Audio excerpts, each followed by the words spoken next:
Hear ye, man. Welcome to the show. If you would not mind, go ahead and find yourself a spot, get comfortable, grab a snack, do all that good stuff that we need to do, and we're about to get started. It's not important who I am. What's important is that you are pulling up to the Iron Lords podcast right now as we speak, and I guess I'm here to keep you entertained until it's time to get this show started. So look.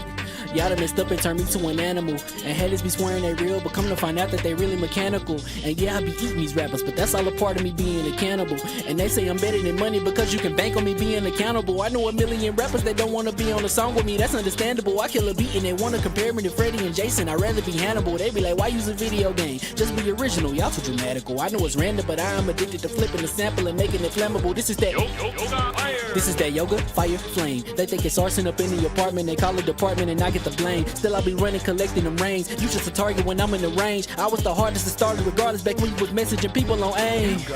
Check my vocals, all on Twitter but I'm anti-social. Love my city but I'm still bi-coastal. I got, let's switch that up. What is you doing? What I wanna do? Don't stop. Nah, that was dope. I'm Keep that going.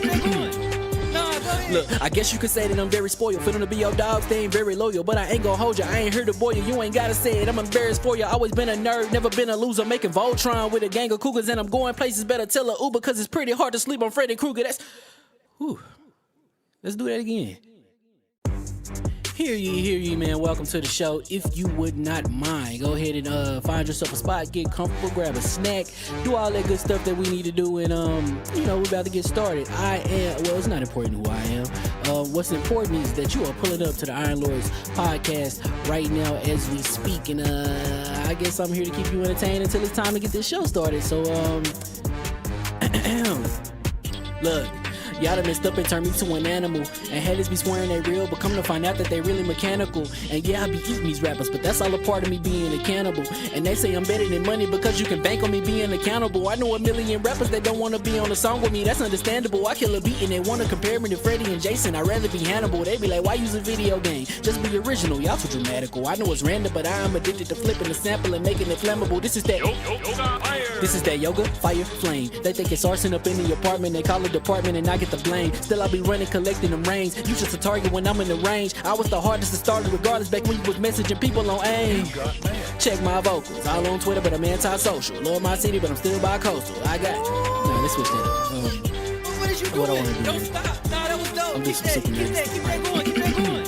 Nah, go ahead. Look, I guess you could say that I'm very spoiled. For them to be your dogs, they ain't very loyal. But I ain't gon' hold you, I ain't here to boil you. You ain't gotta say it, I'm embarrassed for you. Always been a nerd, never been a loser. Making Voltron with a gang of cougars. And I'm going places, better tell a Uber. Cause it's pretty hard to sleep on Freddy Krueger. Let's do that again. Hear ye, man. Welcome to the show. If you would not mind, go ahead and find yourself a spot, get comfortable, grab a snack, do all that good stuff that we need to do, and we're about to get started. It's not important who I am.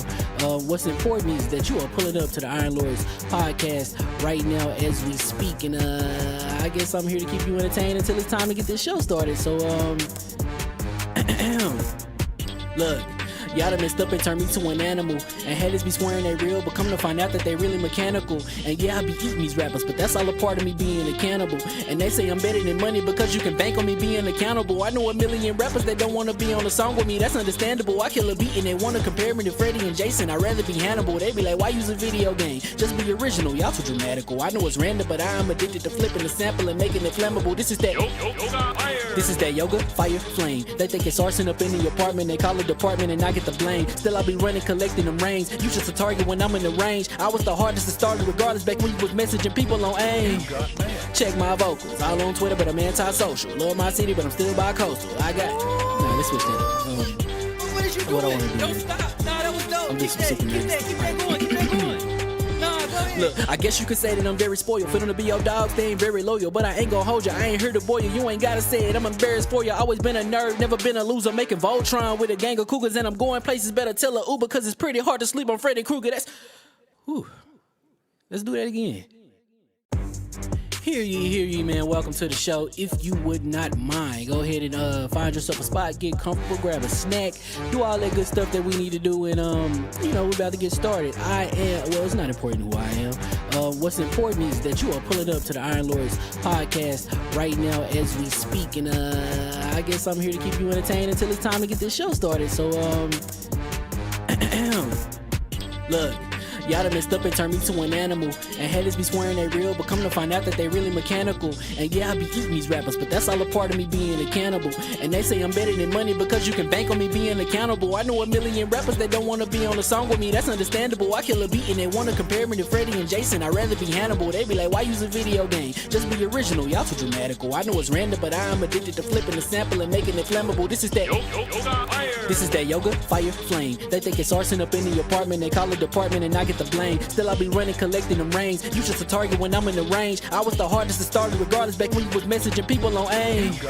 Check my vocals, all on Twitter but I'm anti-social. Love my city but I'm still bi-coastal. I got let's switch that. What is you doing? What I wanna do? Don't stop. Nah, that was dope. I'm just Keep that going. Keep that going. Nah, go ahead. Look, I guess you could say that I'm very spoiled. Feeling to be your dog, they ain't very loyal. But I ain't gon' hold you, I ain't here to boil you. You ain't gotta say it, I'm embarrassed for you. Always been a nerd, never been a loser. Making Voltron with a gang of cougars. And I'm going places, better tell a Uber. Cause it's pretty hard to sleep on Freddy Krueger. Let's do that again. Hear ye, man. Welcome to the show. If you would not mind, go ahead and find yourself a spot, get comfortable, grab a snack, do all that good stuff that we need to do, and we're about to get started. It's not important who I am. What's important is that you are pulling up to the Iron Lords podcast right now as we speak, and I guess I'm here to keep you entertained until it's time to get this show started. So look. Y'all done messed up and turned me to an animal. And haters be swearing they real, but come to find out that they really mechanical. And yeah, I be eating these rappers, but that's all a part of me being a cannibal. And they say I'm better than money because you can bank on me being accountable. I know a million rappers that don't wanna be on a song with me, that's understandable. I kill a beat and they wanna compare me to Freddie and Jason. I'd rather be Hannibal. They be like, why use a video game? Just be original, y'all too dramatical. I know it's random, but I am addicted to flipping the sample and making it flammable. This is that yoga, fire, flame. They think it's arson up in the apartment, they call it department and I get the blame. Still I be running, collecting them rains. You just a target when I'm in the range. I was the hardest to start regardless back when you was messaging people on AIM. Check my vocals, all on Twitter but I'm anti-social. Love my city but I'm still bi-coastal. I got let's switch that. What is you doing? What I wanna do? Don't stop. Nah, that was dope. I'm just Keep that going. Keep that going. Nah, go ahead. Look, I guess you could say that I'm very spoiled. Feeling to be your dog, they ain't very loyal. But I ain't gon' hold you, I ain't here to boil you. You ain't gotta say it, I'm embarrassed for you. Always been a nerd, never been a loser. Making Voltron with a gang of cougars. And I'm going places, better tell a Uber. Cause it's pretty hard to sleep on Freddy Krueger. Let's do that again. Hear ye, man. Welcome to the show. If you would not mind, go ahead and find yourself a spot, get comfortable, grab a snack, do all that good stuff that we need to do, and we're about to get started. It's not important who I am. What's important is that you are pulling up to the Iron Lords podcast right now as we speak, and I guess I'm here to keep you entertained until it's time to get this show started. So look. Y'all done messed up and turned me to an animal. And haters be swearing they real, but come to find out that they really mechanical. And yeah, I be eating these rappers, but that's all a part of me being a cannibal. And they say I'm better than money because you can bank on me being accountable. I know a million rappers that don't wanna be on a song with me, that's understandable. I kill a beat and they wanna compare me to Freddie and Jason. I'd rather be Hannibal. They be like, why use a video game? Just be original, y'all too dramatical. I know it's random, but I am addicted to flipping the sample and making it flammable. This is that yoga, fire, flame. They think it's arson up in the apartment, they call it department and I get the blame. Still I be running, collecting them rains. You just a target when I'm in the range. I was the hardest to start regardless back when you was messaging people on AIM. Check my vocals, all on Twitter but I'm anti-social. Love my city but I'm still bi-coastal. I got let's switch that. What is you doing? What I wanna do? Don't stop. Nah, that was dope. I'm just Keep that going. Nah, go ahead. Look, I guess you could say that I'm very spoiled. Feeling to be your dog, they ain't very loyal. But I ain't gon' hold you, I ain't here to boil you. You ain't gotta say it, I'm embarrassed for you. Always been a nerd, never been a loser. Making Voltron with a gang of cougars. And I'm going places, better tell a Uber. Cause it's pretty hard to sleep on Freddy Krueger.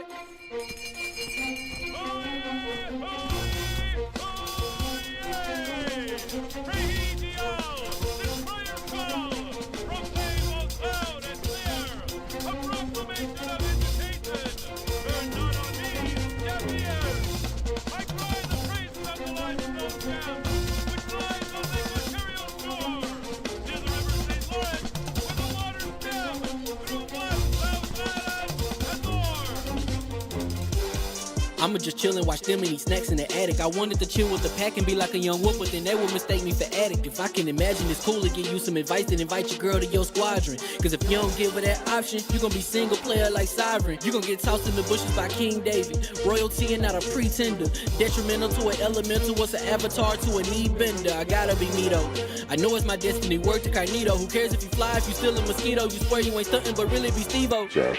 You like to collect stuff and that's cool, but I got bad news. Even if you really was that dude, King David still be the king of the statues. Since a juvenile, I've been cursed with a curse to be musical. And if you hate it, we'll meet in the crucible. Other than that, then it's cool and it's beautiful. We let you know that your dreams are pursuable. Whatever you wanna do, then it's doable. If you got work on a Sunday, it's suitable. Cause you can listen to this in your cubicle on the Lord's Day. Woo. If you got work on a Sunday, it's suitable. Cause you can listen to this in your cubicle on the Lord's Day.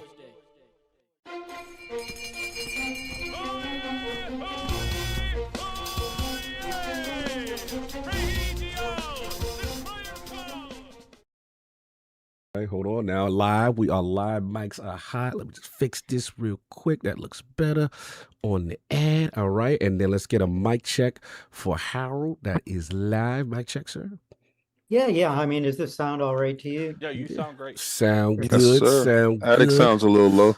Yeah, it's getting I sound attic. low. Oh, yeah, Oh, no, because no, you talking to the mic. Yeah, there you go. There you go. sound Real, great, dude. Nah, real it's a crispy. directional mic. I don't look at it. It's in here. Yeah, there we go. There we go. Lord Solved with the live sound. Let's get a check there, sir. Hello. Yeah, very smooth. That's what I like. Lord King, the mic check, sir. Good morning, blessings, individuals. How are you today? Yeah, doing good. We are live. Everything's good. All right. Hear ye. And we are live. And welcome to the iLords Podcast, LLC, and also live on lordsofgaming.net. Episode number 440. It's another glorious Sunday. We're back at the round table on the Lord's Day. And today I'm very excited about our special guest. And we've got Harold Goldberg and his new novel, The Skinny. PS5 price Here it increases. is, guys. Here it Ooh, is. oh, he got it ready. Oh, Nice. yeah, there you go. We got the link in the description. Everything is in the chat. You already see. We ready. Later on, we'll have PS5 price increases, Xbox partner preview, and Metacritic publisher rankings to discuss, but we're going to get right into this. So I want to introduce an iconic Lord who is not only a great friend to the round table, but also represents a beacon of hope for many underserved communities and truly exemplifies what it means to play with purpose as New York's ultimate game critic. Introducing the founder of the New York Video Games Critic Circle, feature writer for the New York Times, and now first-time mystery noir novelist with The Skinny. The League of Legend, living amongst serial killers, and all your base are belong to us book lord. Live from Buffalo and making his return into the realm of the lords, my man, Lord Harold Goldberg. How we doing, sir? I am doing good, Barry. Lord Cognito, thank you for inviting me on. Yes, All sir. the lords, I appreciate it, man. I always appreciate hanging with you guys. It's always a good time. Always. You can't say living with serial killers ever again. We Well, ain't he's having but that. that see, you don't know what the flip. You don't know. You don't know yeah. the flip. Yeah, Harold's a man, bro. That's one of the books. That's how we got from the serial killers to the skinny. Yeah, Well, like, Oh, there you go. Hold on. feel Harold you got it on up. that. See, just educate him, Harold. See that I was Shaun. Put it back up on the screen. show him. Yeah. No, I'm not debating on the book. I'm saying I don't want to hear those words that you're about to get. You almost hear You know, Harold living with serial killers? Well, for Attic, that kind of hits home. So, Oh, yo, I'm Oh, done. what I'm is done. that? I'm done. Yo, I'm done. you know, it's an inside joke. It's I'm an inside joke done. with Attic and I, because I said that I was going to move up there to where he was at because I Yeah. saw the houses were at a good price, and he said, "You might want to rethink that, there, buddy." Harold, do me a But no, I told you to stay away from certain areas. That's what Yeah, I this told is true you. because I was targeting those areas. Harold, do me a favor for the audience because they get a chance to see. Put that book back up, the previous book prior to the skinny, so they understand the context. There we go. See, that's the flip right there. They didn't understand it. Yeah, fantastic. He's not a serial killer himself. His life amongst them in the book with the skinny. Yeah. So I mean, there is a link between them. So my life among the serial killers was written with Dr. Helen Morrison, who was kind of the real life Clarice from Silence of the Lambs. But in addition to that, she was also a doctor and a lawyer. So she put all this stuff together as she profiled serial killers.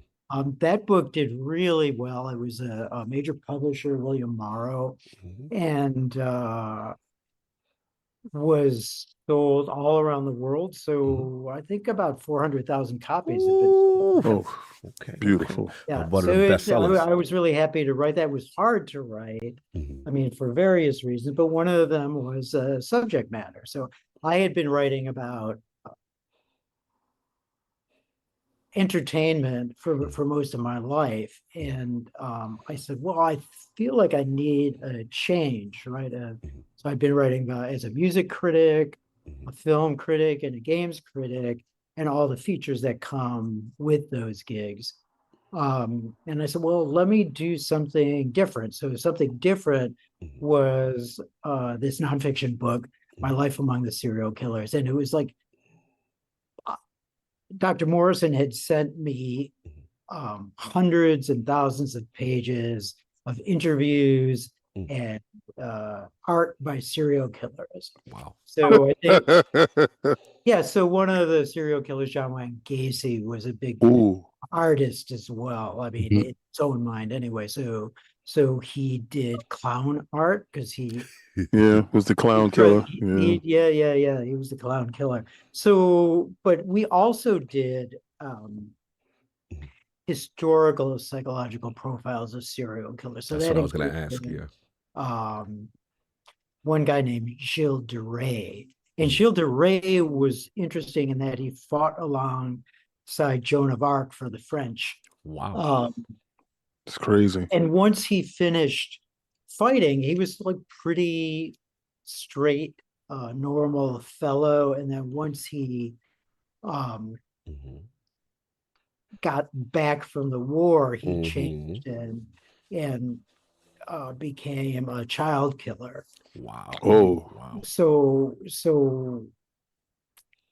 he was tried by the Catholic Church. I was able to get transcripts of his trial, and that freaked me out, man. Because, like, you know, here's a guy who's writing either about Miles Davis or the Kinks or you know, video games of the time, or you know, films that don't necessarily have that kind of violence in them. So it was a rough month when we were doing those psychological profiles. So the reason I mentioned that in my novel, The Skinny, which takes place in around the Polish culture of New York City in the 1990s, one of the things that is important to the characters in the book is actually called a brackmard. I hope I'm pronouncing it right, because it's French. But it's a sword that was owned by Gilles de Rais, the serial killer. So that comes into play throughout the plot of The Skinny, and you actually, so there's some game influences as well. That's what I was going to ask you. Did you design it in a way that both books kind of interconnected, that, you know, if they actually read the first book, that they could like, you know, like have some type of form of connection to it? Did you leave those little notes there? A little. And so you can, when you look at the two covers, they're both kind of bloody red, right? Right. So I went with a smaller publishing company called Measure Publishing for The Skinny, so I could have a hand in everything. So, I mean, whether it's music, doing a film, or video games or books, you're not able to have full authority over every part of it unless you go indie. So I went semi indie with The Skinny, and The Skinny cover is inspired by an idea I had. So, Okay. and that's why they're both red, right, as well. Gotcha. Right. But what I was going to mention is that in video games, particularly I think Dark Souls 1 and 3, Mhm. there is a Brackmard as a sword in both of those games. Mm. It's not exactly like the sword of Gilles de Rais, but it does have kind of like Mhm. curved edges, which make better for slicing, apparently. No doubt. Now, with this Skinny, I did want to ask you a couple questions in reference to, like, you know, obviously we got dark, gritty 1990 New York City, you know, as kind of like the backdrop. So why was that important for you in reference to the Skinny? And then also, I noticed initially some musical shouts. You had My Beloved Green Day in there, and Boys Oh, the Man, God. and you know how Green Day we do Green Day over here. Oh God. Talking about Green Day. Oh God. This You guy probably here. couldn't I tell love me one Green of their Day, man. songs. Yeah, Oh, listen, yeah. Harold, he's a huge fraud. But No, Green Day, I am legit. The heavy metal, No. I'm a fraud. But Yeah, yeah. Green Day, So, let's talk just about it. as an aside, when I was at VH1 for a while doing writing for them, Mhm.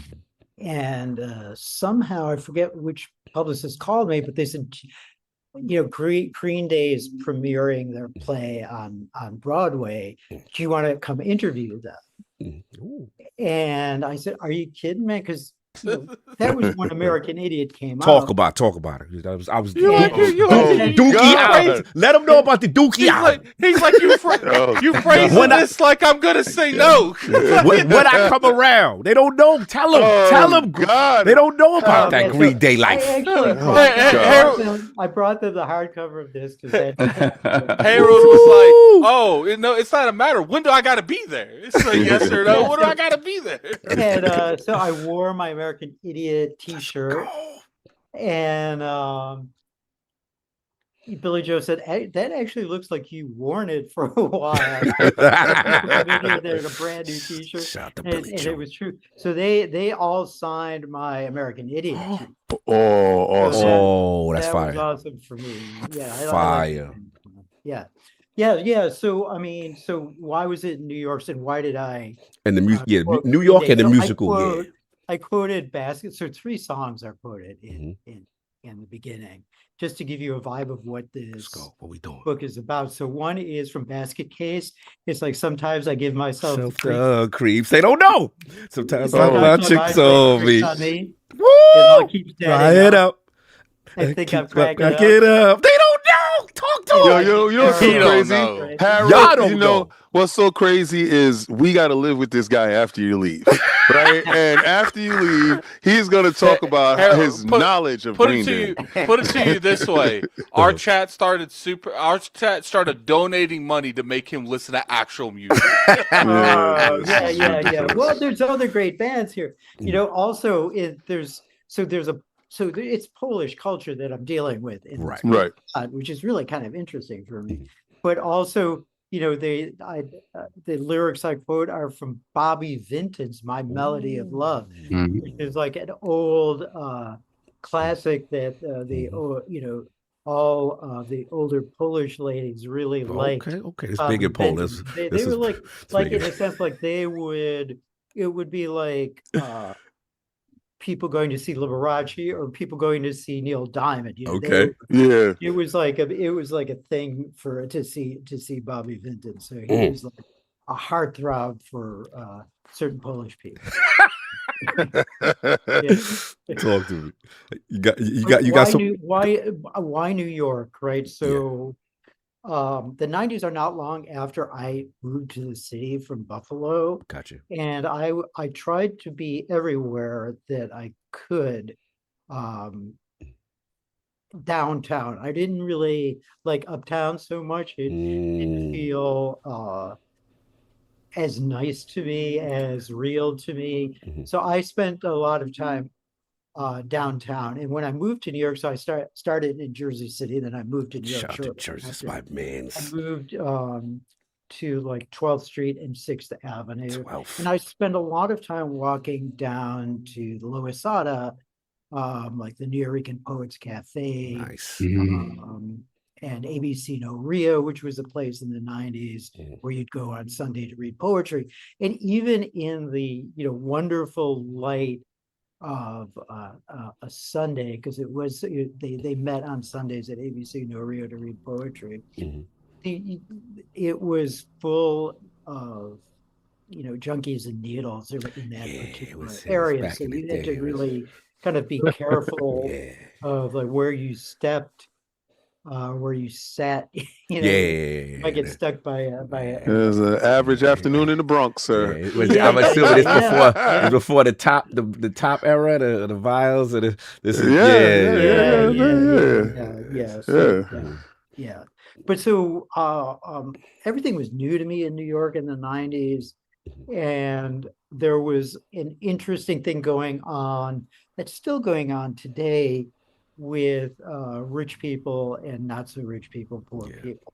So always the rich come in and the poor people have to go out. Yes. And gentrification. Gentrification, right? So that takes a theme in the Skinny as well, and it starts from, the first or second paragraph in the book. It's something that no one likes to see, and the Puerto Ricans and the Polish people were pretty much being pushed out at that point. And then unhoused people, there was a riot in Tompkins Square Park in the late 1980s. The mayor wasn't there for that, so it was just the police going in and taking everyone out of the park. It was just. I remember that. Because I'm 53, so a lot of the stuff that you're talking about in that era and in those times, I understand it, but I wouldn't know it from a Polish standpoint. I would know it from like a little black kid standpoint. But also, being very in tune to the news and what was going on in the city at that time, be it Koch, be it Dinkins, or even further back, So yeah, keep going, Harold. You're cooking. You're cooking. Yeah. No, I mean, it was. And I think Dinkins was a lot better than Koch, but for some reason Dinkins happened to be out of town when that riot occurred. It was just a lot going on downtown, and I felt that that would be a good setting for this particular novel that time. And then also, I mean, this is not a novel that's full of serial killers. I want to make that clear. Yes. But also that was a time when there were a lot of serial killers being portrayed in one way or another in the media. So, it does, everything does kind of fit together like pieces of the puzzle in a way. Yeah, I had a friend that used to do YouTube on like serial killers and stuff, and he would have to take breaks. He'd be like, nah, because doing research and stuff and like telling their stories, like he'd literally have to take breaks for weeks at a time because some of the stuff he was reading was so like it felt like it was fictional, disturbing. I was gonna ask Harold that. In doing these research in the books, do you have to take long breaks or periodic breaks to step away from the material based upon either the heaviness of the material or the disturbing facts because they're facts. A lot of people kind of wear blinders through life, and they're kind of blinded to the facts. They don't really get a chance to see that. That's Chuck D. Sorry. I like that. But it's just, sometimes we walk through life through blinders, and you have taken these blinders off to give us the skinny on what's really going on. Yeah, well, I know the word the skinny. I know what this stuff is going on. I'm going to give you the real. So Did you have to take breaks? Because especially for both of them. And so with My Life Among the Serial Killers, I was I knew what serial killers did. I knew they were bad people. But to research, I think I have maybe 50 books on serial killers here as research. I had all of their writings and transcripts of interviews. So I had a bar at that time called Bar 6, which is still there on 6th Avenue. It was right around the corner from me. Okay. And I had to go there and like have a beer, just clear my head, in the afternoons, like after mornings of dealing with this stuff, I'd go around 3 o'clock and just chill for a while. And then with writing the fiction, so in My Life Among the Serial Killers, you're putting together pieces of the puzzle that are already there. Right. They don't have to be created. So creating characters who all have issues of one way or another in the skinny, that is kind of troubling to create. Right. And then also to rewrite. So I had the skinny in a drawer for a while.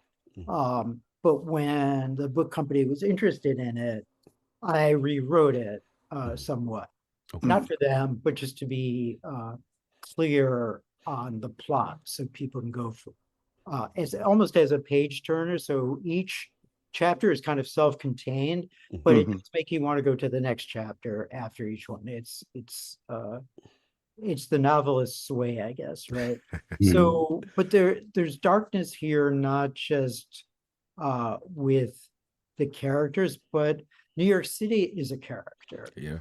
And so New York City can be very dark, right? So for locations, I'm on the Lower East Side, and I'm looking out at the my nice view of the East River, but in Corlier's Park, Corlier's Hook Park, which is across the street from me, there's I don't know if it's still there, but there was a plaque basically memorializing people who had been murdered in the park, from Lenape to like sailors who would come and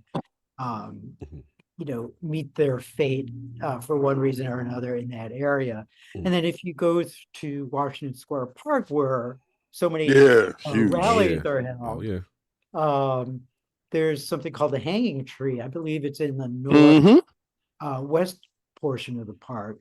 And so depending on who you believe, there's from 10,000 to 20,000 bodies underneath the park that were buried there, either hanging or indigent who were buried in a potter's field.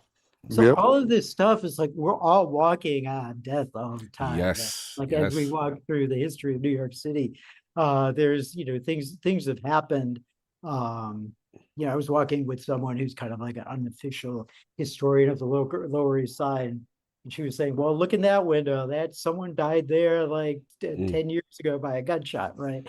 So all of this comes to bear in the skinny, where New York is a really important character throughout, right? I mean, there are portions of it where there are, sunny and beautiful days, but there's, it kind of happens in late winter.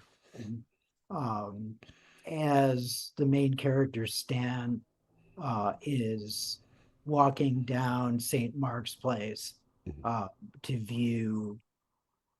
I remember St. Mark's Place. Something that's quite difficult. It's a comic book store down on St. Mark's Place, and St. Mark's Comics.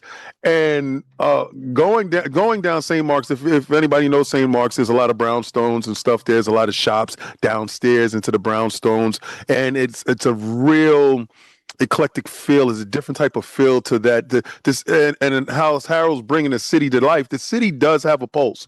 Like, there is a pulse to the city. If you're going to Studio 54 around that time, if you're going to Washington Square Park at night, the city has a level of danger. Is a menace to it. Now we live in a police state where there's ring cameras all over the place. It's a lot more safer, I feel. But then you had to do real gumshoe work if you was a police officer, because there's a lot of unsolved mysteries, a lot of unsolved crimes, a lot of people, the way the city was brought together. 42nd Street, for instance, was an animal within itself. It's way different. With the peep shows at $25 25 cents peep shows, different levels and different elements that I'm pretty sure that Harold's going to touch on in this book, because when he says Dinkins is out of town, I remember, now that you're talking about stuff, yeah, the mayor wasn't here when those riots took place and that stuff was happening there, and it was pushing people out.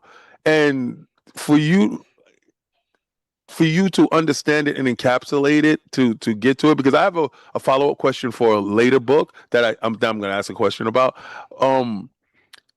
How did the memories flood back to you to write your characters? Were the characters based on people that you knew? Because you said you had it in your drawer, right? Did you go back and rework some of the characters based upon, I would think that he would grow up this way or she would grow up this way, and you give them a whole lifeline? Did you do that? How did you work the characters? Yeah, so like a long time ago, I listened to Stephen King's book on writing, right? Yes. So he's basically says, do like 1,000 words a day or more. I think he was able to do, maybe he was able to do 4,000 words a day. That ain't me. And then Joyce Carol Oates, who always gets a little trash on X, but she would write 8,000 words a day. Wow. But I think for me it was, I'm going to write, if I can write 500 words a day, from 300 to 500 words a day, I'll have a book. Mm-hmm. If I have like a kind of journalism deadline intensity, Mm-hmm. which I do. I mean, that's the one good thing about writing a novel. I can do real research as a journalist. So I actually went, there's a police precinct in Greenwich Village that I went to Mm-hmm. just to see what the precinct was like. So I could kind of portray it in the book.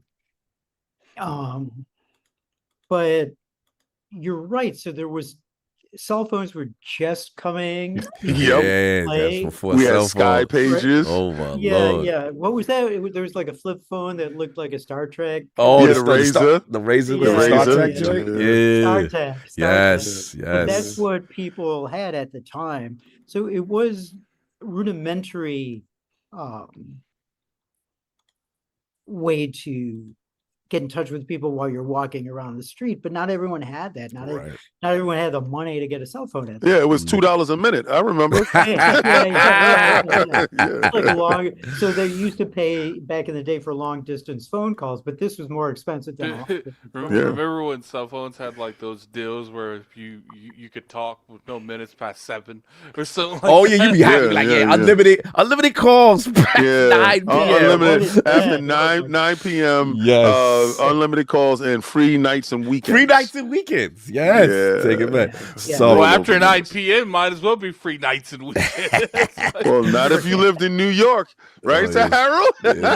That's true, man. That's true. It's just getting started after 9 p.m. Yes. Yeah, you already know. Yes. So what you jump in after I mean, it's a downtown book in some sense. So it's East Village, Lower East Side, West Village, some Chinatown. Those are the places that I hope that the reader will feel like, oh, I know this place, but maybe I didn't know it then, but I know it. I've walked through it, right? And then Jersey City is in it. So talk to him. there's like, so directly from Grand Theft Auto, there's kind of a Grand Theft Auto like chase scene toward the end of the book that starts, I think, on Pavonia Avenue in Jersey City. Pavonia, If anyone knows Jersey City, that's where it starts and goes on to talk to him. The Pulaski Skyway. Pulaski Skyway, which I got to get to the airport. You know what I'm saying? When I get the EWR, you already know Jersey City talk. Yeah. So it's games do come into play as well. I would say that the vibe is very kind of Sam Lake. I was just about to ask you that. Right? Yeah. It's kind very of, Max Payne. Yeah. Yeah. Well, but more like Alan Wake. Alan Wake, Discovery. Yeah. So just like, I mean, when you look at even the first Alan Wake, so much that you're going through the forest in a car, but just what Alan Wake is saying as over, that's pretty heavy right away, right? And so I can read you just the opening paragraph. Yes, sir. Give us some bars. Yeah, give us some bars from that. And so this is kind of in the voice of a character who is still an immigrant. So immigration plays a big role in the book, how immigrants are treated here. But it is kind of English as a second language. So Gotcha. All right, let's go. he knows English pretty well, but not completely well. So this is the voice of Stan Kaminsky, the lead protagonist. So do you know how dreams sometimes come true? I'm not talking about the joyful dreams where you wish upon a star like an innocent child. I'm not talking about the smaller dreams of if only I had an acre by a stream, or that mysterious lover, or that fancy meal. I mean the scary dreams, the awful visions your mind forces you to forget before you wake up. You dream about vile humans beyond the bigoted and the spiteful ones you pass as you walk the dirty streets. And worse, you dream about torture and murder. When your eyes open, squinting from the morning sun, you don't remember exactly who or why or what.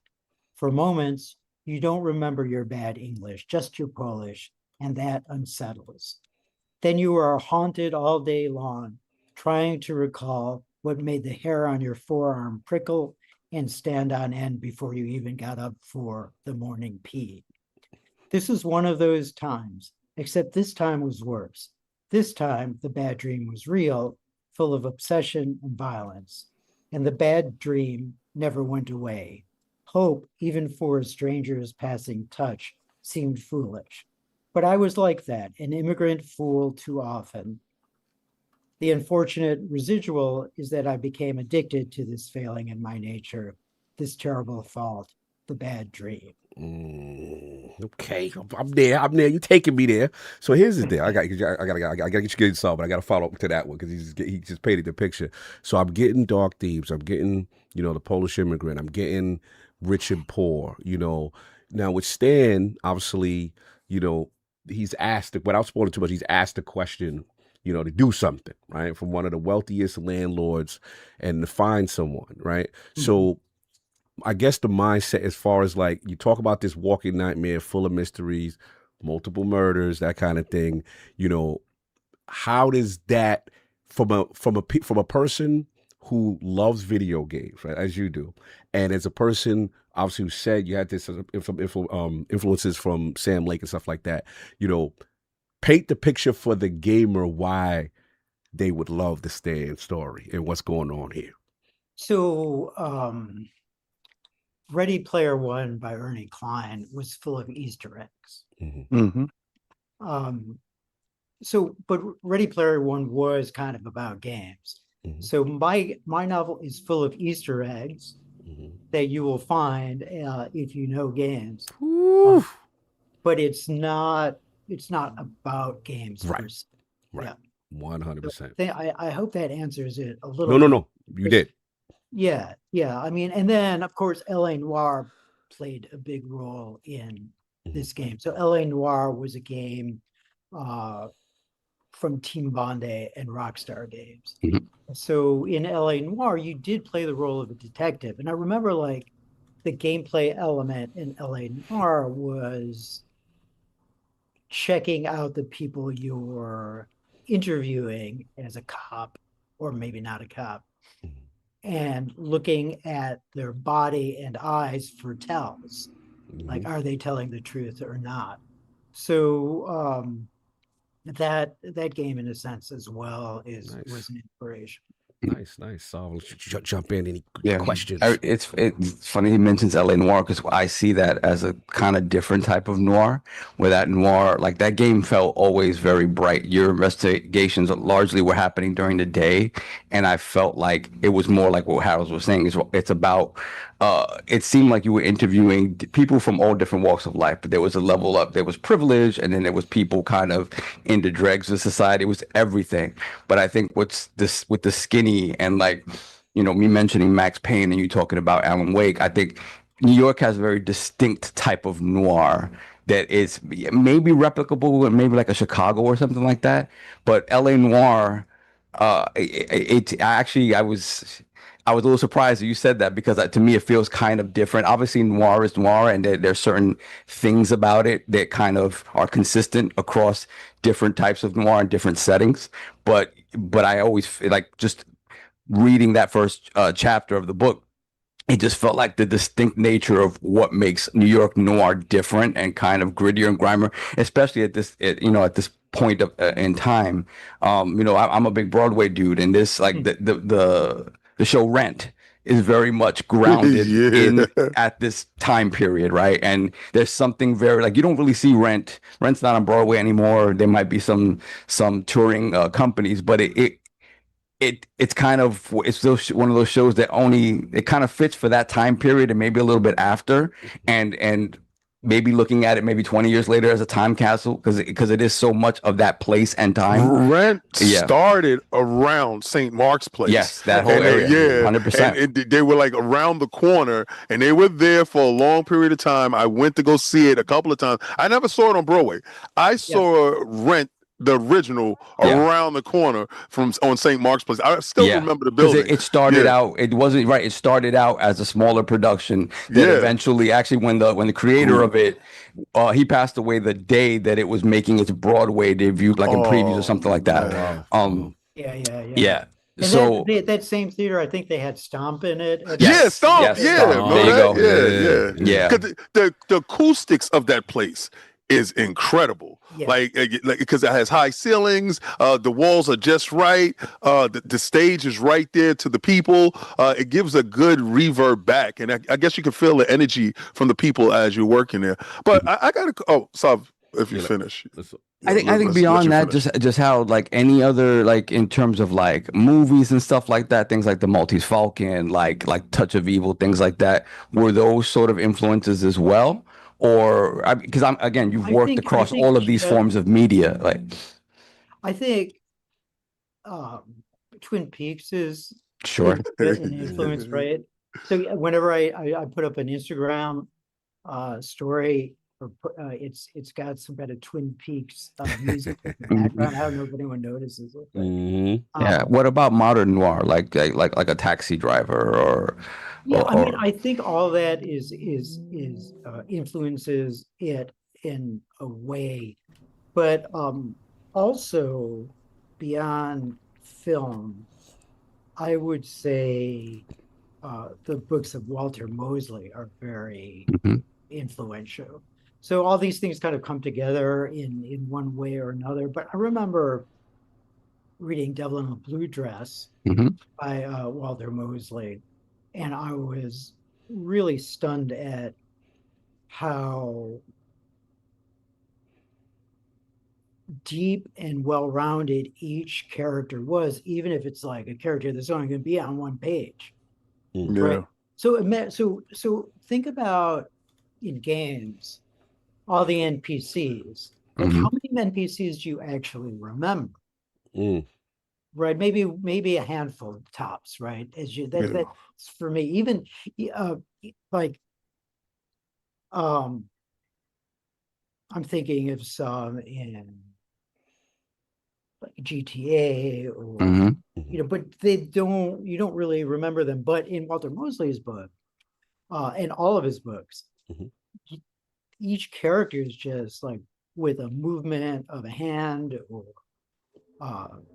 a movement of an eyebrow, you remember those characters. And so I deconstructed some of his books and just said, well, how did he do this? How did he create a character that's memorable? So I wanted to make each character, even if they come in for a couple of pages, memorable as well.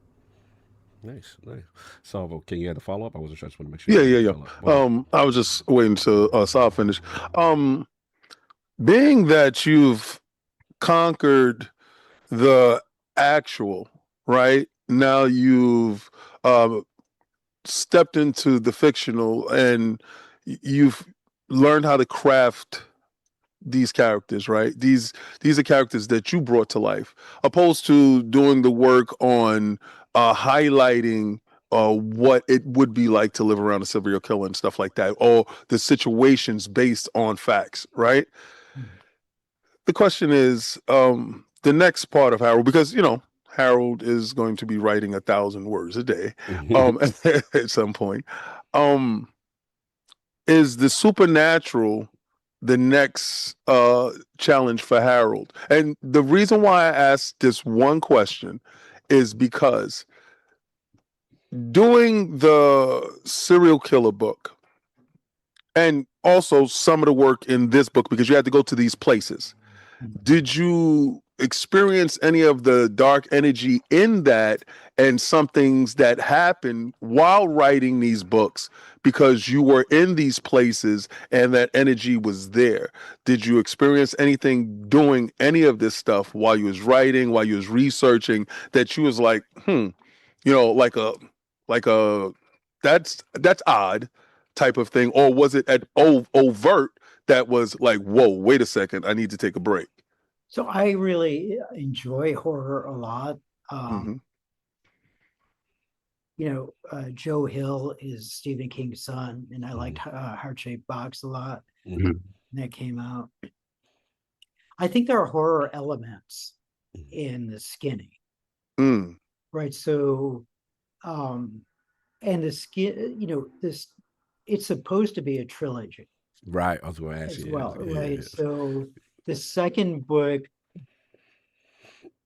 so there's a young woman that Stan has to go find and deal with, and it seems like it might be a very easy task, but it's go find this woman, here's her apartment address, go bring her. But it's really not that easy at all to get Charmaine anywhere. So I think I've given a fairly well-rounded view of what Stan Kaminsky, the main character, the kind of gumshoe detective guy, feels about Charmaine and how generally people view her. But I don't think that's all there is to Charmaine. The second book would be Charmaine's story. Okay. So would there be horror elements in that more so than this? Maybe.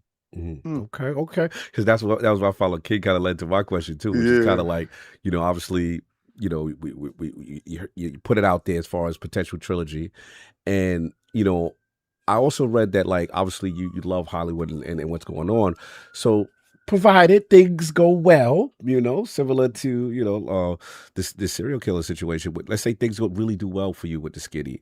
I guess my question is, if they back the truck up for Harold for a movie, have you ever thought about like what actor could play like a Stan Kaminsky? Who could play a Charmaine? Have you put this into the universe that you've got something here that maybe Hollywood should take a look at it, and some choices that you may think about for that? I mean, I'd be honored if anyone optioned it in any way. I think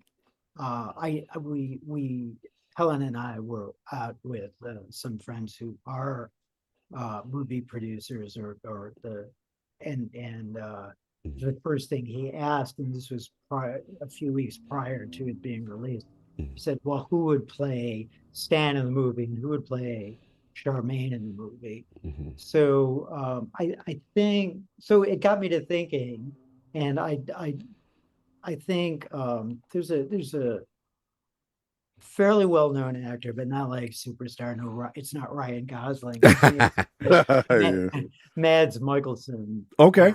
And so I think he would, he looks like, his face kind of looks like how I imagine Stan. And I actually did come across a picture of him when he was kind of beat up. Like Stan gets punched a lot. In the book, and so he's kind of injured by the end. He tries not to think about it, but he's beaten up.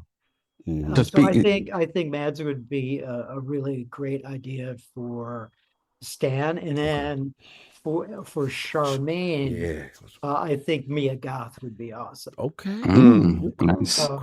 So I'm a big fan of that Ty West trilogy that she did. I think one is better than a couple of others, but they all come into and it was really her, and you'll see Ty West talk about this as well. It was really her who made those three movies sing, so to speak, with an air of horror. So I think she would be great. And then I really liked her, although she was not nominated for an Oscar. I really liked her character in Frankenstein. Yeah. She's strong. She's strong in that. She's really strong in that. Yeah, she was great. So, Howard, I got to ask you, because Mods is it's a great choice. What did you think of his portrayal of Hannibal Lecter? So, good, really good. I mean, but I think there's one main Hannibal. If you saw the first movie when it came out, like Anthony Hopkins is going to stay in your mind. But yeah, he did a fine job of that. Nice. So again, we're talking Stan, the way you vision, kind of like beaten up, round face, little bedraggled. You know, okay. But we're gonna need that Polish accent though. We're gonna need that immigrant vibe. Okay. I see where you're going with it. I did a follow. You know what guy I think of, the one that was in Unbreakable. Or was he in Unbreakable? The guy that played the Beast.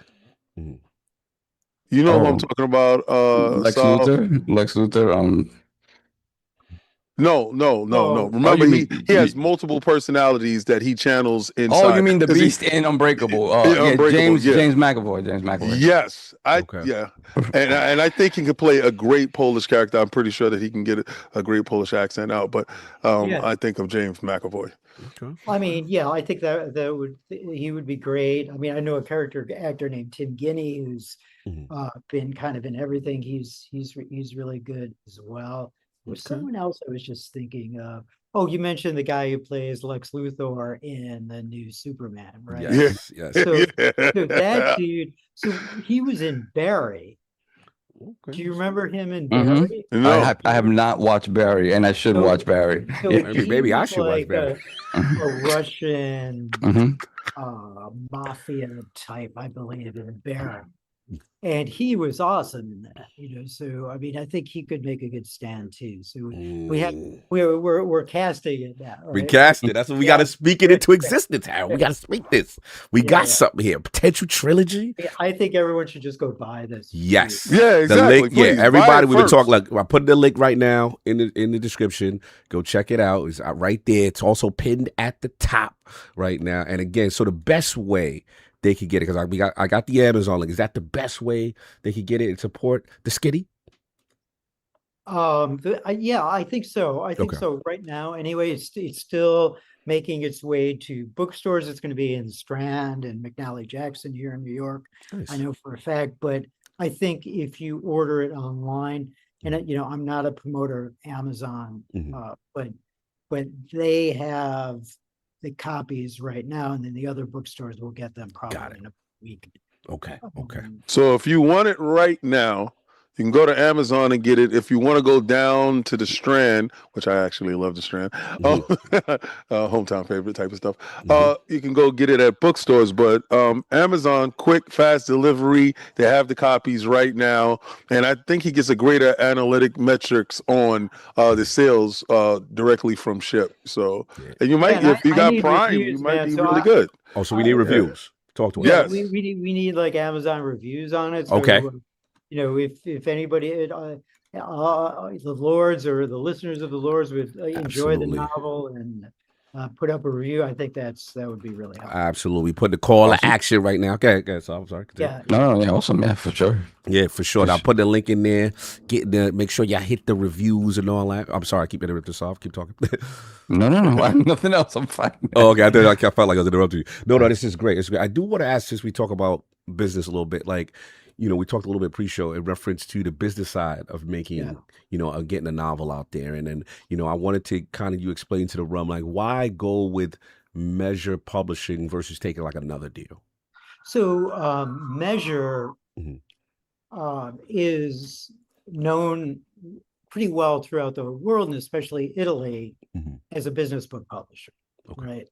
but they haven't done like more artistic stuff. So this is like their first one, really.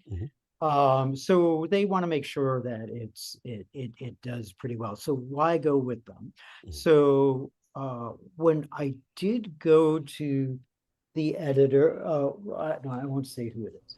So when I did go to an editor through someone I knew, an editor that had worked on my work before, the first question I got was, well, we don't want someone like with a Polish accent in a book. Interesting. So we did not, and I said, well, I don't know how to do it. Like I want it through this guy's point of view, right? So Stan has a point of view that is really kind of compelling.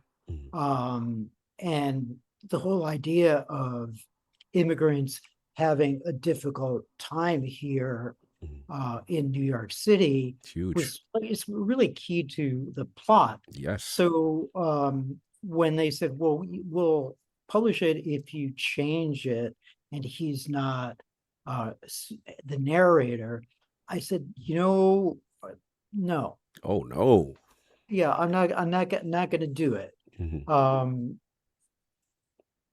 There are always give and takes with a book company. Give and takes with my Life Among the Serial Killers.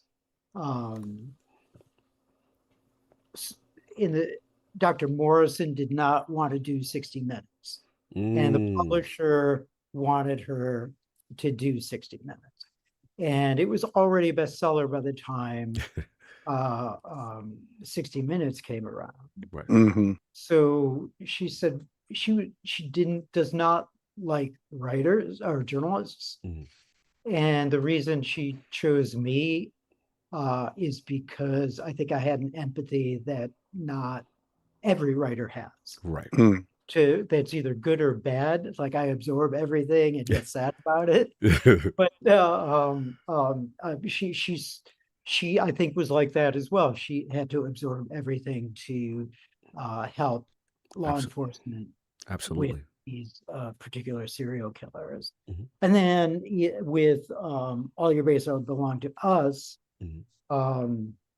there were give and takes as well, like add more about this particular game. That would be helpful to us as publishers. Also the one thing about All Your Base is it's I think pretty much still the only book that has 2 chapters based on like about 10 hours with Sam Hauser from Rockstar Games. He was one of the legends. He's still there. But that took a lot of negotiation with Rockstar. And now they do trust me to get inside and ask tough questions, but it was a process at the beginning. So there's always a give and take. I wanted there to be less of a give and take with the Skinny because it was really important to me. Yeah. So I did put it in a drawer for a while until the editor of this publishing company contacted me, or through Helen, my wife, and then we got it going again. And I think it's strong, man. I mean, I don't know what you read it, Barry. What do you think? No, I think it's very strong. I think for me, look, I have a bias as New York as a character because it's one of the most eclectic cities. And then I love King appreciating. We understand the underbelly and the dark side of it. You know what I'm saying? And then, things are not sunshines and rainbows here. Like it's real out here. And that's New York. It's on one hand, it's the most beautiful city, vibrant, eclectic people, culture. But at night, you know what I'm saying? If you're in the wrong areas, in the wrong place, and then you could go down a very dark path, or you can make an unfortunate choice that leads you down a bad point. And that's what I got from the Skinny. I got like, this is, what I like is you also touching on immigration because of the standpoint of, there's so many people from so many cultures that come here to try to make it. You know what I'm saying? They're trying to figure it out. And then you've got rich and poor the disparity, right? People don't talk about it. We talk about gentrification now, like King is talking about, but it's like there's some people who like they put their all into getting that bodega up or getting that, you know what I'm saying? You know, that coffee shop up. And it's so their culture, right? But now you got this character, you know, and he jumps into a request, you know, thinking one thing, then it turned into something else, and I ain't gonna spoil when it get crazy. So for me, for me personally, that's New York. It's beautiful, but it's that danger that you got to get through. It's one battle after another for Stan. Absolutely, absolutely. You already know. I did want to follow up real quick because I don't want to forget the question because we were talking about the publisher. That shout out to Game Adaptions Newscast. He wants to ask, and again, you don't have to answer if you want, but he was curious, like, why did the initial publisher try to fight back on the accent for Stan? I don't know. I think publishers, and this was an editor who was very high up at a publishing company, and I think publishers are thinking bottom line first. Right, and you know, the higher you go up in any organization. In my humble experience anyway, the more they're going to think about, you know, is this going to sell 100,000 copies or is this going to sell 50,000 copies? And when I was looking at it, as like, now they interrupt you. Ultra Watts member for 19, but he just bought the skinny New Yorkers Stick Together. He did. They buy the book right now. Thank you. Continue. I had to give him a shout out. Continue. Yeah. So I wanted more control over it ultimately, and that's why I went with a smaller indie publisher, right? So I'm back and forth with them pretty much every day.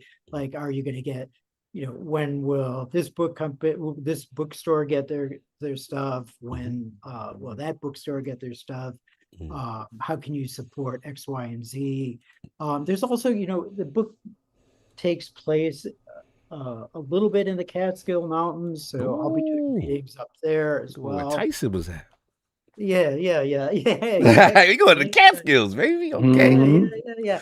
Well, and then so Helen, my wife, used to work for a boxing film organization. Oh, you're speaking back in the day, right? Oh, and so she was like, you know, ESPN would call, like, do you have this like piece of film, and she would get it out to them. Nice. And like Tyson was in there all the time, and so as Helen tells it, like people would send Tyson. So this was prior to the internet being a thing.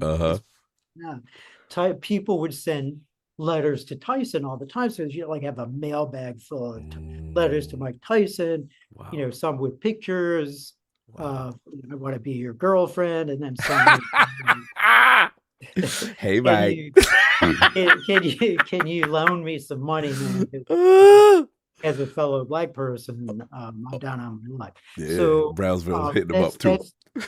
That's where, you know, people were sending Tyson stuff, and part of Helen's job was to go through those.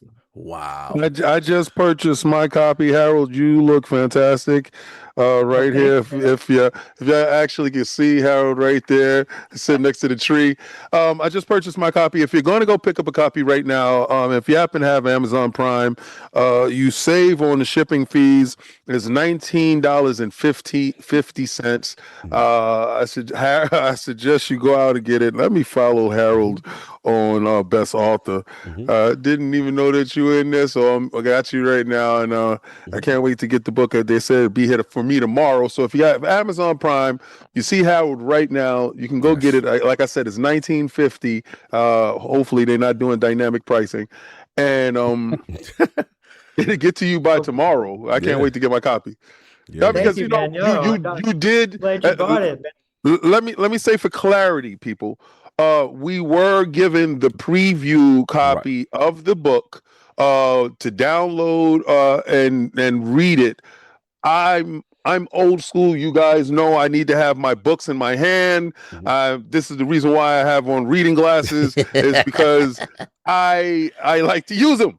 Yes. So again, also I like to support my friends and family that take the plunge in doing these creative processes that takes a lot out of their life and their soul. And like he said, he had this book sitting there and he wouldn't compromise on his morals and his integrity and his vision of the book. He went with a different publisher based upon he wanted a level of control over the book. So let's give him that control. Let's show him he did the right thing by purchasing the physical copy of the book and highlighting it and show it. Put it on Twitter so we can tag Harold, we can show him that even if you're not from New York, but you want to know how New York feel, when he started talking about certain places, and did you see me light up? It was because I was walking those streets, the same streets that Harold was walking, that he went back to in his mind, and he created these characters that comes from the life and his experiences of in this living city of New York, and telling you how a detective feels back then. This is not now.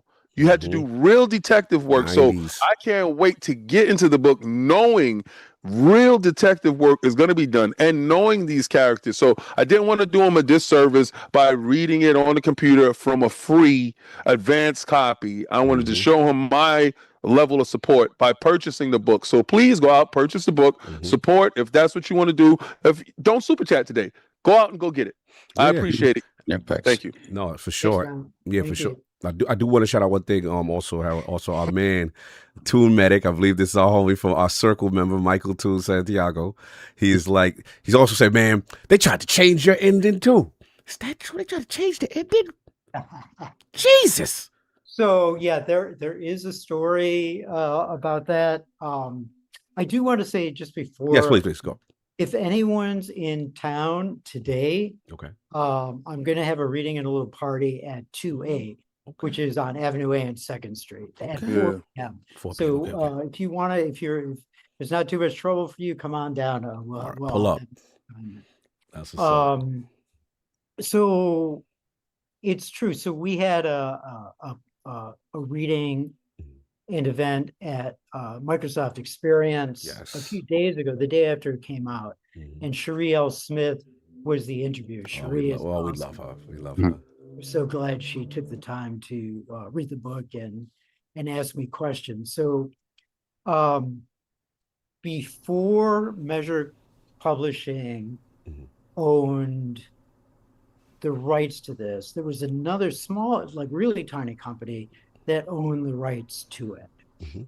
And I got along with the editor-in-chief pretty well, but then it moved to Measure Publishing, and I got an email from the CEO of that company with a draft of the Skinny in it. And that's the one I thought I had approved. But I remember this distinctly. I was driving on Flatbush Avenue, and I kind of pulled over and looked at this thing. And for some reason, I went to the end of the book, and the ending had been changed by the original editor-in-chief. Wow. Yeah, and so I was like shocked and appalled, but we got it to where it is now. Okay. And Helen did an amazing edit on it. Helen is a professor of media studies at a couple of the colleges here. And she is a writer herself and went through it with a fine-tooth comb. So she's responsible for everything making sense in it. It's like she'll say, oh, you mentioned this and it was like a different address like 10 pages ago, you better change it here. So that's how deep her sense of copy editing goes. Nice. So yeah, so that's it was a little fraught for a while, but then it wasn't, and now it's out. Nice. Love to hear it. I want to correct a couple of people in the chat. I paid the extra to have it shipped for me tomorrow. Okay, so it is $17.99. Yes, if you have Prime, you can get it for the 2 days. I wanted it tomorrow, so I paid the $1 and some change to get it. Also, somebody also put in the chat that killing a tree. A lot of this material that you get on our books that we get now, especially with comic books and books that we get, are recycled materials. we have advanced so far as a species that we don't necessarily need to cut down brand new trees to write books. So again, a lot of the materials and a lot of the stuff that is being used is recycled materials from the garbage and stuff that you throw out. We do have processing plants that actually turns that into paper, and we actually read it. So again, that's why the paper from yesteryear is so different from the paper from now, if you actually compare the two, from comic books and stuff like that. So again, you're not killing a tree to read a book. That's a misnomer. I just wanted to put that out there. So if you had any reserves for that, understand the process in which papers and stuff is done. I actually work in logistics and print media, so I do know these things. So I'm just telling you from that standpoint, yeah, I was appalled before, but that process has changed completely. I went to New York Times plants where they actually process newspapers every day, and they're not killing trees to do this stuff. So again, if you think you're going to kill a tree to get a book, that's not what's happening here. Please, just go out and support. It's the same things that's happening with the packaging that you have on a lot of your stuff. It says recycled, and it's recycled from other materials. No doubt, no doubt. So if you want to get a follow-up question, your final question for respect Lord Harold's time. You muted. I'm muted. Yeah. The sirens are going on. You got the New York on. You got the New York on. You got the skinny around you right now. Sorry, man. There may be. Oh, no, this is me. No, this is him. Yeah. This is the Boogie Down Bronx doing what it does on a Sunday. But yeah, no, Harold, I'm excited to keep reading the book because, like King said, I too was in those streets at that age, especially. And it's funny because it was probably a part of New York that I might not have experienced had I not, like, we were always into video games and comics, so there were always stores down there to get that stuff and get stuff early. So we were always kind of in that area. But in terms of that nightlife and kind of the world around that area, it really kind of opened up to me when I went away to school. I went away to private school, and a lot of the kids that I hung out with were village kids. Like the kids that went to school with me were village kids. So when we come back on break, I kind of got opened up to this new world over there that it was just like, we would, you go to Limelight, you go to all these different places. And these are places that I wound up going to these places with King as well. But it was, I bet you did. It wasn't something that I would have experienced otherwise. So it's fantastic because, again, you have these descriptions of that area, and it takes me back, right? And in 1990 something, I'm 15 years old. It's Let's say we had a lot more freedom than we probably should have back then. New York is different, man. Well, I mean, and then as I said, after a certain point, after midnight, St. Mark's would get darker. And I think I got mugged twice on St. Mark's. Hey, yo, they robbed Harold. They listen, and they're not violent. Nowhere else in the city. Nowhere else in the city but St. Mark's. It's not violent mugging. Yeah.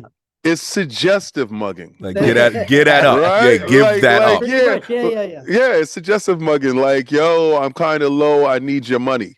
Like that's the type of thing. Or the pull out. Yeah, well, we've been there. We lived at those streets that he's talking about. I still look at the cobblestone. St. Mark's still has cobblestone, does it? Harold, have you been there lately? I think it does, man. I think it does. Yeah, it has a very downtown Boston feel. Just that specific area of the city. Yes. It's a little different now. Yeah. For sure. Beautiful. It's beautiful. Salute.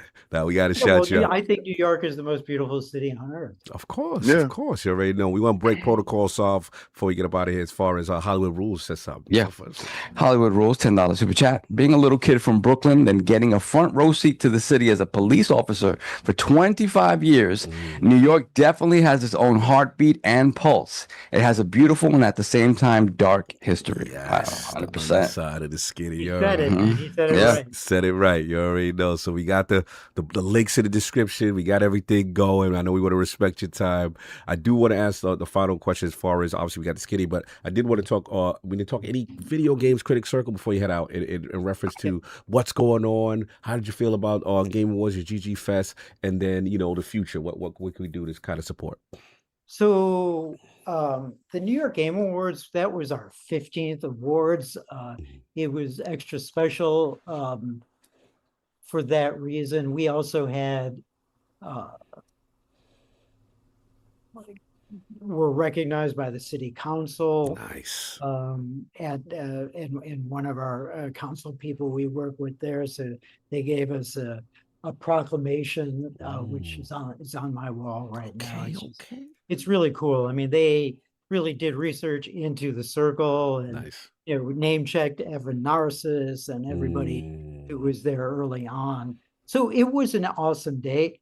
And then the day before, we had GG Fest, Yes. a series of panels, which culminated with a concert from Supergiant. Yes. And it was the first concert I believe they gave. So they gave concerts after us. I think maybe they had one or two at GDC, but this was the first one. It was more intimate.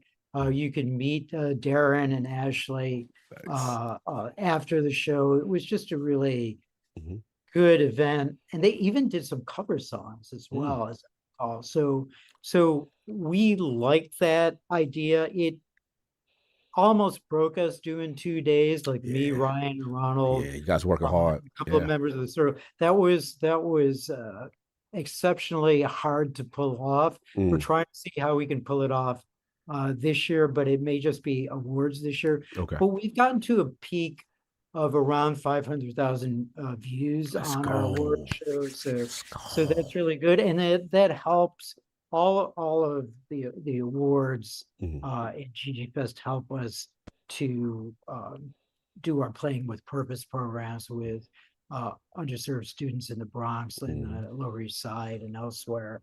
And occasionally in unhoused areas as well. So I think we're going strong. Ideally we would get one or two more people on board, but I think with Ryan and Ronald on board, I think we're doing a really good job right now. Yeah, shout out to Ryan. Always good to see you. It's great to bump into both of you. Recently at Dice, and then obviously anything we do to try to contribute to the circle and stuff like that, we always try to do it. Try to signal boost, because it really is a great cause, and what you're doing for underserved students and communities that's really trying to get out there and get their career started in journalism, as well as just the video games industry as well. It's super important. We always try our best to say, hey man, we wish we had something like that for us coming up. So it's our job as circle members to kind of also signal boost and promote, because we love that kind of stuff, what you're doing, man. And the kids, the best of the kids, once they hit college, get an internship at Rockstar Games, which is super rare. I want an internship. That's what I said. Like, I wish I had that at Rockstar. I see what the curriculum is like, not the curriculum, but like what they have students do there. I said, man, I'll do it. That's what I'm saying. Could you, man? Like, and then Simon and the Rockstar crew came to the Microsoft event the other day, so it was really really nice to see them. But if you can't make the event today, there is one on April 8th at like the preeminent mystery bookstore in New York City. It's called the Mysterious Bookshop. That is April 8th at 6 p.m. And lots of cool people will be there, hopefully including yourself. Okay, yeah, definitely. I got to make the other one, because this one, see, what I think what it is, you always do them on Wednesdays. And I think Wednesdays when I got to do Define and I'm like, damn it. It's like always Wednesday.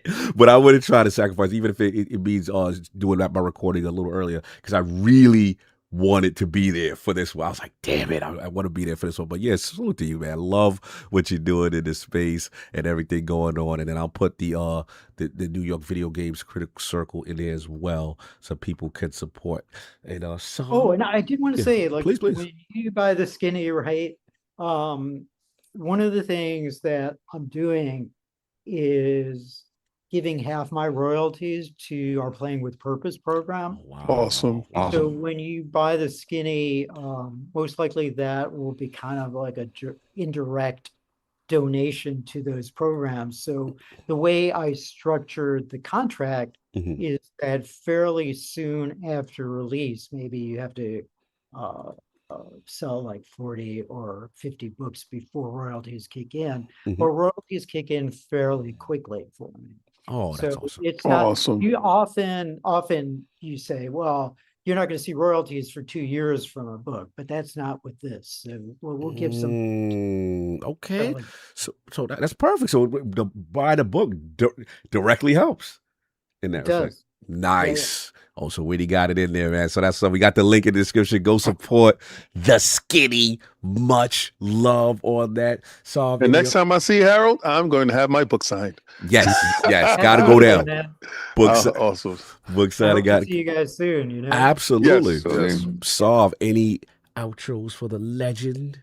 I don't know, like I said, excited to keep reading the book again because it talks about home at a time that we, especially us three here, are old enough to know what that meant, right? And not just see it on the news or whatever. Like we lived it, so it is. And then seeing it from a Polish perspective, whereas you don't really see many like Polish characters in noir, right? Specifically Polish characters. So that perspective is interesting as well. So yeah, I excited to keep reading the book. Thank you, Harold. Thanks, man. And like, even if you aren't of that era, I think it's kind of cool to stroll through that era to see New York the way it was a few decades ago. Yeah. Hell yeah, for sure. That's the best. Very different to Like now. Green Day was doing basketball. Exactly. Green Day was outside. That's when I was outside. Let's go. Oh, I was God. watching my MTV. Woo! God, Harold. Yes, I'm glad you put the essence of New York in that. You had that Green Day. That's what made it official. Loved it. Basket case, all that. King. Any words for Harold? Harold. It's always great seeing you, Harold. You always take me down memory lane, especially with the city and your rich stories. Like you have a wealth of knowledge. You've been in a lot of these rooms, a lot of these places. I will never ever forget my first meeting of you. I observed you because I'm a very observant person. I observed you in the corner and you were just soaking up the room. You were soaking up the game awards. You were soaking up all the people and I think I pointed to Cog or Solve and I was like, that guy's somebody, and he has a smile that you can't wipe off his face. And then we got a chance to actually meet you and then listen to your history, and your challenges, right? The challenges that you had, going through a lot. But every day it seems like you're doing and you're taking on new challenges and growing as a person. No matter what. And it's also inspiring to myself, right? To get a chance to see you say, well, I did this and I switched up gears because I wanted to do something different.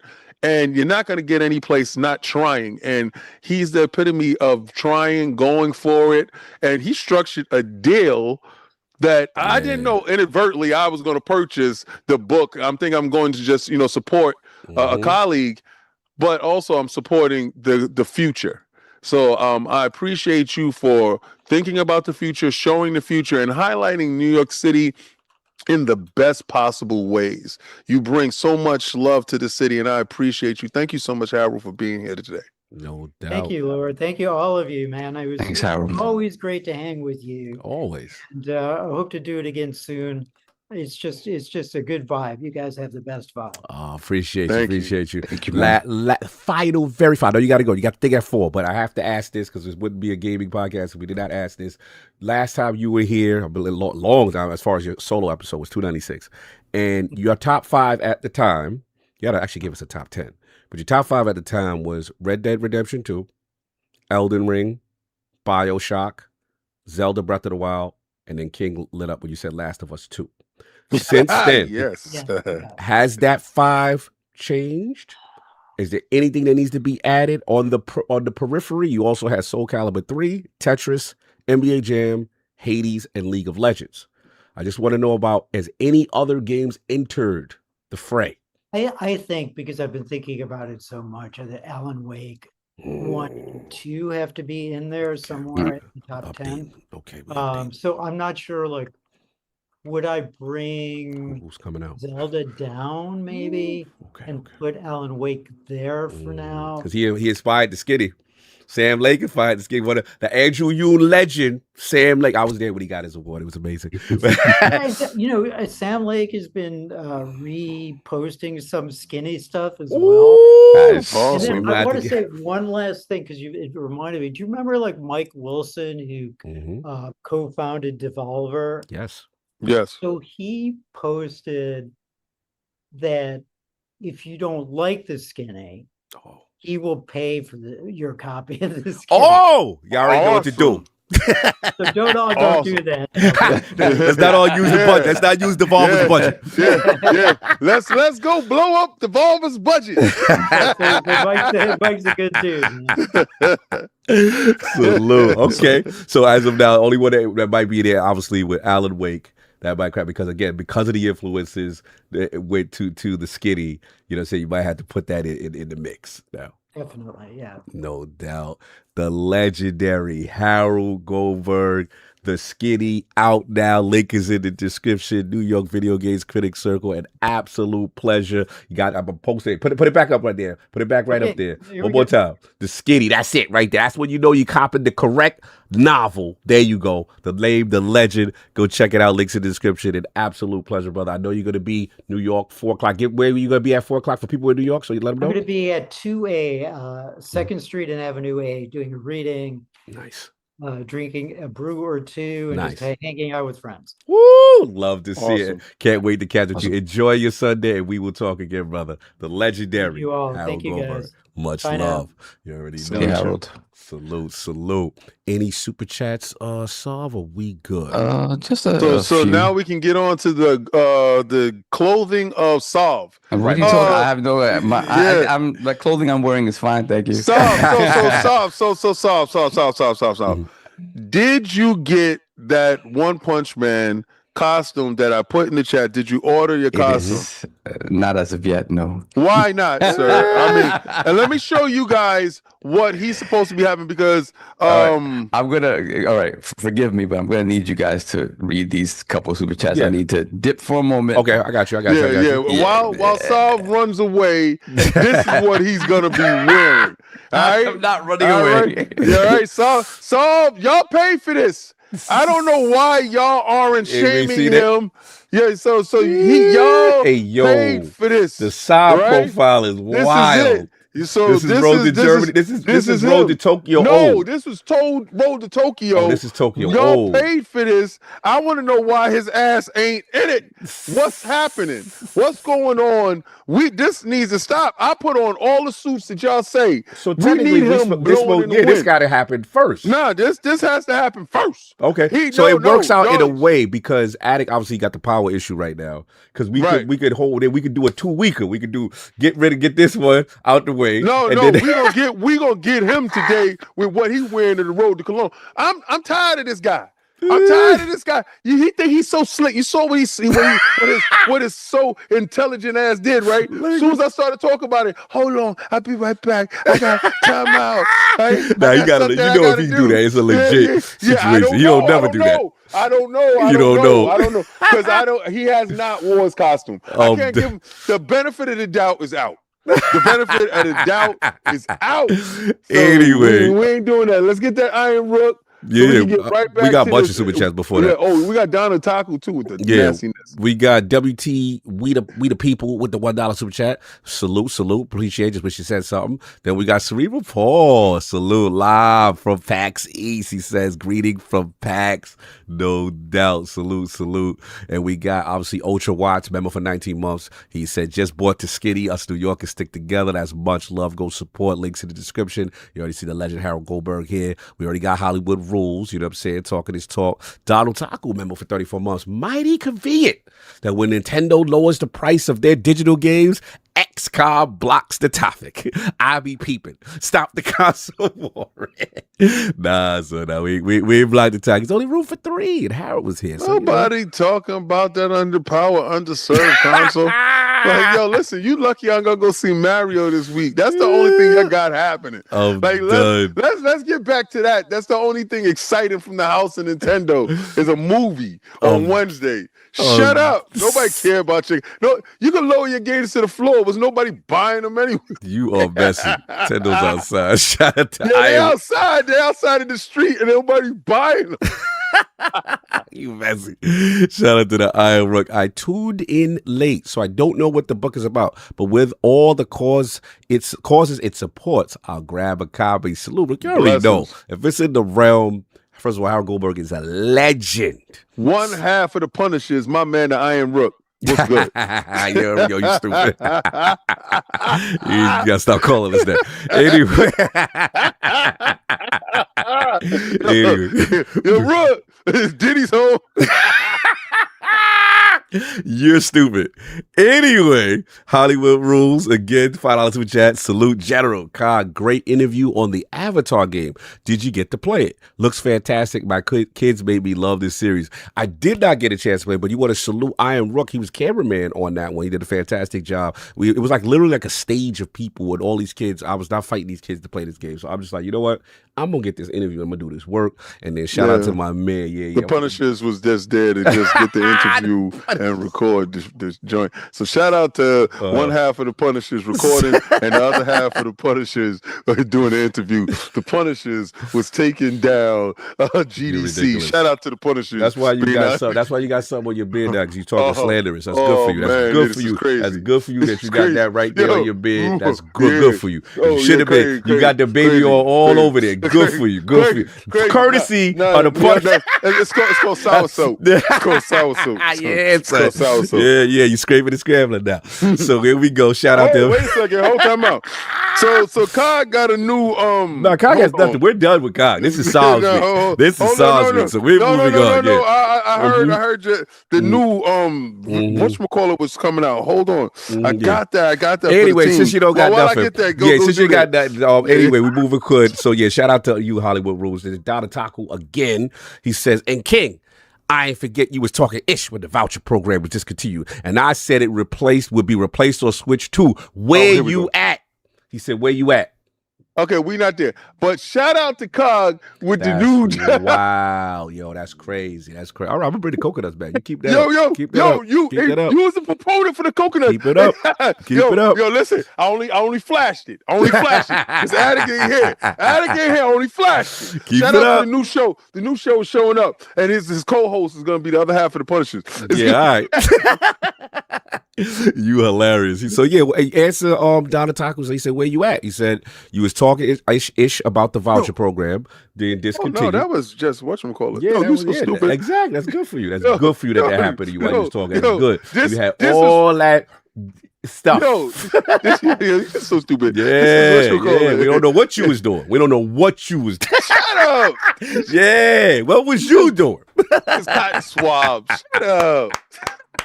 That's what you get with slandering. So yeah, what you gonna do with Donataku? He outside. He got the voucher. They said nobody paying him no mind. Nobody know if a tree fall in the forest. Do we really care? Like yo, you keep talking about this underpowered, underserved.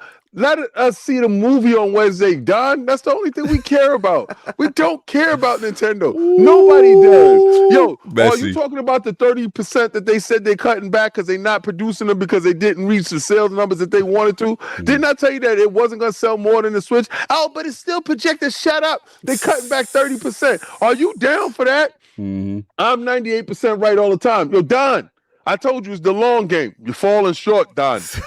Anyway, look at you when they cut back. Y'all dudes now want to start talking about value. You messy.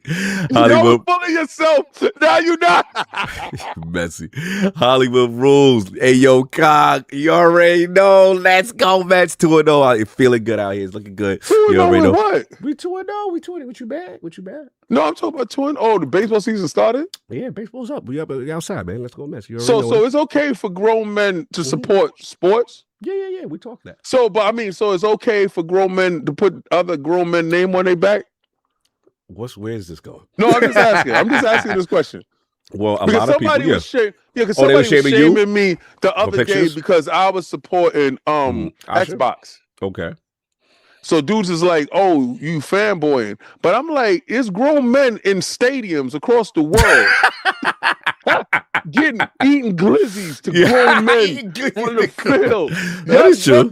Y'all drinking sodas and eating glizzies while grown men score a touchdown. Millionaires is on the field and y'all brokies is in the seats supporting them. Talk about, let's go. I can't believe he did it. Yeah. And you cry when they lose. You cry. Yeah, and y'all mad because I play my video game and I like Xbox. I just want to know. So it's cool that we support that, but we don't support this. Yeah, it's levels. But I agree that it's fandom, right? At the end of the day, right? Fandom is fandom. So you know, people are fans of music art. People fan of hip hop.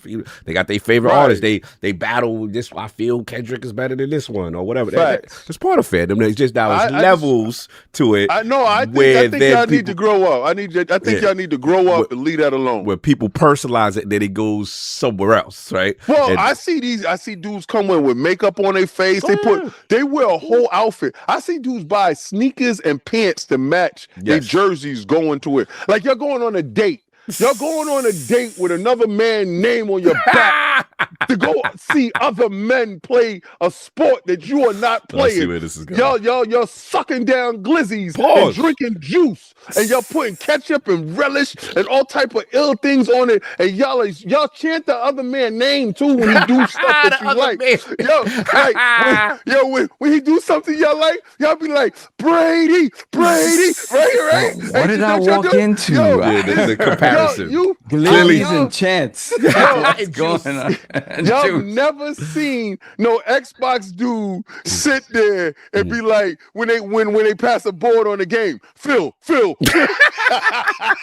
So I want to know, when are y'all gonna grow up and leave those sports alone? Stop watching sports. Until that happens, don't try to shame me for console warring, because we was in Japan. They had a section for console warring. Japan was wild. That was one of the more electrifying experiences I've ever seen at a sports event, where not only were they cheering, but they had respectful.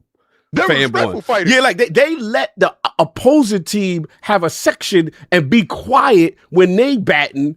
And they could get on. I was like, this is next level. Could you imagine? You know what I'm saying? Not here. Yeah, that was wild. Salute to them. So we got the Iron Rock King responding to the chat. I see you in Germany, King. Kissy face. Punisher. One half of the Punisher. Listen, Rook, when I show up, I'm bringing the other half of the Punishers.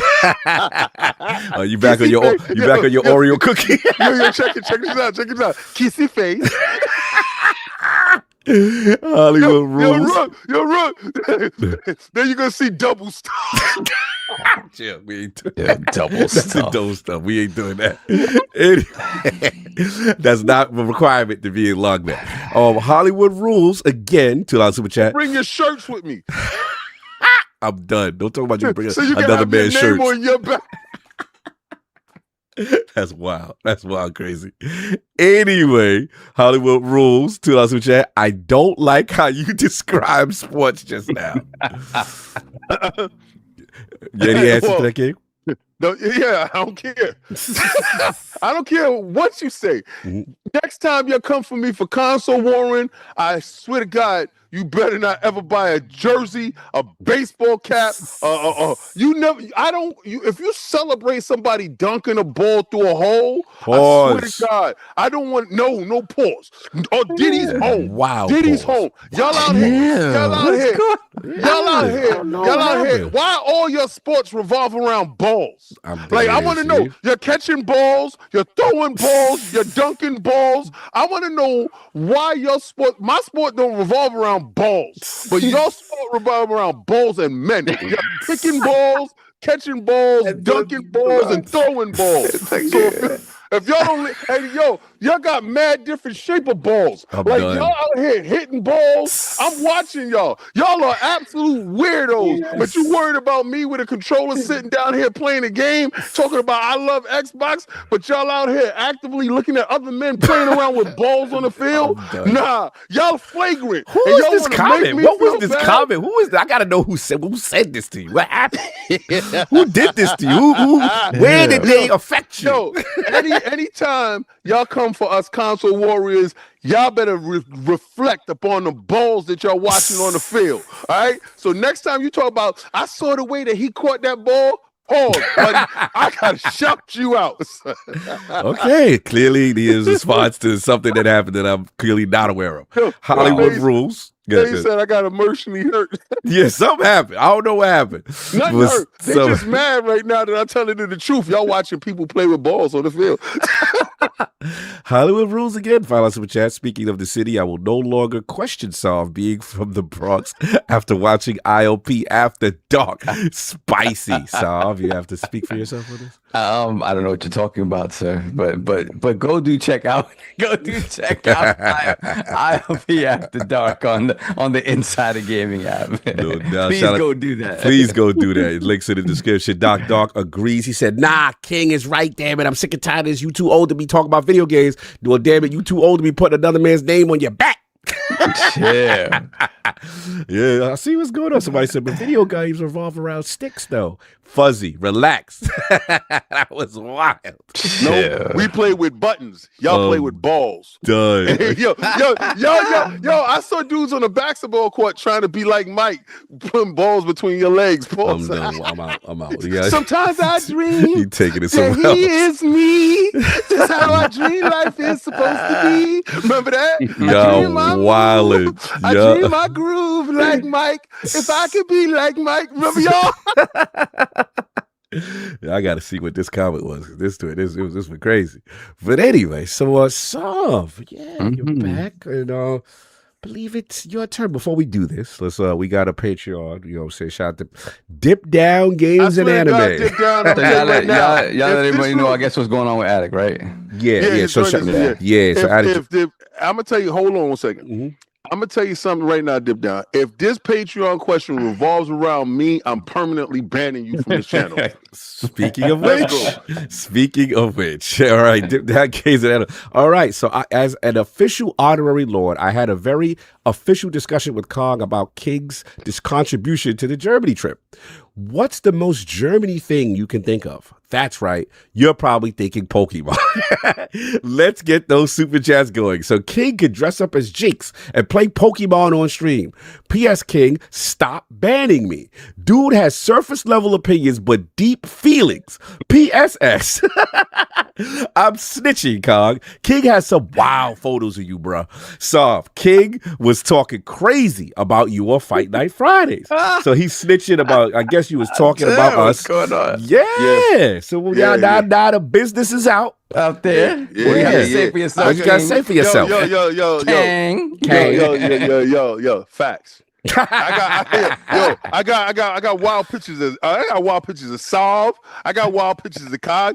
Cog new channel is coming out, but I can't put this up because it's mad flagrant. I didn't like it when it was sent to me, so I sent it to everybody else. But I didn't like when it was sent to me, so I sent it to everyone.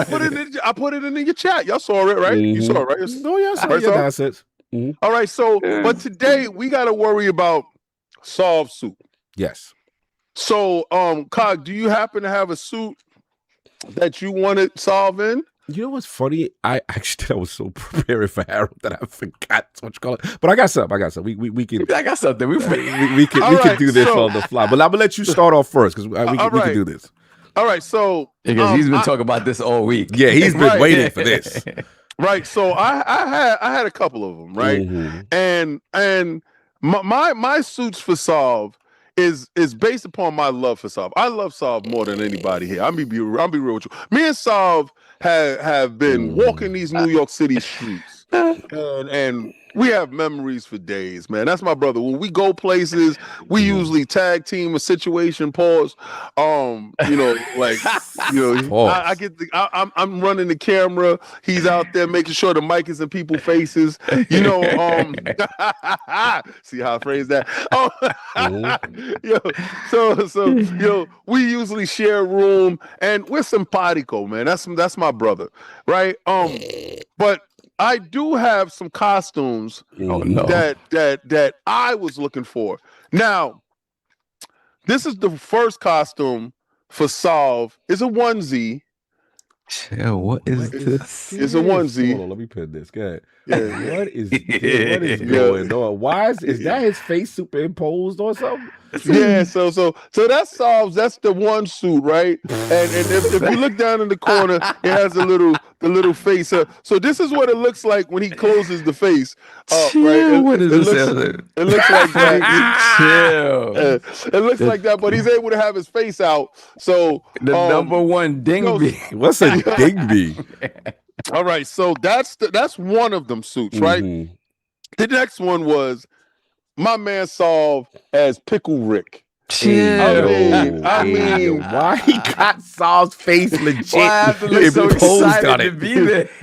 So my man Solve as Pickle Rick, I think that is incredible. But y'all have told me that he is the Messiah. Oh no, I can't do that. Yeah, he is the Messiah. That would definitely be a divorce income. So what I was looking for is him actually dressing up as the Messiah as one of the flock. I like these. I like these. I do like these. One of the flock. So wait, give me go back. I might I pick that? I want Messiah though. I want to see that one. Loves that? You know who loves that? God Howard. Howard loves that, as you know, because he was shepherding him in. But I didn't like that suit with him with God Howard. So I said, well, how about this suit with God Howard? Back it up a little bit. That's hilarious. There you go. Perfect. Hey, why he look like Puerto Rican cheese? Hey, so it's like Moses. So, but I said, but you know what? Pickle Solve. This one with him and God. I ain't gonna front. I like that. I like what we call that one. That's we call that Messiah song. What we call that one? Messiah song. So wait, go back to the first one. Go back to the first one. Wait, because you had Pickle Solve, Messiah. I'm putting the poll together. Messiah song. All right, because my vote is Messiah song. I think that's all brand. This one is definitely What is that called? That's the dingle. What is it called? The dingy. Yeah, the dingy. All right, so dingle. Okay, we got Pickle Solve, Messiah Solve, the dingy. All right, that's the dingy. Solve. All right, this is Pickle Solve. Right, we got Pickle Solve. All right, and then we're gonna leave one vote because my vote is Messiah Solve. So so we're gonna leave one for the chat to vote. Yeah. For the fourth one? So this is how Solve is when he's in his Messiah mode. I like that one. I can have the wooden staff. The staff look wild crazy. Right before he votes, because he always gets his votes right. But this is one. This one here is him with God Howard. Like he had to confer to him to bless all the Bethesda games. Like I'm Bin Laden or something. Right? So this is what happened when he sat down right before they conferred and said they was going to bring Starfield to PlayStation 5. So, spread the wealth. Reach out your hands and spread the wealth. Jesus Christ. He fed when he had 2 fish. I'm gonna have to, bro. This is one of those where I'm gonna have it in the room and the door closed already. Because wifey sees this, I'm told. Wifey, she gonna be the sacrilegious. We don't know what you might be. You might be Pickle Rick. You might be. So we got Pickle Rick, Messiah Solve, the Dingle Solve, and then we need one vote from the chat. So chat, we need to see what y'all want to vote as well. Wait. So Attic not able to use his phone? Yeah, Attic. I don't know where he at with his phone situation. Attic lost power. That his phone don't work. But the question is this, right? The question is this. I was just showing you what I was coming up with in my spare time. I like right? that. So yeah, cool. Yeah. So it's better than what I had going on. So let me show you. the costumes, right? Because I had the one costume, so y'all can get a better representation of the dinghy suit, right? Because the dinghy suit is probably one of the best suits that's out there, and I'm gonna show you, because me and Attic talked for a minute on this, long and hard in the situation. So this was Addict's idea. What was Attic? Yes, what Attic wanted. This is what Attic wanted. What is that? He wanted him to be Jinjo. From Jinjo? Yeah. From which one is that? From that's from Jujutsu Kaisen. Jinjo, how you spell it? Yeah, so but I don't think that's pretty good. But that's right? his vote though, so we gotta put it. Yeah, that is his vote. But we did say this. He did agree on this one. Okay. After I said, how about this one though? Since you like that black and white look, how about this Killer one? Clowns? Right? Look, yeah. So wow, crazy. He agreed with that. I would see him doing some anime no, so joint. I can show you. No, but he did want an anime joint. And so if you want to go with the anime, all right, Jinjo. cool. So Jinjo, that's how y'all spell it? Okay, yeah, I see what's good. Jinjo. Okay. All right. So, but Attic. So the reason why, because Attic wanted him to dress up like this, right? Attic wanted him to dress up like this. That's wild. But I said, no, we can do the Pickle Rick. Right, so this is the pickle. This is the Pickle Rick one, right? This is the one I showed you about how I did it. I jazzed it up with a little bit of AI for y'all, so y'all can see him, right? So that's like the bumps on the pickle, though. Yeah, yo, you gotta have like the bumps on the pickle. That's not. Bumps on your pickle. That's clinic. That's clinic worthy. Yo, and so if you don't have bumps on your no pickle, bumps on the pickles. So this is the Jesus I like suit. that's my joint. This is the Jesus suit. This is walks. Yeah, so this is the Jesus suit. This is the one. She said, "Stop saying Jinjo. It's Gojo." Good. Listen, yo, Rook. Thanks, Punisher. All right, so and this is the dingy, right? But see, this is what it really looks like, and I need y'all to see what he would really look like. The mouth. I don't like the lips and the mouth, that's disgusting. And so why you got a pocket with another one in it? That's the hood closed. That's that the is face. wow. That's the face that right there. Crazy. Yeah. So yeah. All right. Yeah, sir. So we got our finalists. Before I hit the parts, want to make sure we confirm. Nobody joins in, nobody joins in, this is the last one. Cog out Dende. The video on the vote. Cog out Dende on the vote. Dende. They saying what's Dende? Hey yo, that's look crazy. So if you know, this was one of the last one. This is a complete mask. Hold on, chat. What is Dende? Because I see people are asking for Dende. These to be on list. Somebody get what is Dende? Let's Google that. What is Dende, y'all? Because they want the chat. Let's put Dende. Dende. What is this? Dragon Ball. Hey yo, what is? Yeah, that's the little one. That's the little guy. That's the little one. So so y'all want Dende? They want Dende. He kind of looks like Den. Like yeah. So okay. So y'all want Dende? Dende is Addict's pick. So y'all want Dende over Gojo, or y'all want Dende over Pickle? So which one y'all want? Which one? Y'all gotta vote. Y'all decide. I don't. All right. PJ. He said, "Do the Pickle. I be a pickle on my show all the time. Do for all the pickle pullers out there." Wow. Yo, you super chat for that. So they don't have all right, the chat was Dende suit. All right, so we got Dende. They don't have a Dende suit. They don't got a Dende suit? I'm looking for a Dende costume. All right, let's check. Because the chat, the realm want Dende. They was mad last time because they wanted you with coconuts, so we got to give them what they want. That's their business. They didn't want you should have been in coconuts, but you know, y'all know how you finagled yourself. You mad? Don't be mad. See, right? So they got people that's doing Dende, but they don't sell a Dende suit. Yeah, we looking. We don't see a Dende suit. So what we will probably have to do is mix it, right? We will get the Messiah suit, and then he will have to paint himself green in the face, and he could get a mix. We can get a mix of the Messiah. Rook said Tom Edison said paint him green. So that's what we do. All right. We'll put the Dende, we'll get the Messiah and paint them green and get pointy ears on the tip. He said I wanted Addict's back. All right, Addict wanted Frieza. Frieza. Yeah. All okay, right. So, So hold on. let me change now. So let no me show the Gojo. freezer. Show the Let me freezer. Show the freezer. Let me show the All freezer. right, freezer. Let me Hold on, Let me show the So freezer. this sucks suit. with Attic's not here. I got to do all this. Yeah, hold on. Let me show the It's more freezer fun suit. with Attic is here.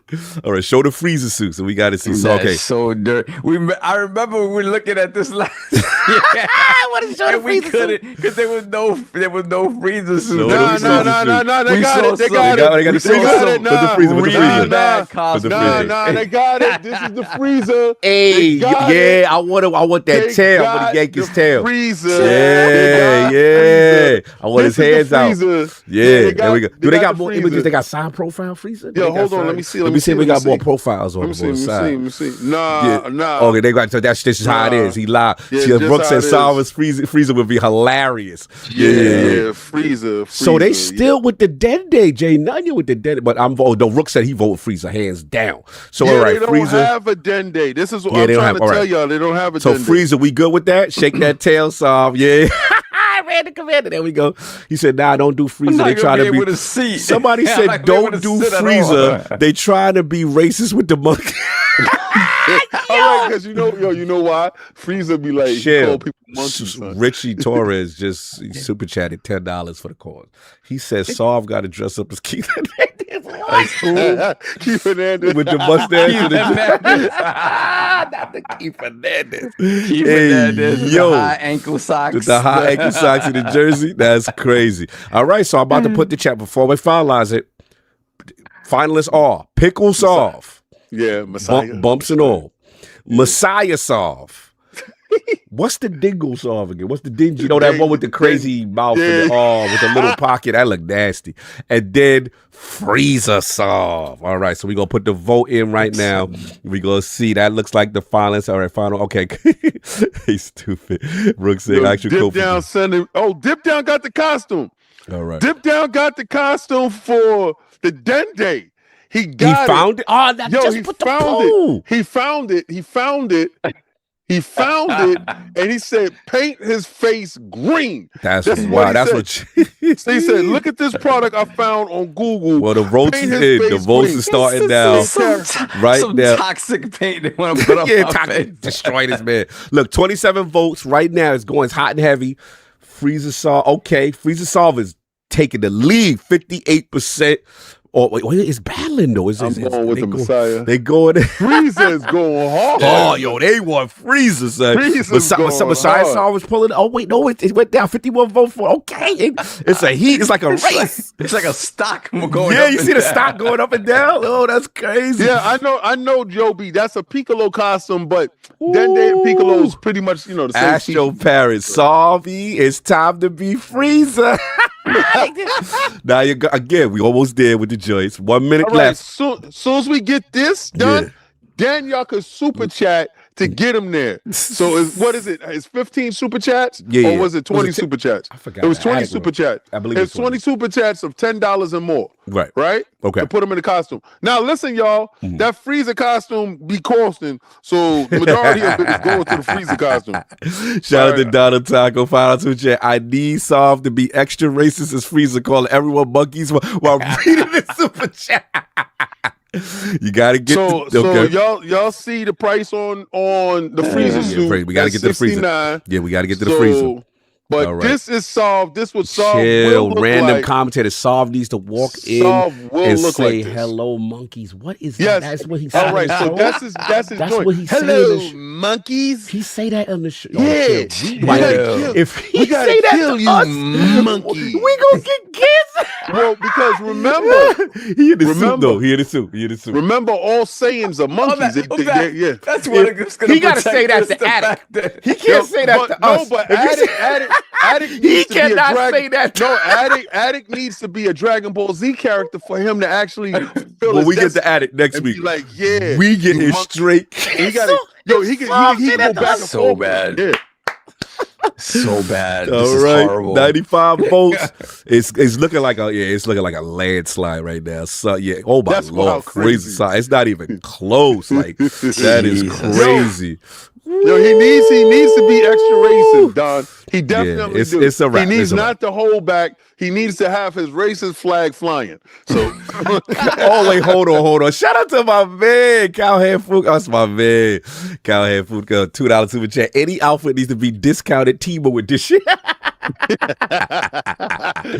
So look. Well, okay. So remember, guys, Stav is definitely going to order his One Punch Man outfit. He'll be wearing that as soon as possible. So, Stav, could you please order that as soon as possible? I would like to see you in that for Easter Sunday. Shout out to Yes, Iron Rook. $2 super chat. Have Attic be Kid Gohan with the tail. Attic's next week. We got to get first one down. We got it. We got to, in order for Saw, we got to hit our goal now. We got to hit our So goal we got to with get Saw the $10 first. super chats. Get that going. If we want Frieza Saw, because it is clearly going down.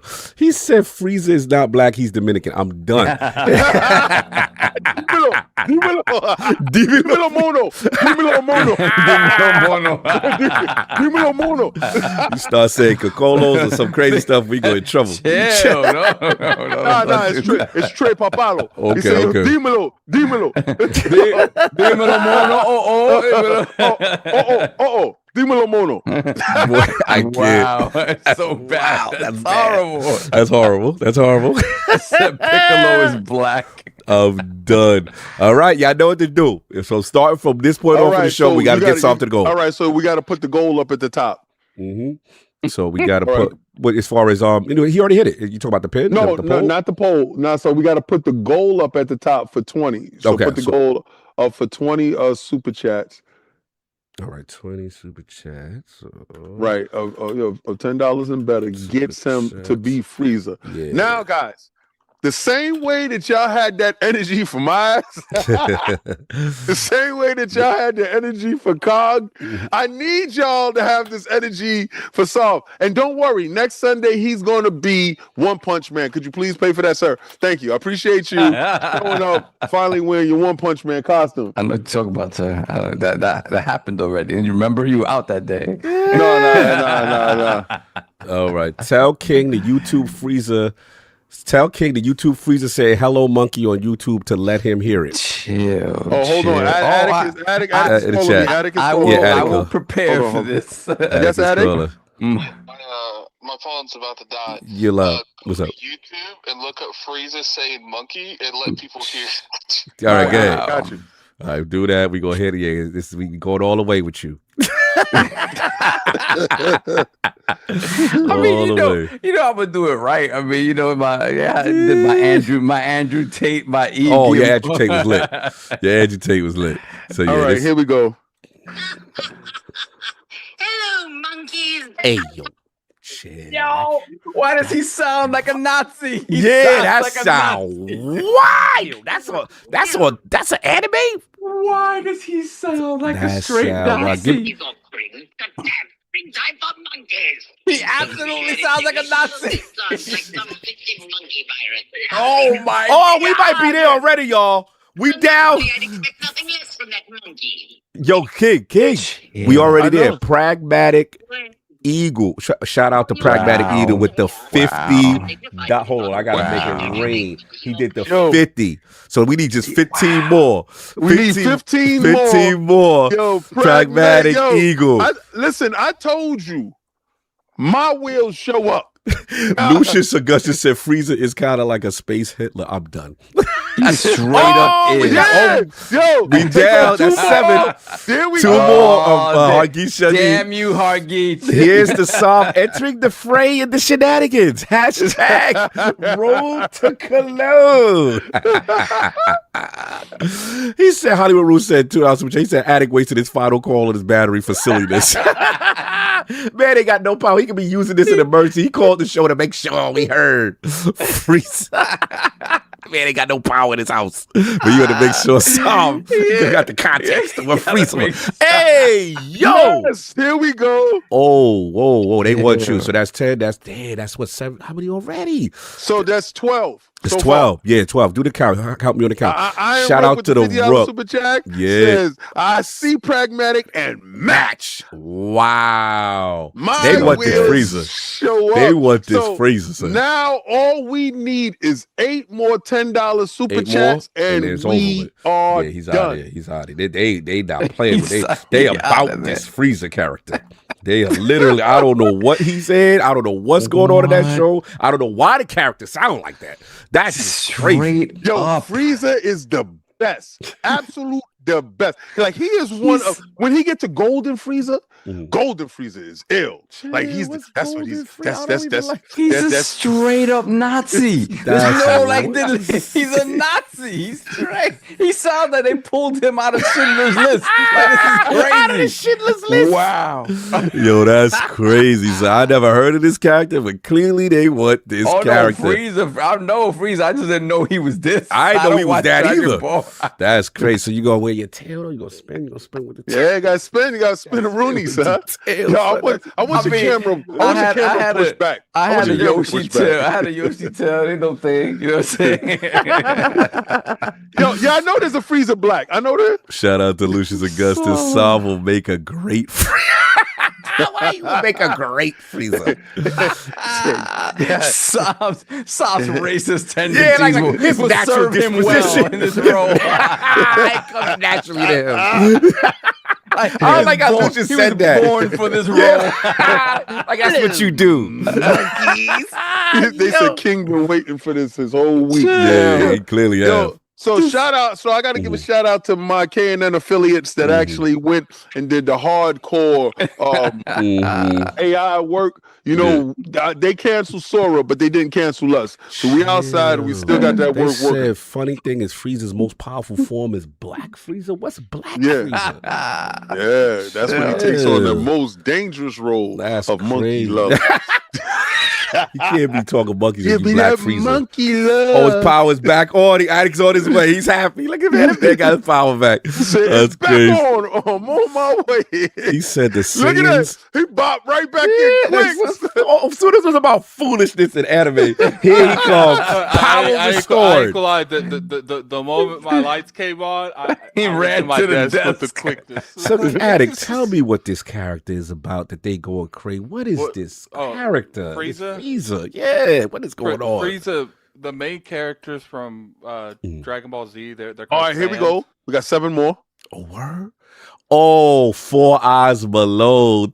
Listen, run it up. Yeah. Y'all might as well be playing Dragon Ball Z Fighter as well. I need Sam to say, this isn't even my final form in his suit. What is that about? Essentially, Frieza is one of the main protagonists of antagonist of Dragon Ball Z, and the reason he calls the reason he says the monkey line although is because he's like his race just takes over like whole universe, like galaxies, like that's what he does. Like he controls that, him and his dad and his brother Cooler, and they hate the Saiyans. The Saiyans is Goku. Right. It's like the main All the protagonist. dudes that they had, they changed. And they are what essentially the reason they call them monkeys is because they turn into giant apes if you don't cut their tails off. You gotta cut their tails off as babies. Wait, since when the yellow haired dudes turn into monkeys? No, they've always turned into monkeys. They always turned into monkeys. So to essentially, destroy stuff. what the yellow hair thing is the monkey power without turning into the monkey.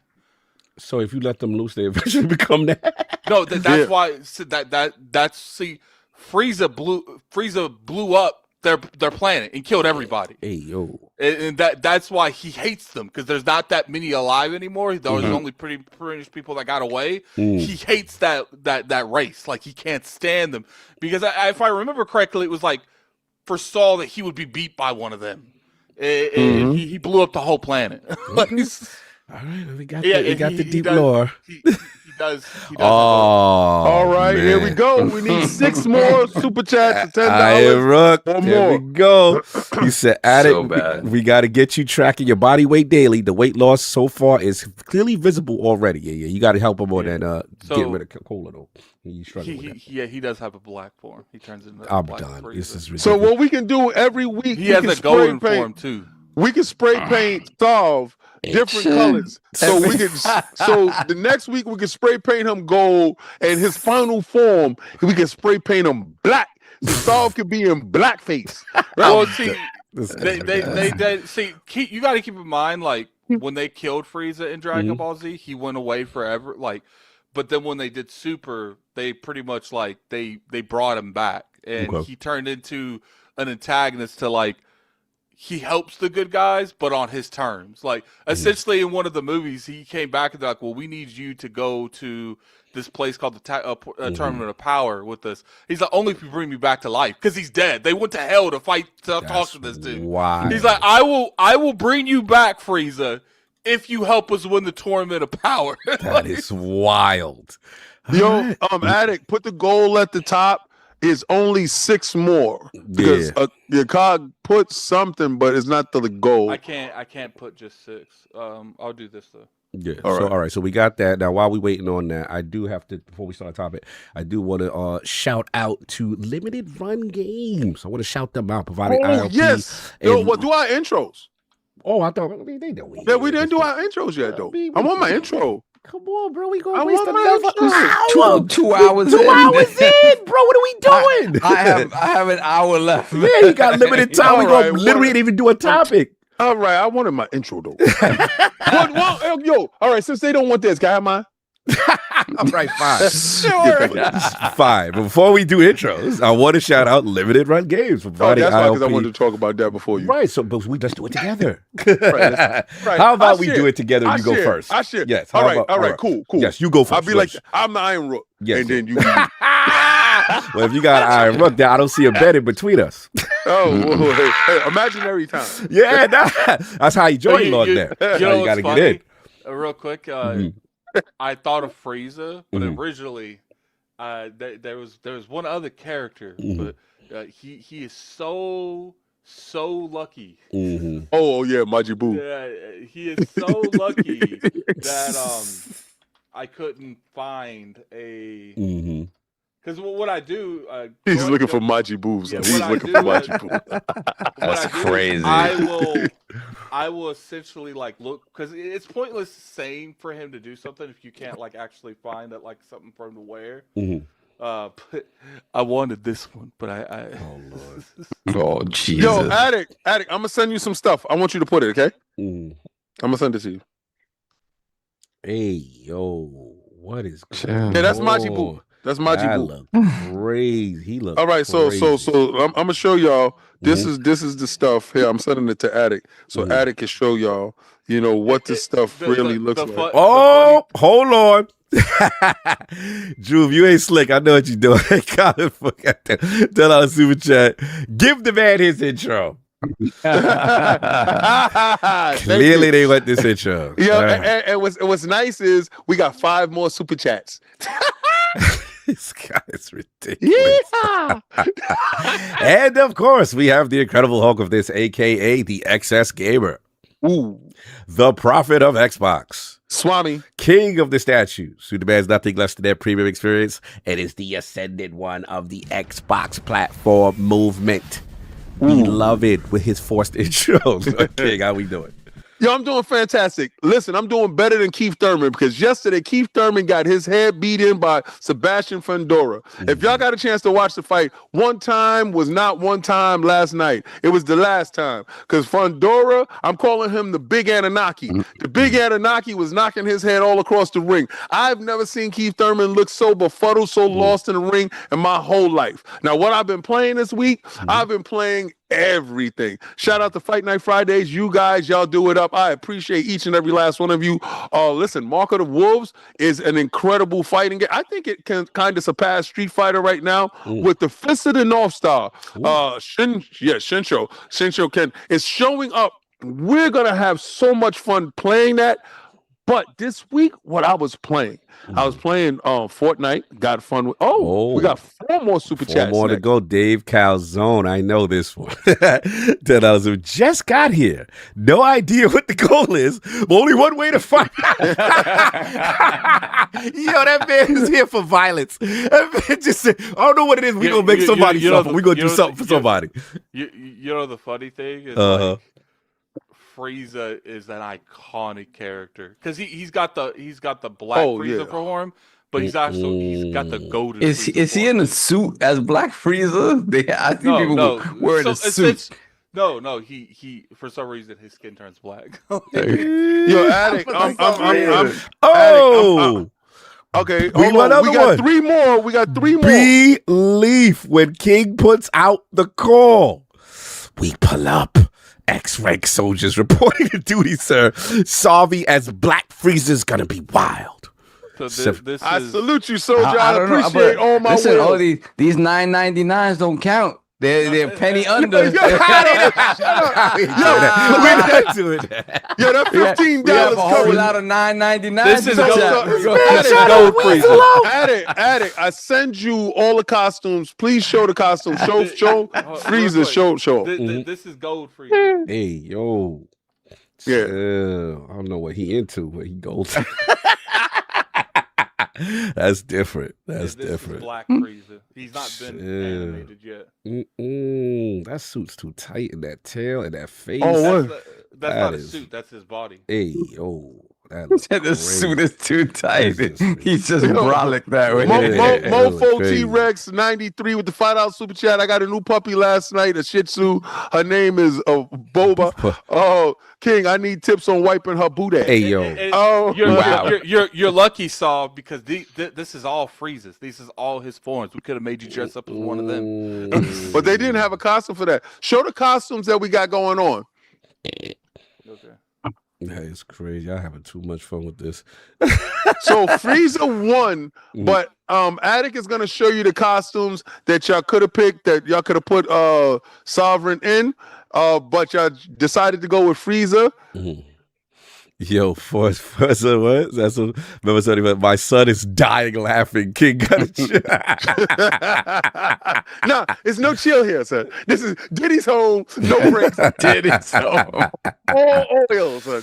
This man has been really excited for this week. He's excited, been waiting. This is greatness. Attic, show the people what Soft could have been. The Gojo. I actually was gonna pick Gojo, but when I saw that Frieza outfit, I was like, nah, that's a wrap. Yeah, that Frieza's definitely. All right, so this is when he was standing with God Howard, and he was the Messiah. Messiah, I was my vote. I like the Messiah song. So this is the face, bro. Attic, hold on, go back, Attic, go back. So let's pause for a moment here. Every time. This is when he's just looking out over the lake and he's pondering the pasture. He's pondering over his flock. That man brought the breakdown like 6 fishes and 5 loaves of bread. Why do Go back to it. Go back to the other one. Dingy hair is crazy. That's crazy. But like, I see the 6 fishes and the 5 loaves of bread right there. Like he about to break off the whole crew. Yo, we got 2 more left. You know the vibes. Shout out to Junior. That's skew. Yeah. Chill. That's crazy. Yeah. I don't like the pickle got bumps on it though. Yo, he got the pickle got pickles. We can't no bumps on the pickles. Show him the Frieza suit, Attic. Show him. We got one more. That's P-Love. $10 super chat. Wow, this is crazy. He said, that's crazy. I just bought another Yorkie last night, and I'm about to get rid of them already, and I'm selling them to my brother. He's too big for my girl, if you know what I mean. Hey, yo. That's crazy. Oh, yo, who did that? Who did that? No, but I need him clean shaven. I need him clean shaven. Put the DLSS 5 clean shaven on him. That's the DLSS 5. That's the DLSS 5. I need him clean shaven. We need a DLSS 5 thing. So, show the Frieza, Attic. Show the Frieza. Show the people. We need one more super chat. One more super chat of $10. Just show him the Frieza, Attic. I sent it to you. Show him to him. Mm-hmm. Yeah. Attic home. Attic home. My partner in crime. Attic home. All the messiness. Somebody says, look at the lights. His lights is extra bright. That is why. Oh, we got it. Yeah, we got it. Fittingly from Donna Taku. Tell us. Give Sav the Frieza Form 3 costume. The wild xenomorph head looking one. Chill, man. Chill, son. That's crazy. That look crazy. I don't like it. Why is his hands like? Look at the It's off to the feet. side. We can't really fully see it. Why is this thing called the eye-catching Dragon Ball? Eye-catching Dragon Ball. It's off to the side. They can't really see it. Bomb helmet. That's BT crazy. Maverick 707 with the $10. We hit it super chat. already. I'm only here to get Addict, aka Snow Bunny, in that Easter costume. He already bunny setting up outfit. next week. We setting up. He put his vote in for next week. Buddy costume addict. Why is a Snow Bunny addict? That's a Snow Bunny addict. It's a good thing that 10 does nothing for you. Look how bad addict. He ain't like that. He ain't like Snow Bunny. It does nothing. No, All I right. don't care. Yo, I'm so just being real. which bunny costume y'all want Addict in? That's next week. We got to start. the show. Y'all want Addict in this bunny costume? Oh, Is it this no. one? That seems hot. That, I'm gonna have a seizure in that. yeah, you thing. can't even do a Or is- podcast with that. Or is it this one where he looked like a serial killer? Yeah, that was wild. That is wild right there. Anyway, that will be next week. Addict, I mean, King, have you finished your intro, sir? Because So I was playing Yes. the Marvel Maximum Collection. Yes. And first, I only got a chance to play X-Men. Mm. It is the most accurate arcade sounding arcade playing. I think it's a straight source code from the arcade because I have the emulated version. Mhm. It don't sound like that at all. It sounds like I walked in 161st Street bowling alley. And they had the multiplayer and everybody's playing. You could play it online. You could play with 2 to 4 people. The sound of it. My son was upstairs asleep. He said he was having a dream about Silent Hill and he heard me with the mutants. I just got to say this. I was so happy to have that game as a kid. I didn't realize how accurately wrong it absolutely was. Magneto does not control Sentinels, and why is he making the Sentinels destroy the city? But it was dope. I played as Nightcrawler. It took me back to my childhood. Hell yeah. I was gonna call Cog immediately, but I already knew Cog got it. Yeah, I'm gonna talk about it when you're done. Yeah, for the Silver Surfer, and I wanted to ask his I'm gonna talk to opinions you. on it. Mhm. Everybody that got here on the panel, did you get a chance to play it and see it? Other than that, I didn't really care about my intro. Those 2 things. I That's just cared literally about so we was in the Keith same Thurman pocket. Yeah. in this game. Yeah, Yeah, so I'll go right in because that was what I was going to do was Maximum Collection. Again, shout out to Limited Run Games. They provided us a code. And also I want to shout out Subeg and look out for, Subeg's got an article right now. Go check it up on lordsgaming.net. And then obviously we got a review coming. But for what we've played so far, so Maximum Collection, for those who don't know, is a collection of games remade with limited run titles, used that Carbon engine. And then pretty much it's basically they're recreating older games exactly how they was back in the day.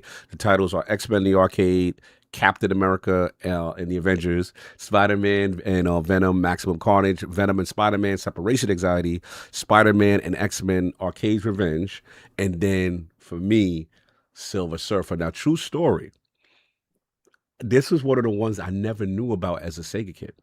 Oh, wow. I missed out on this. I found out about this much later. I was like, yeah, I think that would have swayed the tide for me. If I would have known, and then and here's the thing about this game. Okay, have you gone into the artwork and the instruction manual section? I didn't. Oh my God, the video. Yeah, it's detailed, man. It's really nice. So amazing. If I would have saw the cover art that they have for the box art for Silver Surfer and NES that I did not know existed, I might have betrayed Sega. I might have betrayed the mass. This was it. This was everything. So shout out to them. Sorry. So the game, yo, this is the most savage, sadistic, hardest game in the history of video games. This is ridiculous. Now shout out to the lore. They got Surfer. They got Galactus. You could pick the stage how you want to start it. So you're like, yo, I want to go to the world where Fire Lord is. Fire Lord's in the game? Fire Lord's in the game, bro. I would have betrayed Sega if I knew about this game. They got Mephisto is a level, and he a boss. Remember the Possessor from the original Elders of the Universe? They got Possessor in it. I was like, yo, this is fun. And then each stage, I guess you can tell they don't know all the certain stuff, but it's like he has to get some part of a weapon, which I'm assuming looks like exactly like the ultimate nullifier. But what's dope is, so the stages start, so they got like the, what you call it, the horizontal and the vertical. So they got one stage that goes up, right? So he's on the board, whatever. It's basically a shooter. It basically, all this is like, you know, a R-type kind of shooter in a way. But this is the most sadistic developer created game I've ever made. Like, bro, anything touches Silver falls off the board, dies. Like then there's like little one hit and done. One hitter quitters out, and it is so vicious. They remember it's 3 lives and you're done, and then they want you to do 5 worlds like Mega Man, and like, bro, there's no, whoever was beating this game is the ultimate savant. You know what I'm saying? There's no way. But shout out to Limited Run. With the rewind feature? It's the rewind feature. Yeah. They got cheats. They got all types of stuff. I just use the rewind feature. But what's cool is I like the boards where it goes side to side. And then Surfer, he get this little thing on this board. You can shoot the little power cosmic with the thing. And you can, it's like a little turret. It's fire. I'm not going to hold you. And they got their little Ninja Gaiden style cinematics between the levels. Salute to them. This was the game I never got a chance to own. I've always wanted it. It's in a perfect collection, and all I have to do is been playing it. So shout out to Limited Run, Matt. I wanted to give them a shout out for Marvel Maximum Collection. Sorry, I don't know if you had any bars for it before we move on that one. But the only thing I got to try out was Captain America and the Avengers, and I always forget like I used to. We played this a lot in the arcade, and then I had the Genesis version. And the Genesis version was like really faithful. If you think about it, like going back to it, obviously the sound wasn't the same, but it's really faithful because for whatever reason in my mind, super high. Well, for whatever reason in my mind, I thought that I thought that the arcade version would like look considerably different than the home version, and it wasn't. This is one of the earlier. This is definitely an earlier game than the X-Men beat 'em up, right? The X-Men beat 'em up, like the sprites were crazy, like it was a lot more detailed. This like the sprites in Captain America and the Avengers are just smaller. Like it is a cool but simpler game. And I realized that immediately. I was like, damn, because at first I was like, wait a minute, is this the home version? And I'm like, no, it's the arcade version. It's just that the differences in how it looked. Obviously, like I said, we talk about the sound and whatever was different for the Genesis version. But yeah, man, it was fun to really, like King says, have like the arcade proper version. And we've had access to it in a number of different ways in the past. But again, I mean, with emulation that isn't with emulation that isn't kind of controlled, like you never not quite know what you're gonna get. You know, when you get different ROMs or whatever, there's you know, people do different things to these ROMs. So yeah, Limited Run does do a pretty good job of this. So it's cool. I think, is there going to be a physical version? I don't know. I believe it'll probably be a physical version for other platforms. Probably for the PlayStation, most likely for the Nintendo. But I didn't know Limited Run did digital. So when it popped up, Limited Run, I was like, oh, for real? Didn't know that. But now I'm a fan of their work because I'm gonna be real. Like I said, I do have an arcade machine upstairs. I do have it on different emulators. I do have emulators on my handheld devices, and they never quite capture this complete sound and feel of X-Men Arcade. And that they got it. Felt like completely that was it. That was it. They're very good. They've been doing digital for a minute, but it's their physical stuff that a lot of people, like collectors, will go for. But the problem with them is they take forever to send them to you. Like I think I heard Dustin talking the other day that he was like, dude, what was it? It was like he ordered like a Croc special Legend of the Gobbles, something like that. Special. Maybe I'm wrong about the game. But it was like he ordered it like in 2024. Bro. Still take a minute. So it's not a good look when it comes to how long they take to put the physical stuff out. Oh, they said is getting it for physical for Xbox, PlayStation, and Switch. Okay, I'm looking on this site. Go check. Thank you. Go check us out on it. We got the LogNet article right now. So you're describing that, and then we were out there. They was out there at GDC, and Sube got a chance to build with them. That's where he put in an article as far as the announcements and stuff like that. But yeah, shout out to better, man. Fantastic. And they even got the CRT and scan filter lines. You know what I'm saying? If scan line Which have filters, gotten better over line. Yeah. A lot of times those things aren't great. I don't really use them. I like to use the modern stuff, but they've gotten much better than in the past. Like, you try to use this stuff in emulators, a lot of times it just does not look good. But they do a much better job of that stuff. Yeah, no doubt. So shout out to Limited Run Maximum. You already know collection is out there in stores. Look out for the review on lordsofgaming.net soon, and we can finally get into the show if everybody is good now. Where's my intro? Oh, now we fighting. No. You said you didn't want one. You didn't care about that. They super chatted for mine. Sorry, not for you. Yeah, you're ridiculous. Anyway, so let's get into it. See, I know what the rest of y'all been patiently waiting. Hit the like button. We've been having mad fun. I see these likes up, man. What's going on? We having mad fun out here. So the hell when I'm playing Pokemon? Yo, this is not that show, and we're not talking about Pokemon here. You're definitely gonna be playing Pokemon. No, I'm not. I'm gonna block you. I'm changing my password tonight. I'm changing my password tonight. Locking you out. You definitely gonna be playing. We gonna name every Pokemon you have. Every Pokemon gonna be a pause for the. Yo, you know what he said? He said that he's gonna name one of my Pokemons Pitch the Tip. Pause. No, I said that's dick pinch. That's wild. See? I'm done. Worse. I'm done. Worse than pinch the tip. Pause. That's wild. And he got premeditated names. Mm-hmm. I can't mess with people like this. Yeah, man. Salute to that stream that's gonna go down. But we got to talk about. He said 2.5 hours later. Yeah, 2.5 hours later. But we got to the first topic today. And this is a big one. This one is rocking the industry. Shout out to the PlayStation blog that put out the new price changes for PlayStation 5, PlayStation 5 Pro, and PlayStation Portal Remote Player. Press is effective April 2nd. Isabel Tomatis, Vice President of Global Marketing at Sony. With continued pressures in the global economic landscape, we made the decision to increase the prices of PS5, PS5 Pro, and PlayStation Portal Remote Player globally. We know that price changes impact our community, and after careful evaluation, we found this was a necessary step to ensure we can continue delivering innovative, high-quality gaming experiences to players worldwide. The updated recommended retail prices for PS5 consoles are effective starting April 2nd as follows. For all other territories, please check your local retailer or directplaystation.com where it is available. So shout out to The Verge, who also did the breakdown as well. So they're raising it with this announcement. So now the base PS5 will now cost $649.99, up from $549.99. The PS5 Digital Edition now costs $599 instead of $499, and the PlayStation 5 Pro will now cost $899 instead of $749. Along with these changes, Sony is also increasing the price of the PlayStation Portal, going from $199 to $249. And this is the second time in less than a year that Sony has raised the prices of its PS5 consoles, as the company hiked prices by $50 for all three models late August. Sony cites continued pressures in the global economic state.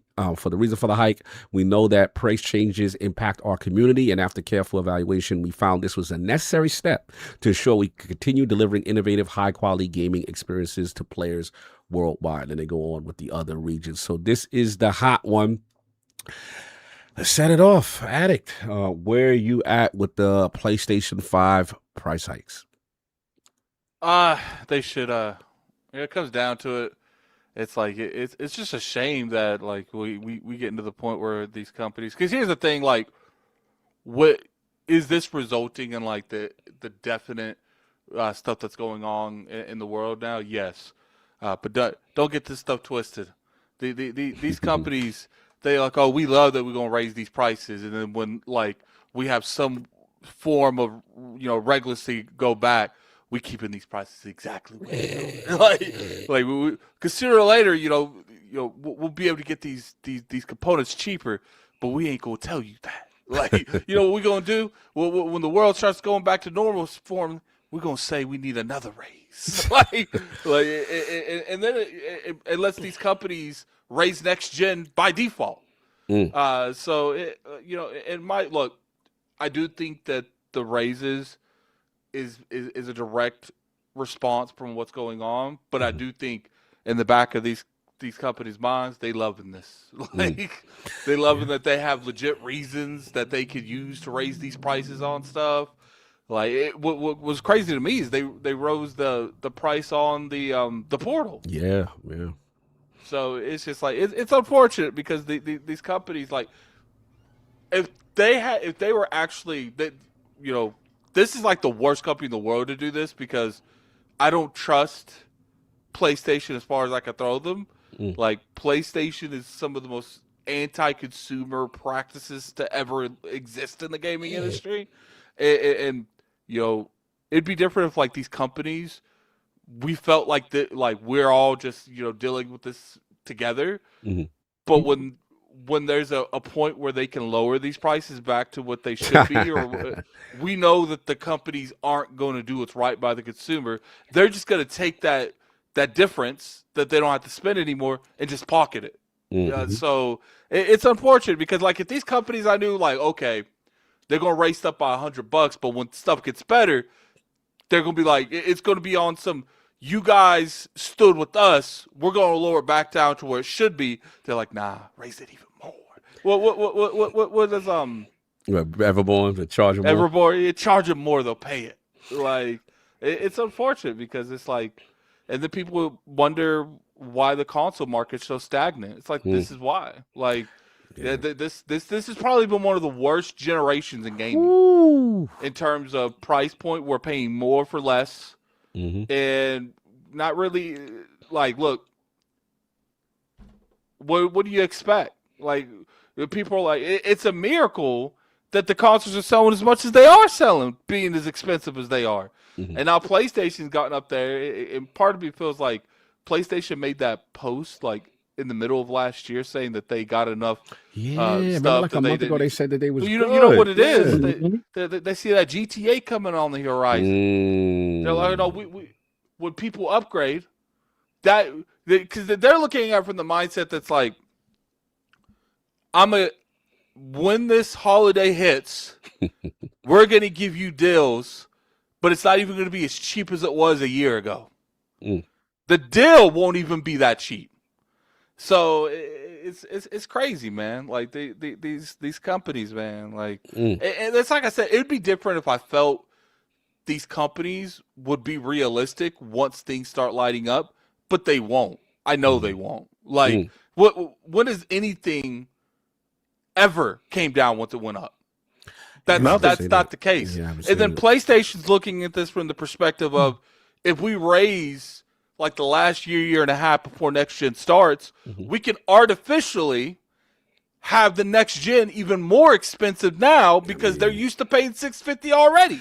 If you had 900, it's gonna be interesting to see what system comes, what price a potential system comes after that. And it lands in if this is 9, you know what I'm saying, for the highest end. But I want to. I'll let you finish, and then I got something to tell. PlayStation, you know, I get it. You know, times are tough, but it's just like, you know what? These companies keep wondering why more and more people are going to PC. This is it. Because it feels like all these companies do is just try to extort more and more. And it's like, look, and let's not to mention too, where it's like that's just the console portion. Like gaming, the games portion themselves. We always come across games that are broken at launch. Games don't be working half the time. Games that are just underwhelming. Games that are marketed to on top of Mount Olympus, and then when we play it, it's nowhere near what we thought it was going to be. Like, it is what you're saying about the hobby. It just don't sound promising. It's not. People call me the Doom Good Merchant for a reason. I ain't been saying it's been promising for a minute. Like that's why people are like, Attic, why ain't you positive? What is there to be positive about in this industry? Yeah, it's wild right now. Now, I wanted to add this before I open it up to Solomon King in reference to this is another rumor that came through right around the same time. And it says amidst rumors about obviously the price increase, the internet has been discussing the upcoming price hikes for its digital services. Well-known insider Detective Seeds published a forecast regarding future prices for annual plans of the PlayStation Plus subscription. And he predicted a significant price increase for all subscription levels, which expanded video game catalogs. According to the published data, the plan prices will change as follows. PS Plan Essential will increase from $79.99 to $99.99, an increase of 25%. Also, the rumors of Plan Extra will go from $164.99. It will cost $164.99 instead of $134, an increase of 22%. And then the other rumor is that PlayStation Plan Premium will rise to $199 from $159, which would be a 25% increase. And they said such a price hike could force many console owners to reconsider their spending on digital entertainment or abandoning the company services entirely. So again, these are rumors. This is not confirmed, you know what I'm saying? But just wanted to put that out there that this is something that is also bubbling just in case this happens. After the time of recording, the Lords were here just in case it does happen. But what are your thoughts on that, Attic, about PlayStation Plus rumors of a subscription price in addition to the console price? I just saw Netflix go up again. Like Yeah, subscription services facts. going up. It don't even surprise me anymore. Like, first off, these subscription services, they've all been going up. For what? Like, what does PlayStation realistically do with that service to make it even worth going up? Like, at least when Xbox does stuff with their service, like, they put good games in there. Like, last year... You hear that, Christopher Hart? Last year... Like two of the Game of the Year contenders was in Game Pass day and date. Facts. Like you know, and that's not even like, because I've always said, like, even Game Pass where it's at now, it's still the best deal in gaming. Just a lot. It's been outpriced by a lot of people now. Like you get a lot of gold when you pay for Game Pass, but it's gotten to the point where it's not an impulse buy anymore. It's an actual, like, legit thought process if you need it or not. That's the problem with Game Pass. But if you stack the games that come into that service month to month, it's definitely worth the admission, but it's just it's not an accessible price point anymore.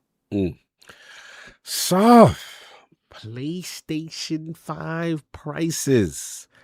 PS5 Pro $900, PS5 Digital $600, PS5 Base $650. Rumors of PS Plus going up. Where we at with all this? I don't think those are rumors. I just think, that's the reality. That's just the reality of everything. Yeah, I guess they, whatever stock that they had they had in tow that was going to help them sort of navigate this when Xbox is raising their prices, Nintendo's looking at raising their prices. Yeah, I guess that stock has kind of depleted. And they reached the point where this had to happen. In their mind, it had to happen. But wasn't it just like a month ago that chick from the Yep, there's a bunch of lies. Yeah, like like not to cut you off. Sorry, we always interrupt you. Sorry, yeah, we do, because he always he's so good, and he sparks a good thought, and you're like, damn, I don't want to forget it before he gets into his balls. And I know you're gonna give us the ball, but like, wasn't it just like a month on a earnings call that they were like, yo, they literally allocated 30 million. Yeah, 30 million, right? Can't up my bucket, right? I mean, they allocated it, but it's just like, look, we about to have the GTA. We're about to sell all these PlayStations. Right. Yeah, we're gonna raise it $100, give you $50 savings when GTA comes out. How to stop? Yeah.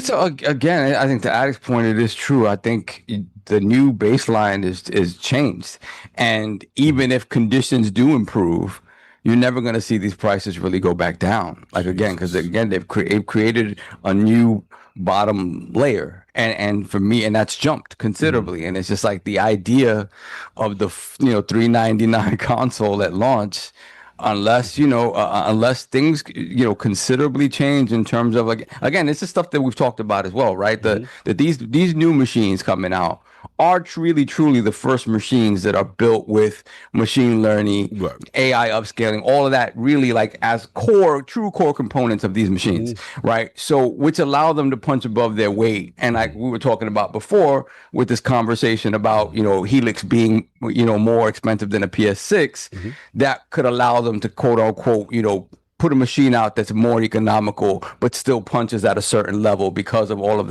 those internals. But at the end of the day, if just getting the components to the machine is what's really causing this issue, it's not really going to matter that the machine can do more than what a base price would indicate. It's because the base price is just going to be inflated as it is.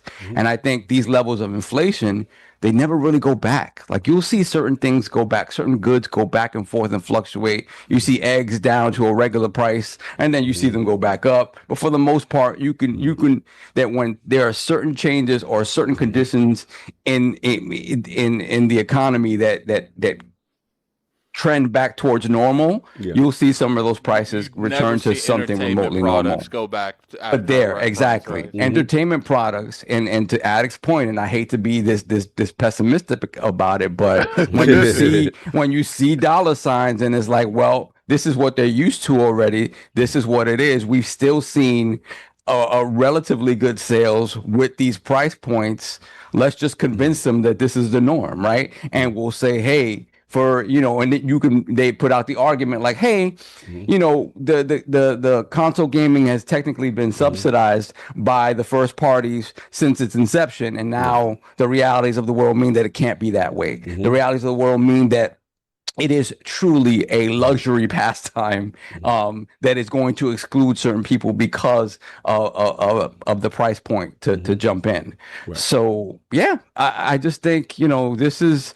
All the stuff about the market conditions, that's all true. But underneath it, the idea that they are going to come back down in price and they normalize the market post this. No, that's just not, it would be, it's sad to say, but it would be bad business on their part. Unless of course they see a drastic reduction in console sales and just in the entire industry sort of taking a huge dip where they look at it and they have to say like, hey, we have to subsidize this back in some way, shape or form. I don't see it happening. I just don't see it happening because again, they've created a new baseline where people have gotten somewhat used to it and grown to accept it. I don't know that this leap, what you think? I don't know, this leap, obviously we're looking at it and we're like, this is egregious. And particularly egregious because we're 6 years into a console generation and these machines are $150 to $200 more than they were at launch. Not like the tech got better. The tech hasn't gotten better. The only argument you can kind of make for that is PSSR 2.0 being, I think, in terms of stuff that comes off as somewhat transformative. $200 better. Not $900. It isn't. It isn't. Like same way. Like I look at that like a Xbox One X, right? Right. When it was the beginning of the 4K sort of revolution. It's like, okay, this is 4K now. We need 4K TVs. And they walked away from that too. And they pretty much did. Native 4K. They was like. Yeah, native 4K, unless your game is old, there's really no reason to try to work for that because the power is better spent on performance and other things, right? So, yeah, so I just think, pessimistically, this is going to sort of be where we're at. And there's not going to be any reason to come back. Like again, unless they see such a considerable dip over the next year and a half, 2 years as we go into this new console generation, and they're afraid that their new consoles are going to tank. I don't see any level of subsidy from either one of these guys. In my opinion, they'd rather raise the prices and a couple of times of the year lower the prices through sales than have them prices all year round. Just be baseline, yeah. So it's going to be, and again, they can also feed off of the fact that at the launch of any new hardware, the excitement around it will make people pay exorbitant amounts of money, as I have done in the past when I have not been able to get a pre-order. So I am part of the problem, right? So that happens. In terms of the subscription service, I think that's a go as well. Again, because I think the same thing. Sony's in a little bit of a different place where the subscription service, you don't have the question of the first party day one games, right? So for them, in a lot of ways, it is like, especially at the higher tier, it's you know, the legacy. You get your PS1 stuff, your PS2 stuff, the legacy stuff, but that's all like. When you think about how often they, you know, what they give you month to month, it isn't this thing that's absolute, like an absolute necessity, and it costs an exorbitant amount of money. In addition to getting all the games that the middle tier get and things of that nature, and every now and again you will get a game in there like day one, but it isn't a single player thing. It'll be a multiplayer thing or something like that, or something that's a second party for them, right? So I know they've also I don't pay attention to it, but I don't pay attention to it, but I know they've added like movies to the top tier, right? And but it's not new stuff either, right? I forgot what it is, but it's not new stuff either. Some little curated menu. It's not a lot. It's not a lot at all. It's like old legs. Stuff, and it's like old stuff. Yeah, who the hell want frog legs in their buffet? Yeah, exactly. Like, here, you can have this if you want it. I was like, I just snail backs. Yeah. I'm done. Chicken neck. Let's have a chicken neck. I'm done. You got pigtails. So yeah, you know, again, this is one of the things that I think feels even more egregious if it is true, because again, I don't these rumors don't necessarily indicate that they're looking to expand value in these packages, just price, right? So that's never a good look. So yeah, this is just not a good look all the way around. Exactly where they want to be. Right. Give us more and we give you nothing. Yeah. So, you know, I told you guys, like, was it last week? I said, you know, when I reached the end of, you know, the last whatchamacallit, Game Pass Ultimate. I was like, you know what? I'm never on my console. I don't really need all of this. Just give me PC and I will play the stuff on PC as I mostly do. And it's been fine so far. And it's what, like $16 a month or something like that. So it's not, you know, again, and to be fair, to be clear about both of these subscription services, I've always had them since day one. Yeah. They're great values. They've never been a great value for me because of how little I'm able to play. So I've never fully taken advantage of them and just paid for them because I'm like, this is cool to have. But to be fair, whether Ultimate or PS Plus, like I'm not the dude that takes advantage of those things in a way that would, you know, I should be the dude who's like, I'm not using this at all. I should not be paying for this, and my dumb ass does. But now I'm just getting to the point where it's like, it really is ridiculous that I am paying for this stuff and don't utilize it. So yeah, you know, I'm sure there are, you know, whatchamacallit, like hardcore power players out there that really do utilize both subscriptions to the max and get whatever you can out of it. But I really just do think that, you know, looking forward, as we saw, you know, we shout out to our, you know, Lords After Dark conversation about Game Pass. You know, you have to start looking at ways. You have to start looking at ways of yes, you're going to find ways to make more money off of it, right? And in doing so, that would probably mean whittling some of these things down so that's more tenable in terms of price point, without going crazy on trying to give the consumer value, which it sucks to say, but this is the way they think. And then other ways of making more money in these higher tiers and adding value, right? But that has not been a conversation that I'm privy to on the PlayStation side. So yeah, I mean, this is what they have to figure out, navigate this stuff moving forward. It ain't gonna be easy. It ain't gonna be pretty. Right.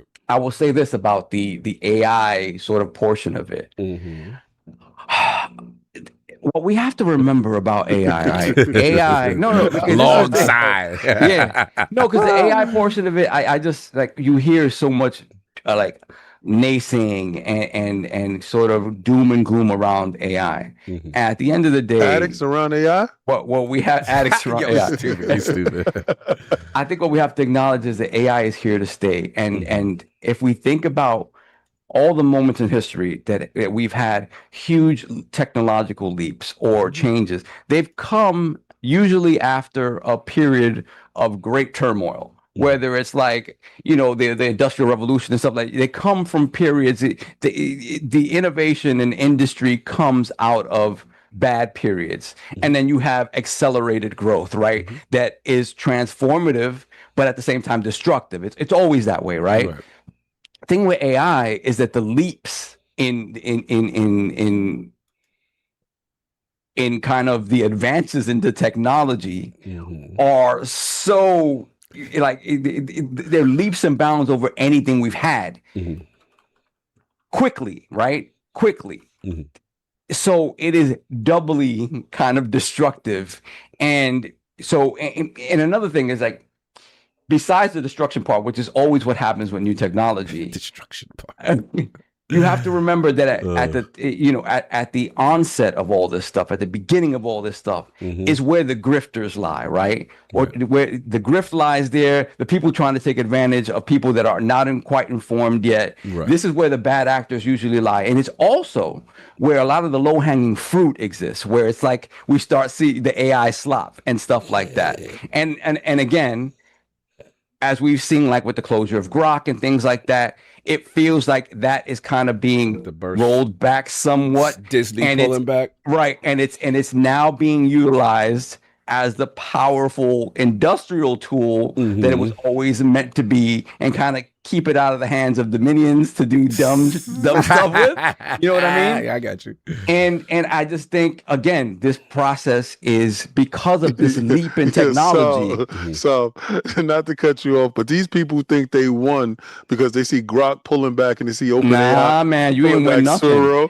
They're just not giving you access to it anymore. Yeah, they said we already got all the data from you dummies. Now let's do what we really plan to do. Exactly. And it's always the case. Like, so, when we talk, we have these discussions, and I'm not saying don't question. I'm not saying don't fight against certain things. Like I said, like that, I'm not saying that. But at the end of the day, it's here to stay, and we all need to figure out how we move forward with this. And part of that destruction, and talking about like what the, because it is, change is destructive. Like and we don't like it. As a general rule, humanity does not like change in this regard, right? But we always do it. We always do it, right? This idea of we're constantly moving forward, that never stops. Like we would not have gotten to the advances we had 100 years ago if somebody did not say we have to do this. Right. And so I think it's a little bit unfair to look at AI and be like, no, this is different. I mean, it's not different. It's just that we've gotten to the point where the leap is so big that we don't see a middle ground anymore. It's like we had this, and now we jump to this. And it's like, wait a minute, how did that happen? Well, yeah, data centers and stuff that are processing information at an astronomical rate are now computing things that we could have only dreamed of doing over the course of 50 to 100 years in a matter of months now, or even less than that. So it's just like it's transformative, and what we're seeing, what we're fighting against, is that tip of the spear of the grift and the worst of the worst, and the surface level stuff that the public sees and uses. That's not what that stuff is, and that isn't going away. So at some point we have to accept it, and the hard part about that is looking at how this affects like our gaming sphere directly, and it is going to continue to affect it. So this feels like it is the new norm, and we'll see some fluctuation up and down, and we'll see companies try to figure things out, especially if the response is poor from the consumer. But I really do think that we should get used to navigating these deeper waters. Speaking of deeper waters, shout out to Games Radar and Matt Piscatello on Blue Sky. He pretty much said, so there's an article from Games Radar that said PS6 and Xbox Project Helix will start at a 50% higher price than PS5 and Series X, predicts analysts following Sony's price hike, and that $1,000 is not impossible. So Matt Piscatello responded to this article. He said, could we see $1,000 plus pricing? Sure, that's possible. Could it be 2027? Maybe. Could it be 2028? Sure, later. Why not? I do not think that current market conditions allow for much certainty at all in the hardware market. Hopefully the conditions improves. They could get worse. Who knows? Then he said, this is the hard-hitting analysis and insight you followed me for. Look, I don't know what's going to happen here, and I've been doing this too long to blow smoke up everyone's you-know-what. So basically, we are in flux. Basically, we are in this weird timeline where it is wild, crazy right now. So I just want to add that context to that before I give it over to the king. Once he got his bars. PlayStation 5, king, $650. Digital edition, $600. PS5 Pro, $900. potential rumors of PlayStation Plus price increases. Where you at with this? Ooh, you told me, I think it was Thursday, that I can't say I told you. I don't. He said, "Stop saying that. Who you telling?" You was like, "Yo," because I be out there, be like, "Yo, I told you." You be like, "Yo, stop doing that. Stop saying that." Because who you telling it? Like dudes is just coming to the conversation. So stop. I'm like, you know what? Right. I ain't gonna say that no more. I'm not gonna say I told you. I'm not gonna say I told you because I told you don't work here. Now, I did see somebody try to blame Xbox because they said PlayStation is raising the prices because Xbox is in competition. That's why the prices is being raised. If that's the case, why did they meet Xbox on every price point? They lock in step. They arm in arm. They're walking down the street, same price. You walk in the store, Series X is the same price as the PlayStation with a disc drive, right? Digital, same price as digital. The only differences here is the upper end of the spectrum and the lower end of the spectrum. The lower end of the entry point for this generation is the Series S, and that is the cheapest way to enter to play Grand Theft Auto 6. Can I get a Lockhart, please? $400. Can I get a Lockhart, please? Y'all saying that the Series S is a potato. That potato looking kind of appetizing now, huh? Now, I got egg on my face because the upper end of the spectrum, the ray tracing that y'all was capping for, the Digital Foundry stuff that y'all remember, the ray tracing and all the beautiful colors that I ran over there for, and I got Resident Evil 6, Resident Evil 9 Requiem. Remember that? Well, when I brought my PlayStation 5 Pro, I paid $900 then, but I got a stand and I got a disc drive. That PlayStation 5 Pro is $900, but naked. You don't get anything in the box. You get the box until they tell you to kick rocks. I was under the impression Sony wasn't in the business of selling you a $900 machine. I said, that's not their business model. Yes, it is. Yes, it is. If you think the Hiroki Totoki is subsidizing anything for you, it's over. That Rubicon has been crossed long ago. See, the digital life captured you. They got you already. They know what they can do with you. They know how much money that you guys put in. 80% of PlayStation owners are digital. That's a far cry from a Nintendo fan base where I believe those numbers are flipped. But it's climbing. They're climbing the digital ladder. But right now, 80% of you PlayStation owners are locked in. You're going nowhere. You know what that means? We can do with you as we will. I don't like that. Remember when y'all was laughing, Game Pass is up to $30? Yeah, they're killing them over there. Well, they had a tier for y'all, right? That mirrored your tiers. But if you wanted day and date, then you had to worry about this tier here. Ultimate. I laughed because in that Ultimate package, they gave me something that worked for me. I said, it worked for me. Sometimes it don't work for you. Fortnite don't work for you. Cool. Don't get in Ultimate. Go someplace else. But day and date work for you, so you need to be there. They know this. They know what the value is. So that 30 was like, yeah, deal with it or don't. They don't care. They got a tier for you. Go get that tier. PlayStation still ain't giving you day and date. And there's a rumor they're about to raise their joint up to $180, $199. Buddy, you're not going anywhere. The fake outrage and the fake crying about prices and all that's this what other this is. stuff. This is the video. Okay, I see where you're going. I was trying to see where you was going. Okay. No, they're locked in. So this is the you said where's the fake outrage when the stuff went up last time? So now we here. That's what we doing. Bro, they didn't scream then. Remember when they said, "Oh, we got 30 million consoles." Y'all did not sell 30 million in that period of time. You know why I know you didn't? Because you was down 16% last financial period. Remember when y'all was clowning Xbox because they was down 46%? Well, y'all was down 16%. Even though y'all won Black Friday, which you really didn't. Nintendo won Black Friday, but y'all won Black Friday, and like I think it was like number money sales, something stupid, some fake metrics that y'all decided to make up. Remember when remember when Xbox decided to go to MPDs or MAUs? And I hate that damn metric. That fake metric. Fake metric, right? So y'all won by money value. Sounds stupid. Something stupid that didn't even make any sense. I was like, what does that mean? Did you win or not? He won by a nose. Like, did he or did he not? Like, I want to know. But the fact of the matter is, y'all didn't sell that. Y'all was safe. Y'all had it in the States. You know how I know all of this is cap? What's the price on the Japanese PlayStation?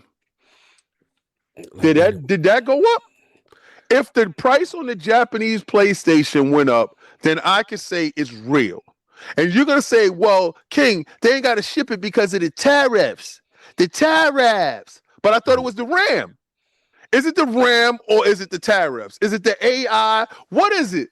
They said the Japan joint went up. I mean, it went up by how much? I don't know what the original price. I'm just looking at the Verge article, but they got the yen. They just got the yen values of what the new price is, but they don't have the yen prices of what the old prices. I can't compare based on the like 35 cents, right? I don't know. I can't go, but I just went. Yeah, but until I could see it pushed out, all I saw was UK and America.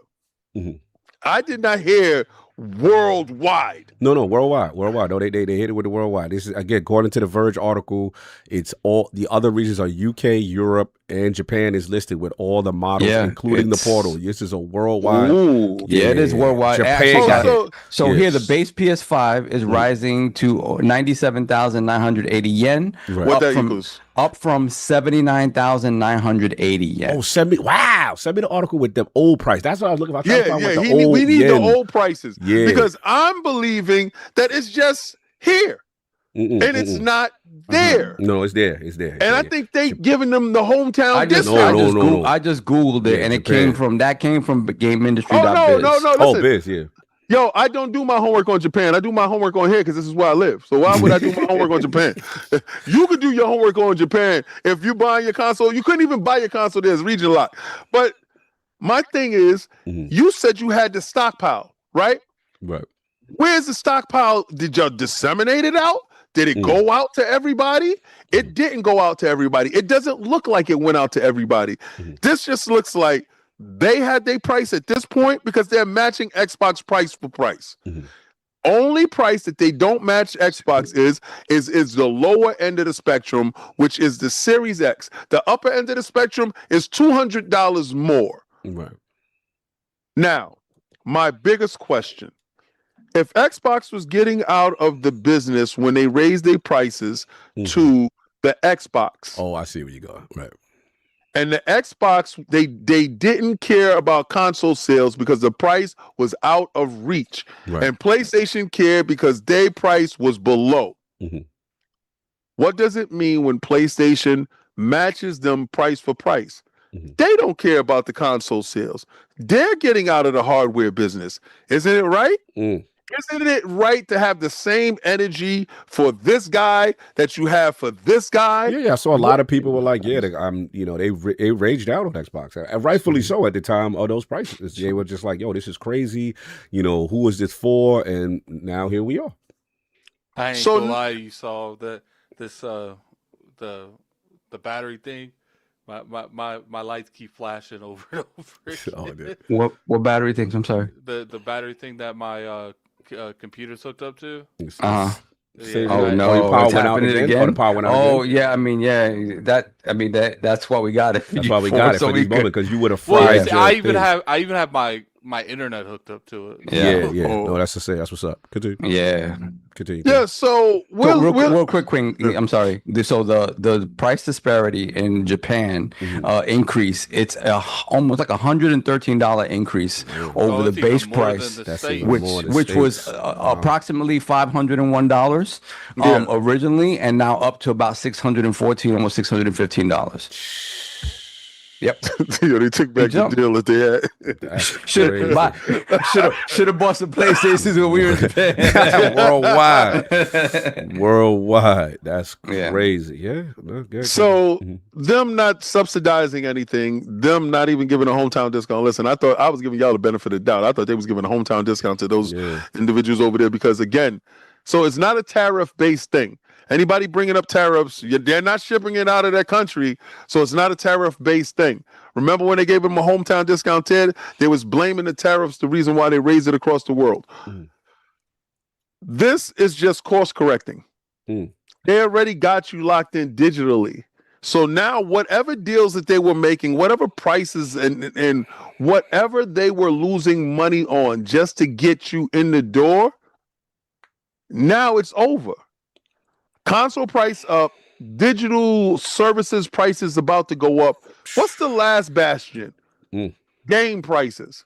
I think that threshold is broken when Grand Theft Auto comes out. I think once we get to that point, then we're going to start seeing game prices start to just hover around $89 to $90, $99 to $100 type of price tags. I think those things go up, and I think it's a falsity to believe that guys are moving over to PC. And let me tell you why. With PC, you're going to mid-range PCs. You're going to 3070s and stuff like that because Steam snitched y'all out. Yeah. But profile. Yeah, y'all not getting 5090s. You're not getting 5080s. You're not getting 470s. You're not doing that. That's just soft. Right. That's all solved. That's always how it's been. Yeah, that's always how it's been. There's always been more other people that solve. Yeah, it's always the mid-range and low-end people. Those are the majority of the people that's over there. I mean, I think the living room PC has a 3060, and I play any game I want on it. I haven't really had too many issues with it. You see? So, what is it? Are you going to stay on Xbox and PlayStation, or are you going to move over to a mid-range PC that is the equivalent of an Xbox and a PlayStation at the upper tiers, like the Series X or right now the PlayStation 5 Pro? But I feel like the console demographic, besides people like us, they're not going to even know the difference between what they can get from PC and console like that anyway. I think they don't even scratch the surface if they're just going over there to play access video games. Am I championing a price hike? Hell no. I wasn't championing a price hike when Xbox did it. I thought it was stupid. I think it's stupid now. But when the digital era came, subsidies is no longer necessary.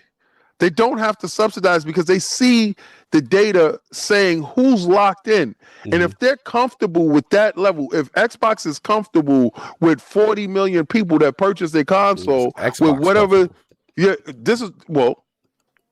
they're comfortable with that and they're comfortable with what they're getting from that group, and then PlayStation sold 80, 90 million, and are they comfortable with that 80, 90 million people being, I don't know how much PlayStation subs they have. I think it's like 120 something million on PlayStation Plus.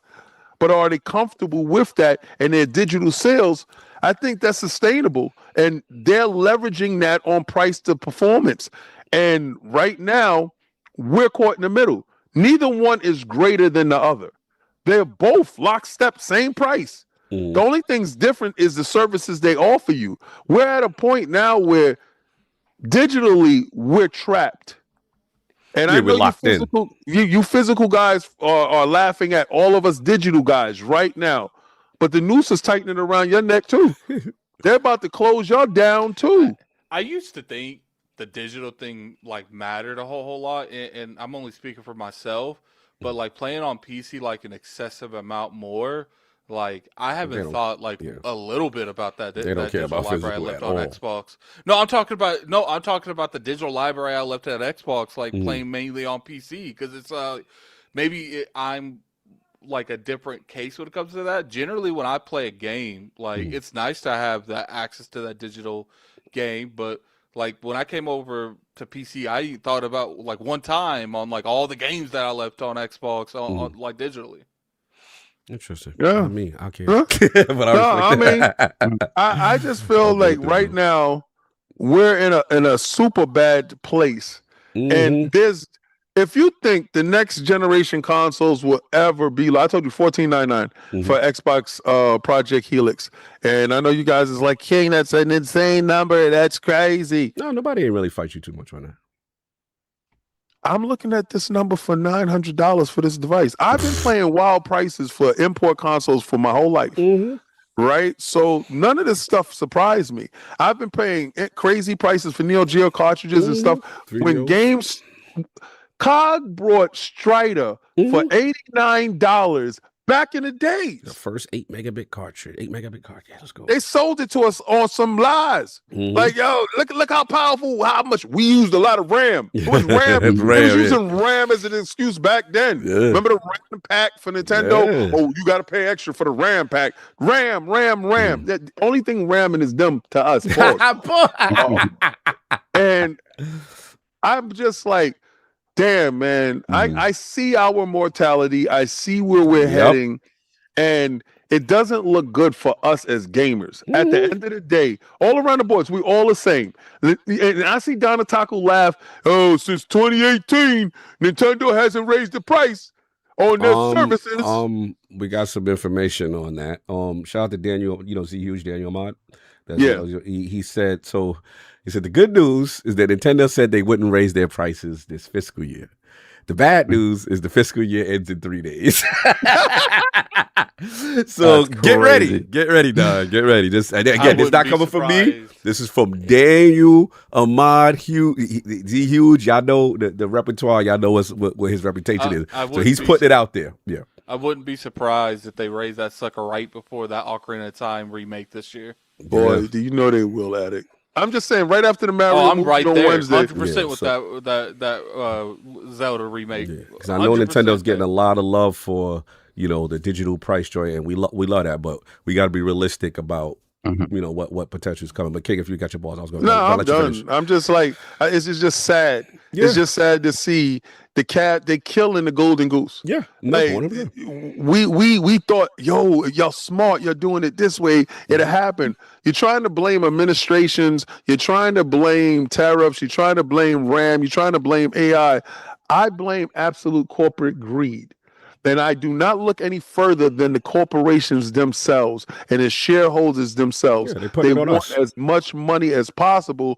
And as consumers, we're going to get it. Donna Taco, I got a break protocol. He bets his knees on the Switch 2 price increase. He said it's not happening. All right, we're going to see. Shout out to he said, I bet knees that it's not happening. Yeah, he bet the knees. No, it sounds like he said he's betting knees that a price increase will happen. Yeah, that's what he said. He bet knees. Well, I mean, I'm down for that. Listen.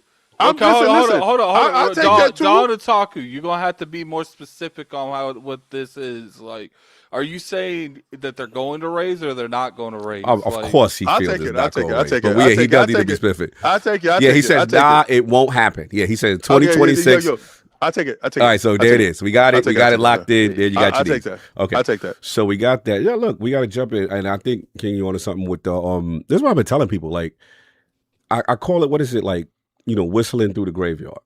And people just walking around with this immortality of, console sales, and they want to throw console sales and how great something's doing and all that stuff. And I'm just like, look at what's going on around you and stop trying to make it seem like it's only one platform that's doing well and everyone else is doing fine and no one else is affected. Now we're here. This is the same thing. It's like I saw the outrage, which I felt was justified at the time. Yo, these Xbox prices were wild. Crazy, right? It's like they did the double price increase back then on one shot. We like, God damn, bro. And then obviously we saw the Game Pass. God damn, who's buying this? Why they doing? What's going on? And to King's point, like now that we're here with PlayStation, it's basically them saying, yo, we're not taking this. You're going to pay this cost. You're going to incur this pretty much. And we just got to get real now about this first place, second place. We're at the point, bro, like consoles right now are cooked. Like we are in serious danger. Like I don't understand how much more we got to. look at it. Then we talking about, if we're going to focus on Sony, we've already talked about the history and the studio closures and all this crazy economic climate in conjunction with all these other things that they got going on in the live service. Like, it is not good. So you already got output being low from first party, right? Studios having to reset. Now we have a situation that the generation could be completely affected. I will give King his flowers on the sense that we don't know when it may come out now. As far as before, it was like, okay, definite 2027 PS6 or whatever, 2028 was the rumor. This affects this.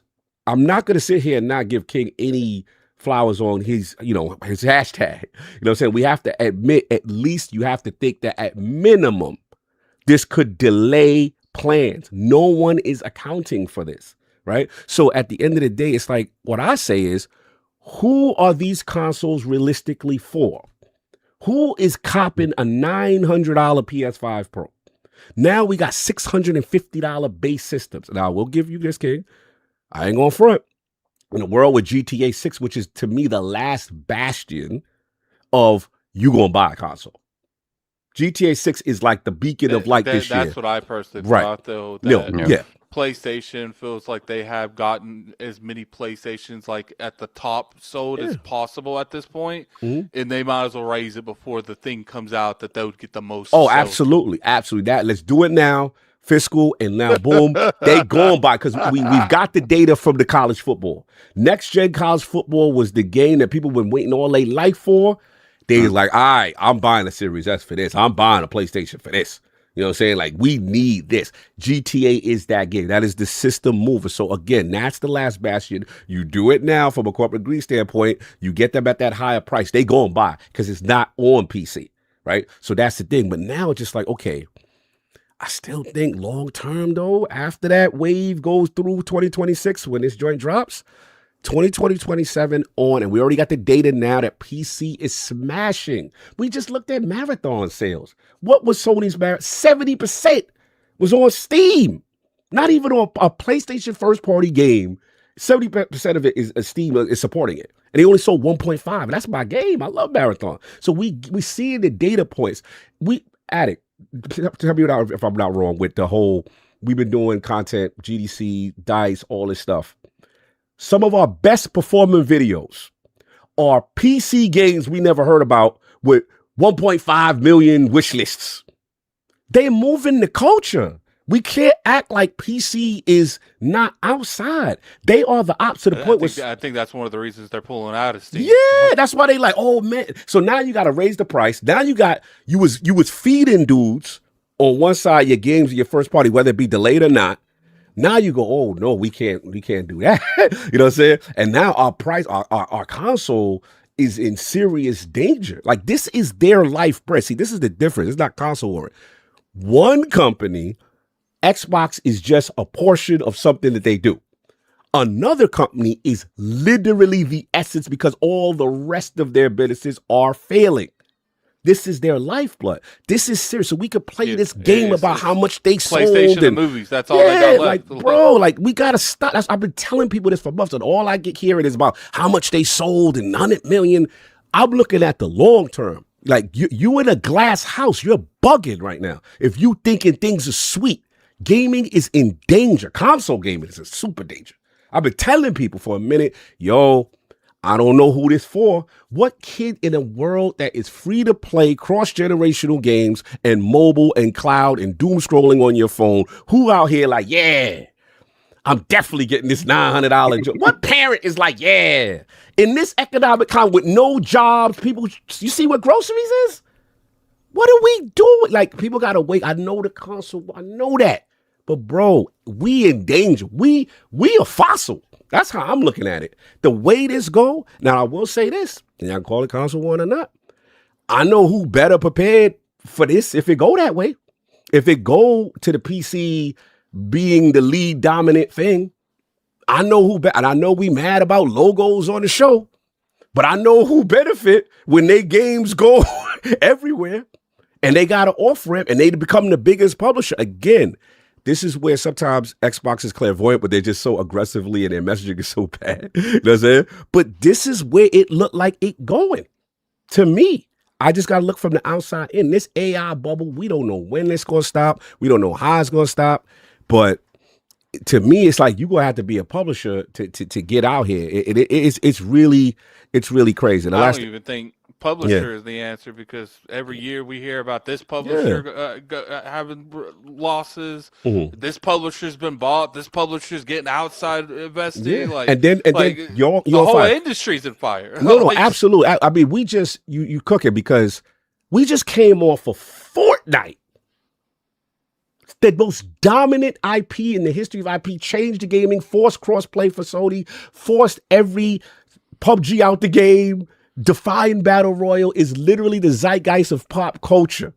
Fortnite said, "Yeah, we gotta lay off because the funny real thing out is here they in the literally streets." They had them build the tools and then got them up out of there after they built them. Yeah, they did. That's why it's like I've never understood, bro, like the people that make these tools and like they have no survival instincts. Oh, Fortnite, Epic, you want me to make these tools? But I feel like without these tools that, you know, are extreme creation, you don't need me anymore. Yeah, build them. Okay. Like, it's like, nah, like, in my opinion, if even if I had to go find another place to work, you would not catch me building tools to replace me. Like, I mean, that's right. And then we got the AI situation. Yeah. Like, it's rough out here. The thing about the AI situation is that, like, you know, we say AI bubble. And the thing about it is that the only bubble that may burst is, like I said, the ones at the lower tier that can't hang with the big boys. Yeah, they're going to go because there's going to be, again, the big boys are just going to have everything covered.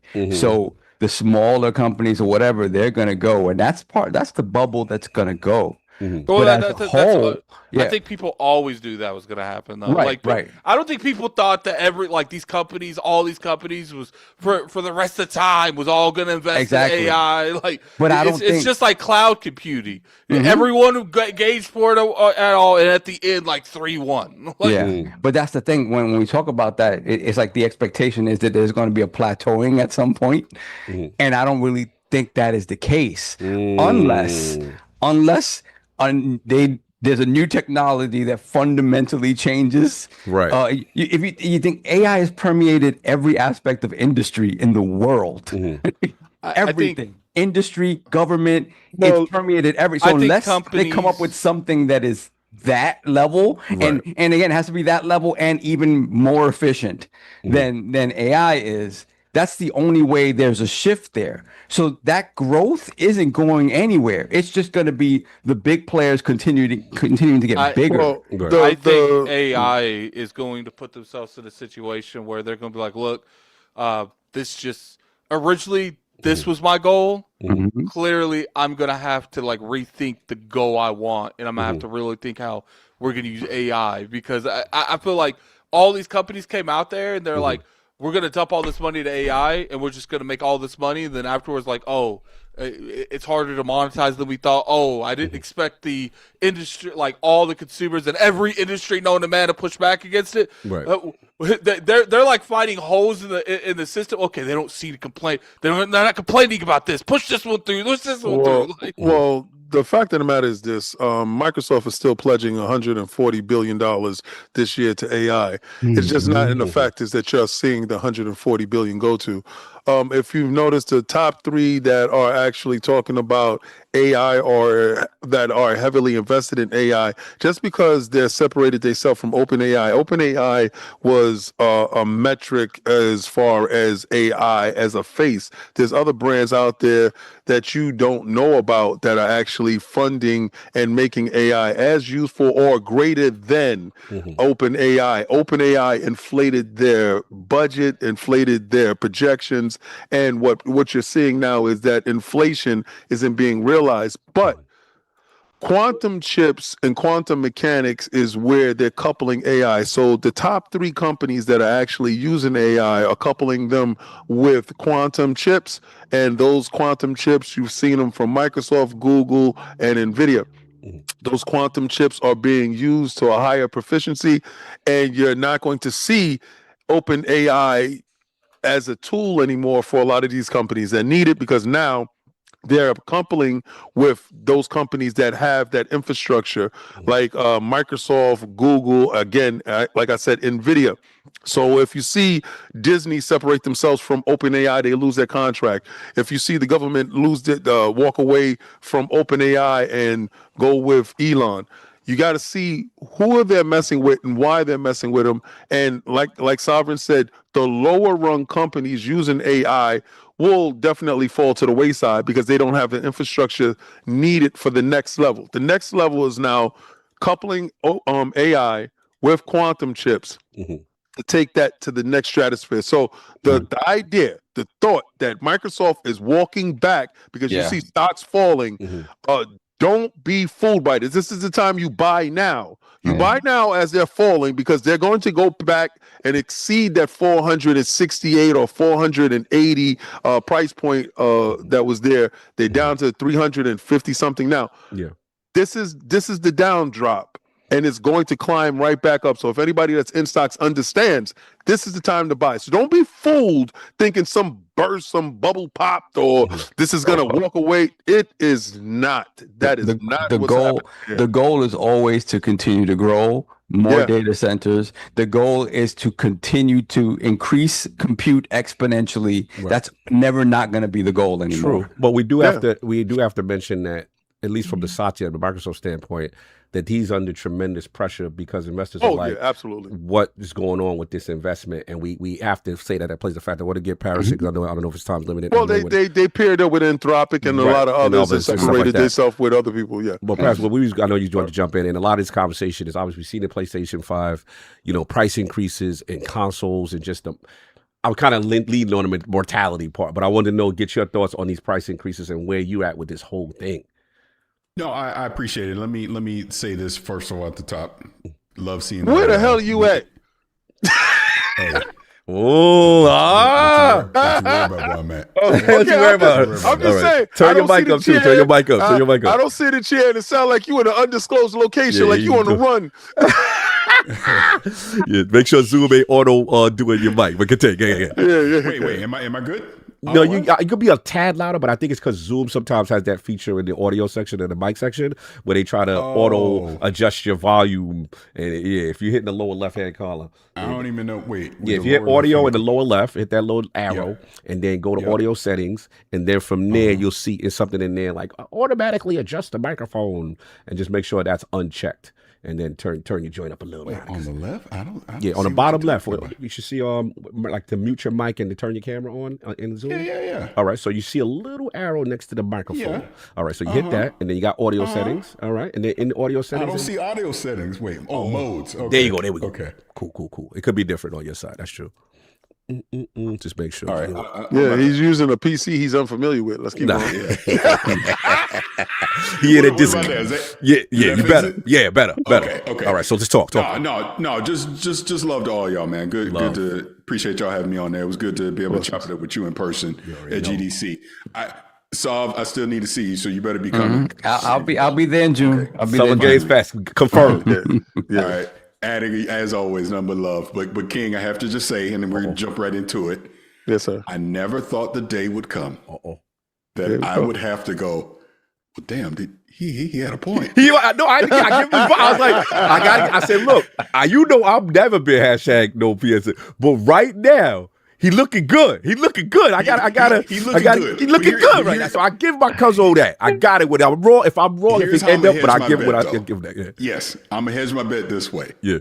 They gonna make a PlayStation 6. Yeah. We just ain't gonna be able to afford it. So you might as well not make one. That's what I think. I'm going down with that one too. Parris, I don't think they're gonna do that. I think they're gonna make the handheld. I think the handheld is gonna be dockable to the television, and I think it's gonna have the power spec of probably a PlayStation 5 Plus, not a PlayStation 5 Pro.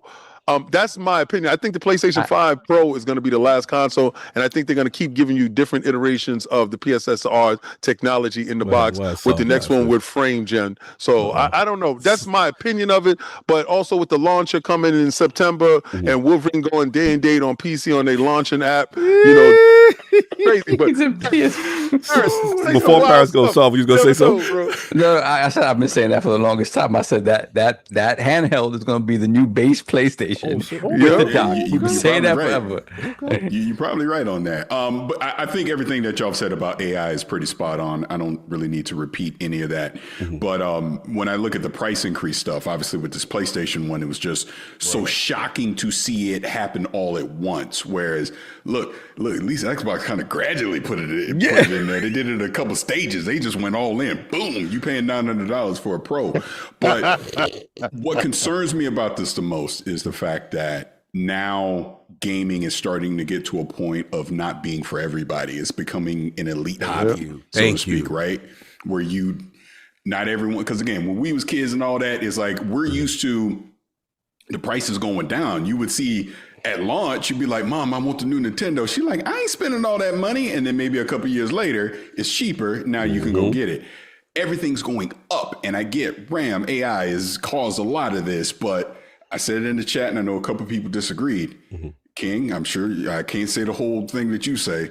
Phil Spencer was telling us this for years. For years. And I get AI has accelerated it with this RAM stuff, with the supply shortages.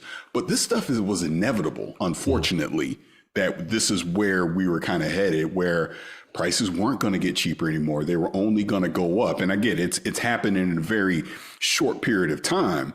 Sure, the PlayStation 6 and the next Xbox may not have been $1,000 without this happening, but it still was probably going to be $700-800. And then what was going to be beyond that? And the price, you know what I'm saying? So games are $80, $70, $80, $90, $100. It's just, this is not when we were kids. This is not how it was. Who is this for? And that's the point. But I think something y'all also said is our kids aren't locked in like we were. They don't care about games. They don't care. They don't care about this stuff. And then you think about the dev costs out of control, right? I mean, obviously, look, when Jason Schreier said everybody pays attention in, but hell, they'd been saying that for a while anyways. The dev costs are out of control. Games are taking too long to make. This whole live service, look, God bless Bungie, but man, y'all cursed this whole damn industry, you and Epic with Fortnite, because everybody thought they could do that, and you can't. And now we're seeing the repercussions of that. Facts. So it's like, what are we doing? I know. I genuinely don't know. The industry's always been the worst clout chaser in the world. Someone do something really successful, and now every Mr. Me developer in the world wants definitely to Mr. Me Too publisher for sure. I mean, think of it this way. And I think I know y'all feelings on Marathon. I like Marathon personally. I think Marathon is cool. I'm not gonna lie to you, Parris. Me and Kai got a chance to play, and it gave me a different experience of the game based upon playing with people. Yeah, you just gotta play with people. I think I'm glad you guys like it. but see, here's the point though. It doesn't matter who likes it or doesn't. It's like it's not a bad game. Yeah, but it's not gonna survive. And that's the point. That's the point. And this is Bungie. I know. This is a AAA high budget experience that is not, it doesn't look sustainable. And I hate saying that, but I don't see how they're going to right the ship and get more people to want to engage with it and actually play it long term. That's the problem. These numbers for what that game is not sustainlook. Right. And quick question. Did you see the splits? 70% is on PC or PlayStation. What is going on? You want to get me started on something else? I'm gonna be honest. I'm kind of shocked. You're shocked. Extraction shooters sell more on PC. No, but I get that, but it's not that. Yeah. Finish that part fast. I'll let you finish. No. I mean, Attic, I'm with you because I was saying that even before it came out. Obviously, when Marathon was having its issues before they delayed it. I'm surprised it's 70%. I'm not though. No. I said I'm surprised it wasn't higher. Oh yeah, but just to the point of what you're saying with PC and seeing that number split, this is why. And look, I know some people might be a little upset with me saying this, but PlayStation does not need to be backtracking away from PC. They need to be fully embracing it in a bear hug. That's what they really need to be doing. Parris, they're not backing away from PC. They're making it a launcher. You know they're gonna be able to. Well, hey, I'm just gonna go with what is said currently. Paris, as a free thinker, like I know you are. Oh my God! Right? Here we go. Try to influence this man. No, I'm not going to influence him. I'm not going to influence him at all. Because I know Parris is well read, well researched, and listen, he is. Because if you listen to his interviews, he does his reading, he does his research on the product and stuff like that. And I don't really think he turns his attention to what the job listings and everything that they were going into on PlayStation. And it's just, I know that there's one title that they can absolutely force them to buy into, right? And if you got to launch it, if you're going to launch it and you're going to have it in your store, I know they don't want to give Steam no 30%, right? You know, they want their full 100%. They need that. They know what they have going on. So if you can have a curated PlayStation launcher with your games there, that's how they usher in day and date on PC with single player games and stuff like that. But they got to go through their store to get their monthly MAUs and all that stuff that actually matters to them. I know Parris, being a free thinker, understands that there's a high possibility that this thing can actually happen. I give it a 60-40. I give it a 60-40, and I know I'm probably valuing it probably 80-20, but as you know, Parris being a free thinker, I think he'll look at it as 60-40. Here's the question I will throw back at you on this. And again, we'll see what happens. Right. Let's just say, what if PlayStation were to say, well, our PC games will only be on our launcher and our store? Yep. How has that worked out for Ubisoft, EA, that part, and Xbox? Because PC gamers stand on business. If they don't do Steam, they might as well not even do PC gamers stand on business. And this is the point. Xbox even has the incentive for you to want to get it from them with Play Anywhere and PC Game Pass, and that still ain't enough. Facts. So the only way PlayStation could even enter with saying you can only get this through our launcher on PC is it better be essentially PlayStation Anywhere. It better be I buy it once and I can play it on the console and the PC. Epic literally has the most the craziest game ever existed. And there's like on their own launcher, and this still didn't help them in the long they was giving this is Parris. Yep. This is where I'm going to go with you on this, and I'm going to tell you this, Parris. Being at the PlayStation Portal is a 100% good device. And I've seen the software that they're utilizing. And the reason why I say it's a good device now, I didn't like it was a good device at launch. The software that they have updated inside the device, and it's giving me FOMO now. I'm looking at that device more and more as they separate it from the console. Now, imagine this world, Parris. I want you to close your eyes. I want you to think about this. I want this to actually be inside your mind, right? Imagine this.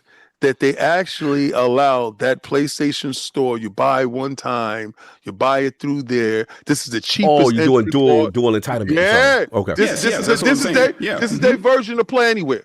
Since everything that Xbox do, Mr. Me Too in the face ass comes out and does the same thing too, right? So I believe this is their Me Too moment. I think this is they Play Anywhere. They get the launcher out there. That you can actually launch your games on your PlayStation Portal, and you can play your games there. You got a point. And Preserve it's the cheapest entry point. And this is how they combat Steam. You say Steam is not a factor, but I really don't think they really care that whole aspect of it. I listen, I agree with you guys talking about the de facto of everybody going there. I know, Parris, we're going to go straight to you. I know everybody's going straight to PC, and PC is the largest growing market in the world. Xbox has a different strategy when it comes to this stuff because I think they entrenched themselves long before the technology actually demanded it.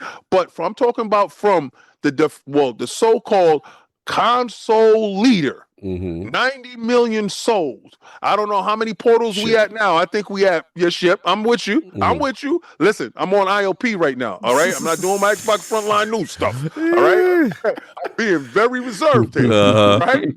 We're talking about probably 10 million portals sold in the world. If you can decouple that thing from the actual hardware and you can sell it and you have that launcher, you can get these games on it. Parris, how does that sound? Did I get you to 80-20 yet? No, because here's the problem now.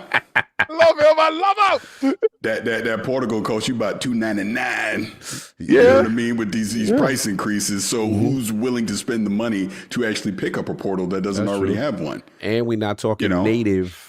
We're talking That's reliance and on that's streaming. my point. That's the other problem. I ain't doing that. That's the new handheld. That's the new one. My thing is this, being and I hear everything you're saying. Even if it's the native handheld, how much that sucker going to cost? Well, that'd be $600. Yeah. $600. $599. You think in you this getting a handheld for PlayStation? $599 Oh, hell to no. play I gotta PlayStation? No. Hell no. See, what y'all thinking is, What? and this is how I lost my knees to Tell us Tom. what we're thinking. This is how I lost my knees to Tom. Okay. I thought they was going to go crazy with the portal. You talking about low end spec, but like it would have to be base PS5. I think it's going to be a portal with a little storage device on it that you can put 2-3 games on it. Okay. Paris, wait. Why am I buying that when I can just get a Steam Deck? Because you want to play those PlayStation games day and date. Well, they're not trying to. Hey, you better put them on Steam then. You know, PlayStation has done some stuff that they didn't really care about nobody else. I get that. I get that. Yeah. But see, I do want to get this bar in real Yeah, quick. go for it. The Get your bar. Get your bar. PC thing. Yeah. Messing with you. I know. But my thing is, all right, these prices are going out of control. Like if it was, you could still get a PlayStation super cheap and all that. Okay, you want to bring it back exclusive to only the console? Knock yourself out, because the hardware itself is affordable. Mm-hmm. We're at a point now where you got to make a choice. Mm-hmm. You can't be buying an Xbox and a PlayStation and a Switch and all these other things. So at minimum, I think you still need to put the games on PC, because here's the thing. Mm-hmm. Sure, a PC is going to cost more than the PS5 Pro or a PlayStation 6, but it ain't going to cost that much more to be viable enough to play games at a very high visual fidelity and all those things, right? Mm-hmm. A PC does not just play games. A PC is also a productivity tool. Yes. So you may be making an investment into that PC that can also play games, but you're also using it for other things, for work, editing, or whatever the case may be. With it. So put the games where people are versus, you're telling me that I got to go spend $1,000 for a PlayStation 6. I'm not doing that. Yeah, please see. The average person is not doing that. The average person is not walking into Best Buy and asking the Geek Squad guy, get me a PlayStation 6 for $1,000, $1,200. They're not going to do that. Yeah, facts. They literally the only way that's able to make sense is if they have some kind of cell phone program where you don't pay it all at once. Like, that's the only way that makes sense. And that's the other problem. But that's the other problem, Addict. Now we're going into debt to get a damn gaming console. Well, that's crazy.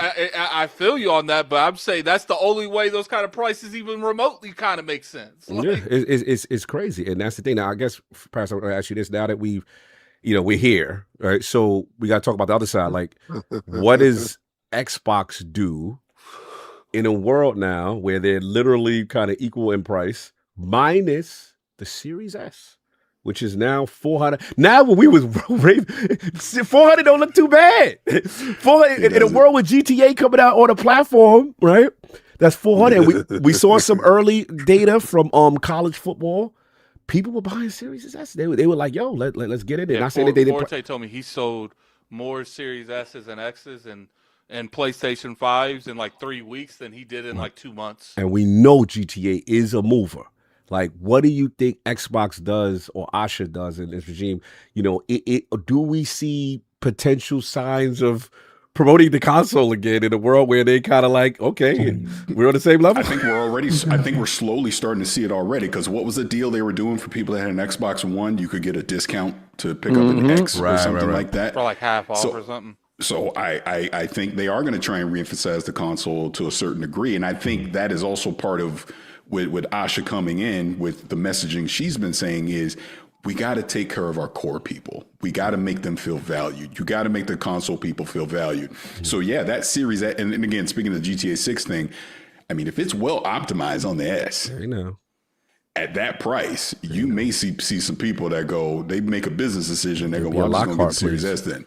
You know what I'm saying? So, I mean, we'll see. But you had already said it, Cog, before I came on. Xbox has already positioned themselves for this new era we're going into, because they're making sure their games, we're going to bring it to you. Yeah. We ain't forcing you to come to us. Look, we'll give you the hardware. We'll try and do something cool with it to make you buy it. But again, if you the mom standing in Best Buy going, I ain't spending $1,200 on no Project Helix. All right, you can go get the $14.99. Right now, you're probably right. Yeah. I think you're probably right, honestly, which is crazy. Yo, this is the most agreeable that you've been for a long time. Like, I can't. Hey, you know what I like, Parris? You'll come around. Give it time. I love it. Give it time. You'll come around. Oh man. I thought you were madman with that hashtag no PS6. I was like, God damn, he might Right be now, you know, the media's going his way a little bit. We got to give him that a little bit with the flux and uncertainty of in the industry.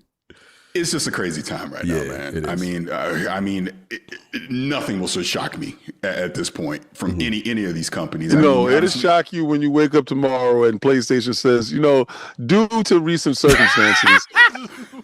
Here we go. Our production of the PlayStation 6 will just not go forward. No, but you got to give Parris the bars you gave me. You was like, they was making a PlayStation car until they wasn't. They was making it. Give it the bars. Listen, Parris watches Xbox Frontline News. Yeah, give the ball. Right? Because he be in the chat. But listen, they showed you a car. They brought the car out on stage. They drove it with a dual set. They had a dude that was sitting in the back seat and he was playing PlayStation games, and Honda and Sony was hand in hand on the stage. And it was supposed to come out this year. Couple of months away. They said, due to recent circumstances, you guys are ridiculous. We choose not to go forward with this and cease all production of a car. We're talking about a car. We can't say 20 minutes ago that the PlayStation is Sony's biggest venture and it's the thing they need the most, and then say they're going to cancel the only thing that they need. I'm not saying that they're going to... Listen, I don't ever believe they're in the business of selling $900 consoles. I don't care what nobody said. They made a fool of me by putting the PlayStation 5 Pro at $900. I believe that's a test bed. I believe they're checking to see how many of you idiots run out and buy it now. Yeah, now, if a large quantity of you dudes go do it, I need to play Grand Theft Auto at the highest resolution with auto ray tracing and 30 frames per second. If y'all go out and support this shenanigans, then they will put out that console. But if y'all don't, and y'all buck back on them, I want y'all to buck back on them. They're not. They're not. They won't. I know these dudes is weak. It would have to be like them doing the increase. They would have to see like a 50-60% decline in sales before they even remotely the perfect thing is what we said earlier, that this is the year of GTA 6. Yes, I love this GTA 6. This is the year of GTA, because so people got all this, but when that GTA hit, we know what it do. So people gonna find a way. The question is gonna be how they find a way. What's the model? And they're gonna look at the data and then determine from there. And then I am curious from the Xbox side, like what do they say? But yeah, it's crazy time, Parris. Remember when Kmart was still a thing, and you go there and you put something on layaway? The youngsters might not know what layaway is. I bet you there's a whole bunch of layaway that's about to happen right now for that PlayStation because GTA 6. I mean, like it, love it, whatever you want to say, the PS5 Pro will be the best hardware to play GTA 6 in 2026. That's just a fact. So to what King is saying, I put out the back sentiment too, because I know people are going to be irresponsible and go spend $900 on the thing. I'm like, look, just go get it now. Just go get it now. Yeah. While the price is still cheap. People were laughing at me when I went and got the GameStop deal and I traded in my base.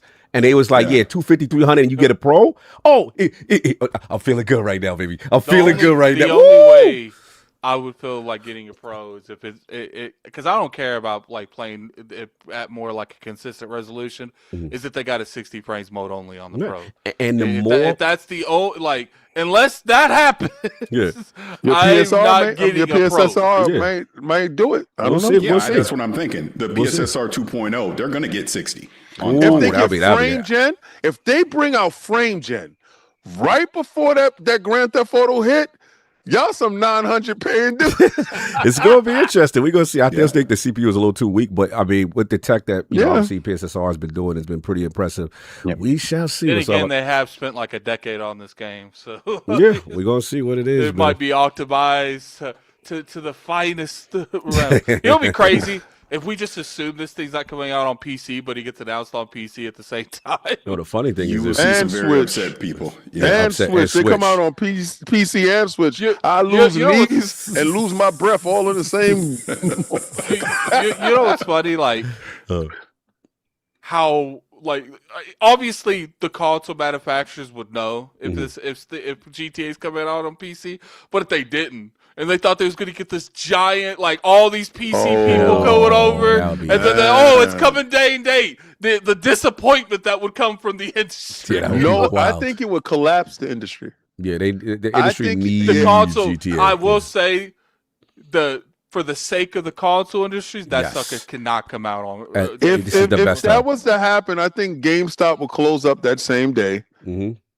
because I think you will see a huge shift. Because what if you playing it on 60 on PC? Because PC crazy, PC crazy. You be at 200 frames for no reason. PC crazy, Crazy. and the consoles is only at 30 frames. Yeah.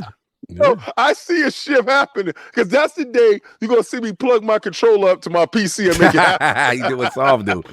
Yeah, is what I it don't is. know, man. I think they will collapse the industry if that happens. Oh my God, it'll be terrible. Crazy times. That's all I got on this one, Parris. Unless you got your bars off, he's gonna move on.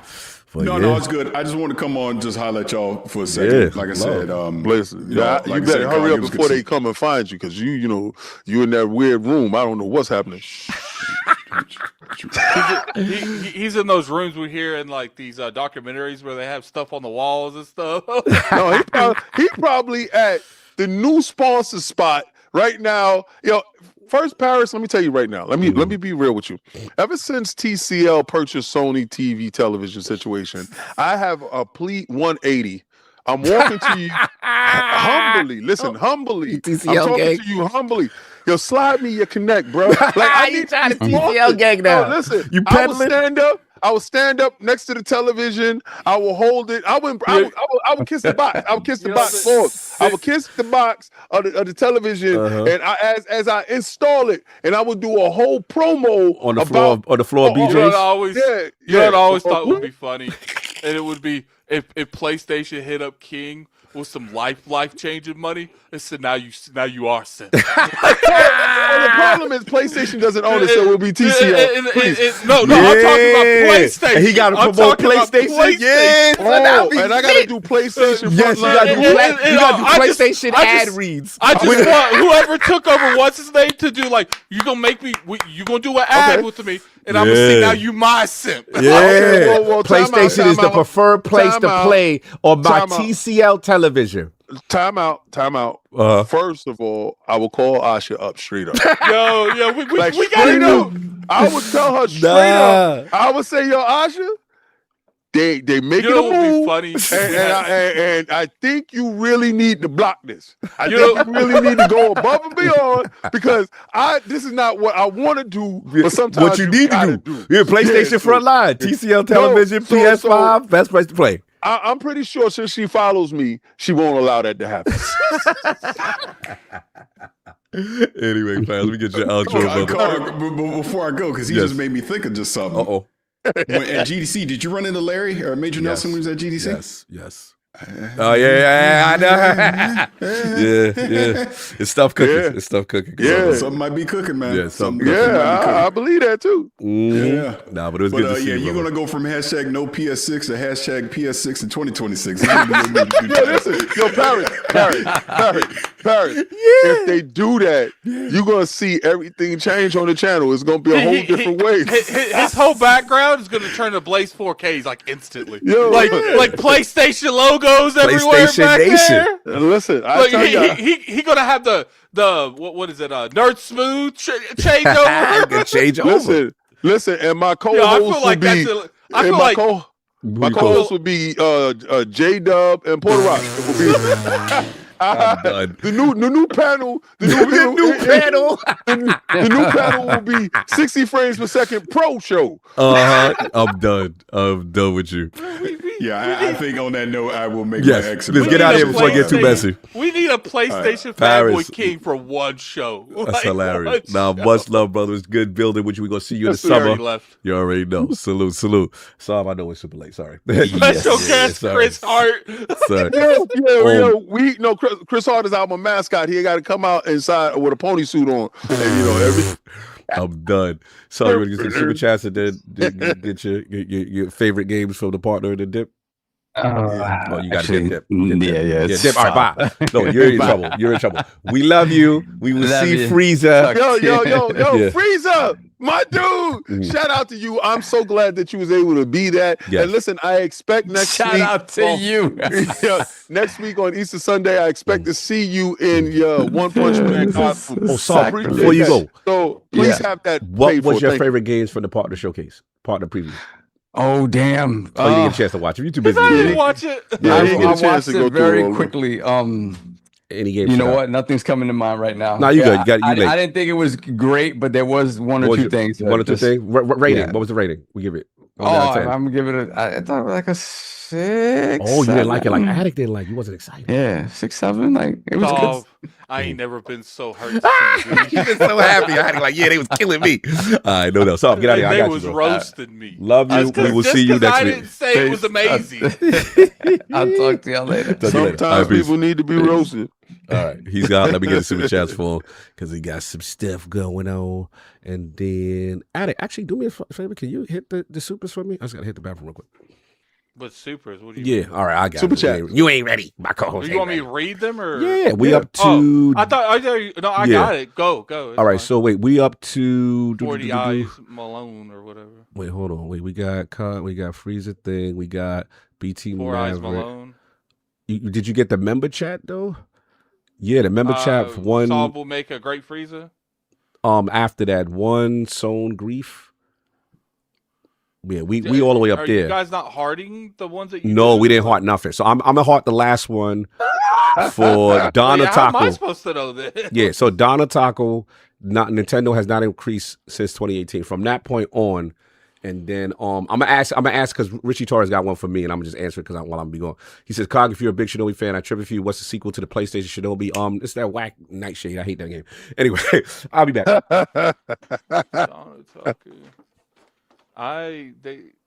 Dawn Otaku. I don't see member chats with Dawn Otaku. That's not like mad old.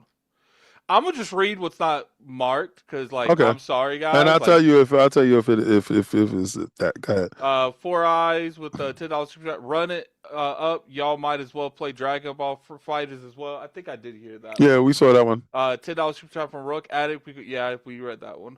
$10 super chat from Cowhand. Yeah. Give this man his intro. $10 super chat from Dave Calzone. Oh, that's a crazy name. Just got here. No idea what the goal is. Only way to find out. We read that. 15 California. When King pulls out the cowl, we pull up. When he yells up, put out the call. Okay. Yeah. Mo, I got a new puppy last night. Did we get that? Yeah, we did. We did that. Okay. He wanted me to watch the puppy. My son is dying laughing. King got to chill. Yeah, we did that. All right, you know the vibes from J Mac, $10 super set. Junior. Anything is no $10. All those was for Solve. Okay. None of the Nintendo. Okay. Member chat 28 months. From One's Grief. I don't like any of these price increases, and it's wild to me that the cheapest time to get in is at launch. Yeah, it's definitely crazy. Hard Geek with the 10. Golden opportunity handed to the Xbox by PS. Will take the advantage by reducing prices, showing value, or do we do the same with increased on their own? Asha tune in to show us what she wants to do. Turn to show us what she wants to do.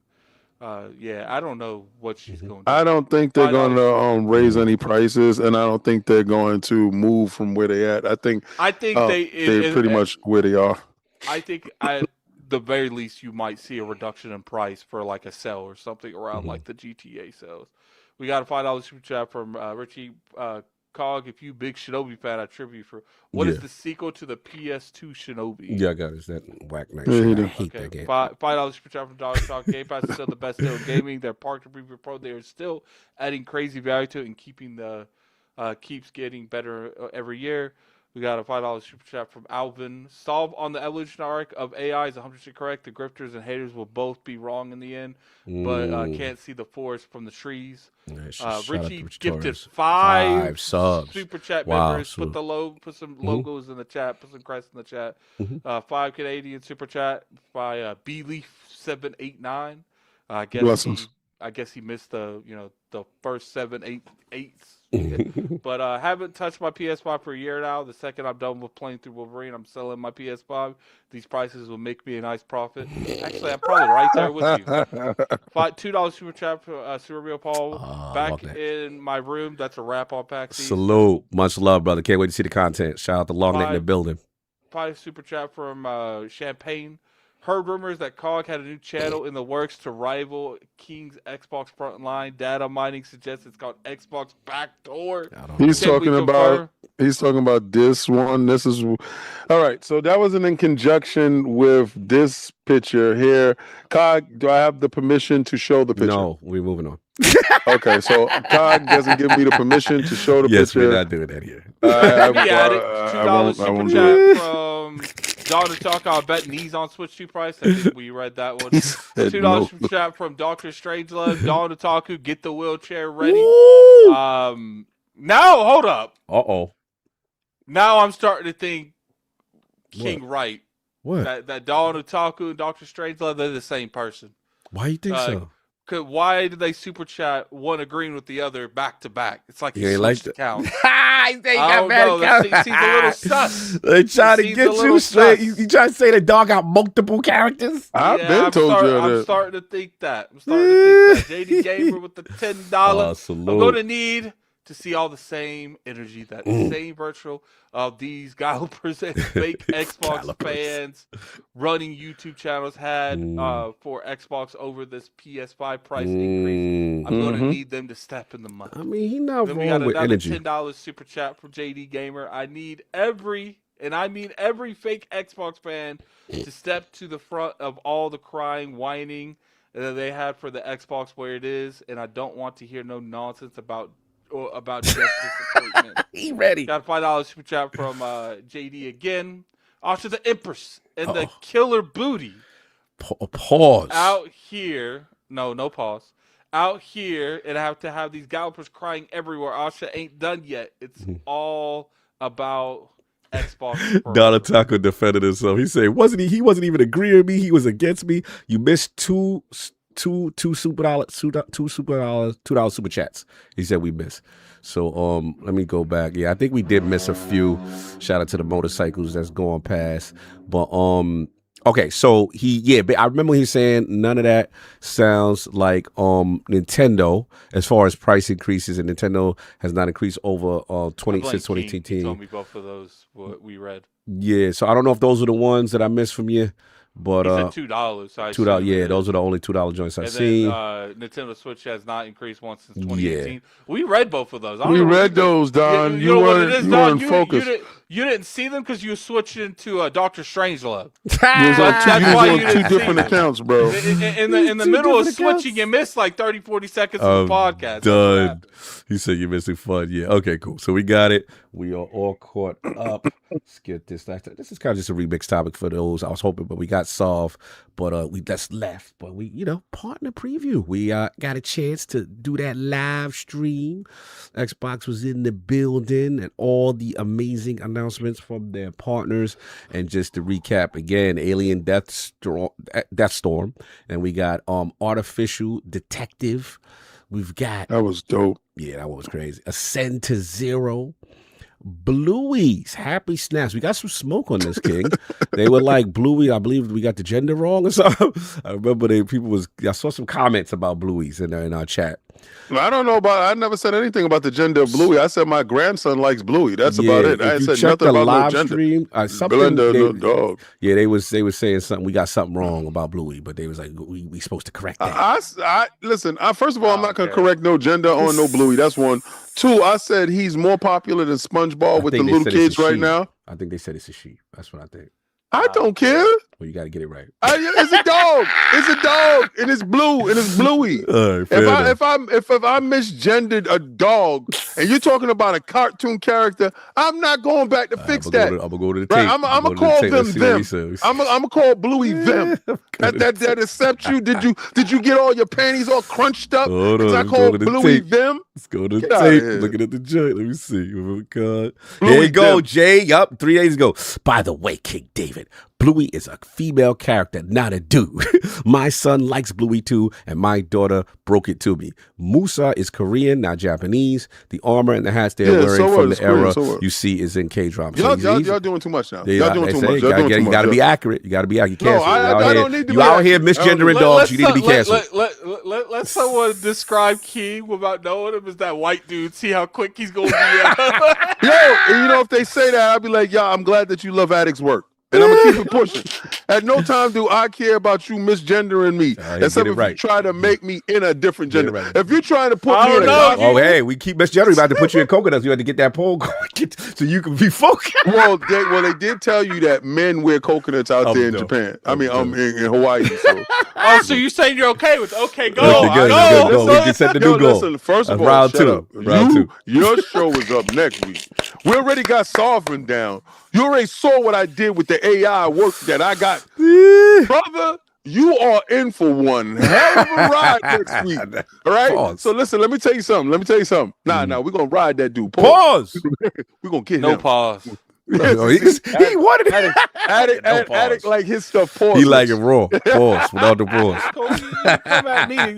Eventually, you're gonna be up again, my dude, and there won't be no wiggling your way out of that one. So Addict. First of all, we only do one costume. Next one is physical challenges. In charge of Road to Germany. We do as many as I five in my we got physical challenges next, and we know this. Stop getting out of pocket. Out of pocket. I didn't say anything about no physical challenge. We doing costumes every week now. I need you to have a physical challenge. I need Little Mermaid coming to your movie theater near you. No, we need you to get physical. Let's get physical. I want Addict physical. All this because they said Bluey is what? Bingo. Bluey and Bingo are girls. I didn't know that. Okay, cool. Bluey's a blood. I'm done. Bluey's definitely not blood. Bluey's a blood. He don't identify as Crip. Bluey's a blood. Anyway. So we got that. No gang signs for Bluey. Dispatch. We had the announcement finally coming to Xbox. Eternal Life of Goldman. Old school OG energy. The Expanse. Osiris Reborn. And we got Forever Ago, another OG. And we got Frog Squads. Open mouth. That's my joint. I want that. Oh, yo, that's dip down the game, son. I need that. I'm done. Grave Seasons, the little cute joint that got a little ominous. Hades 2. Announced and also in Game Pass, Hunter the Reckoning Death Wish. I believe those are the people. Who are the people? Is they that did Nacon and them? I forgot. I think it was the RoboCop people. Then we got an exclusive joint, Musa Dirty Fate, action title in feudal Korea. We track down a bunch of people with powerful force. That's also a Game Pass game as well as the Play Anywhere. Then we had Serious Sam Shatterverse. Big Serious Sam in the building. Stalker 2 with the Cost of Hope DLC. A lot of updates, house announcements. And then RGG was in the building, Stranger Than Heaven. And we found out not only they got the announced, we got Game Pass. And then also they're going to be doing May 6th a deeper dive into the setting. And of course, so there's more content for that. So that's like a big flagship title, new IP. Super Meat Boy 3D. Big one. It's Super Meat Boy. First of all, it's not Super Meat Boy 3. Yeah, 3D. Super Meat. That's what it is. No, the way you said it was like it's Super Meat Boy 3D. Nah, it's I thought it's D later. No. You say the 3D together. You got 3? Nah. D. He's bringing D to the situation. First of all, the name itself Super Meat Boy is bringing D to the situation. For the third time. Yeah, Super Meat Boy in the third dimension. We ain't gonna do this, boy. How we do. Y'all are wilding with Super Meat on the table for Super Meat Boy. Let's go. Pause. That's out in 2 more days. Super Meat Oh, it's Boy definitely hit- out. The meat is out. I'm out of here. I'm out of here. I'm just reading the name, y'all. You ain't like the way I read the name. Sitting there reading Super Meat Boy the way you reading it. Even Bella's appalled, right, Bella? She's like, oh, Daddy, what's going on? I heard Meat Boys out here.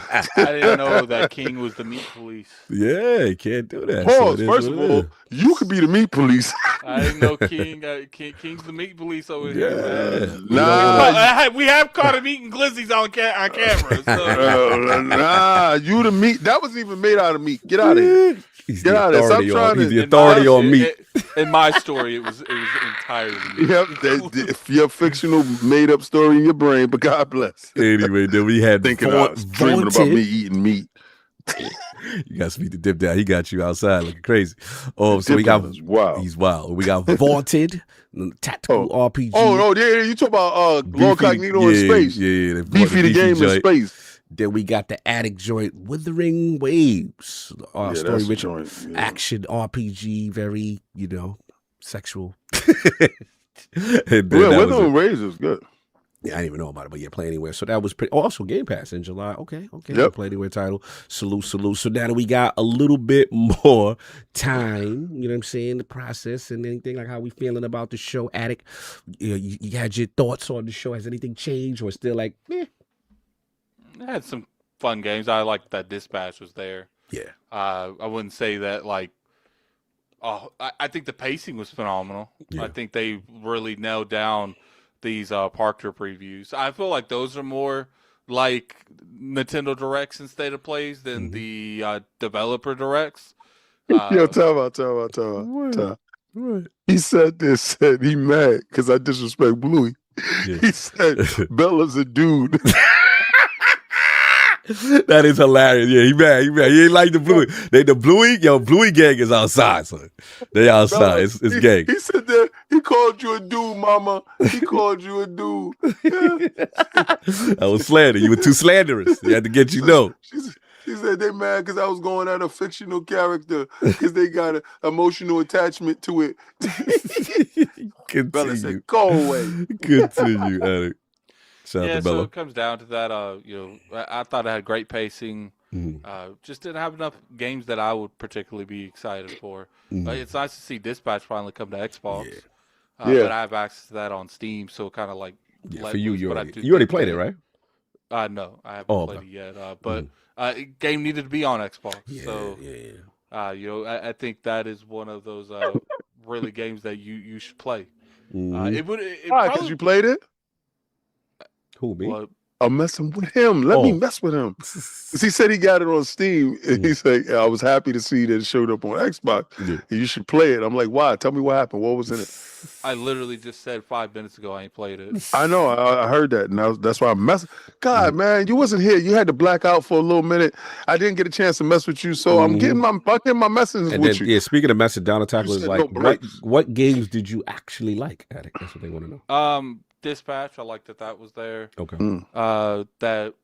The Unk game that you guys kept talking about. Yeah. Which one? Golden Unk? Two Unk games. It was 2 Unk or Cripple Unk that was traveling the world. It was the traveling the world one. There's a couple games that was interesting there. It's just like I just didn't get the same sensation that everyone else did. How did you feel about Musa?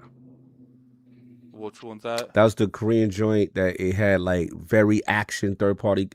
I don't know. I don't want to say Soulsy yet, but it was like a big deal. Soulsy, then no. No, I don't know if it's Soulsy. I don't want to throw that on it. I just want right now they're calling it action. What's it called? Musa, Moosa. This was the big one set in feudal Korea. You know what I'm saying? And people were going crazy about. I'm very curious about what you felt about that one. Musa, Dirty Fate. Musa, Dirty Fate. Yeah, the Dirty Fate. Where you at with that one? People was going a little crazy, but I never got your opinion on that one. Nah, I'm looking at it. This game showed like a lot of nothing. Like it kind of looked like it definitely looks more so. It kind of looks more like the Dynasty franchise, the Dynasty Warriors a little bit. Maybe not like the massive scaling battle, but look like the mechanics look a little bit like it, like a mixture between that and This guy's harsh on game. Right, just the Souls like. I've said it for a minute. I'm I know you burnt Oh, out. you told? Oh, you tired of Souls like? Oh, why? Yeah, he I've said he's said been that. burnt out I've on said it. that for a minute. I like That's why he's been playing Pokemon. He's trying to get me to do it. Yeah, so it comes down to it. I might try it out. It just depends.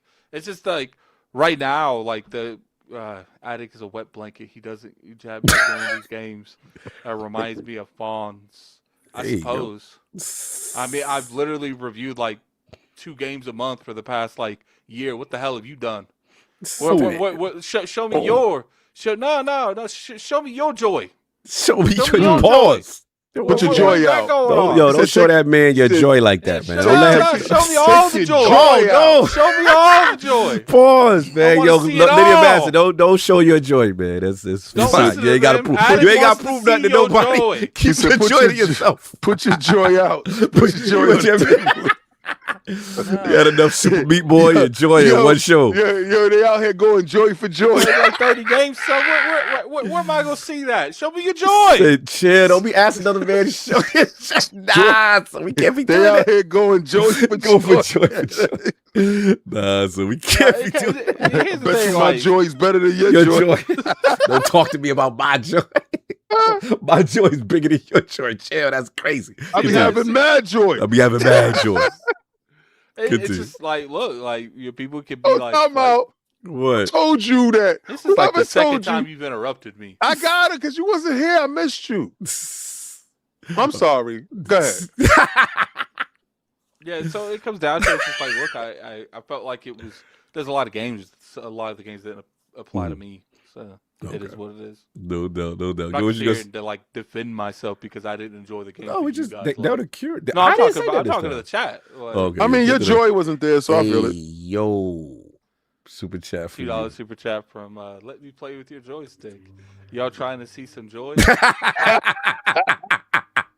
I don't like that icon. I don't like anything about that avatar. The eyes. And it looked like an evil Thomas, a sexual Thomas the Tank Engine. Remember Thomas the Tank Engine? With the train with the face on it? That's what that looked like. Like, it's just a bad, it's not good. It's not good. All right. King, you were about to say something that also, now that you got more time. No. I'm going to leave that joke alone.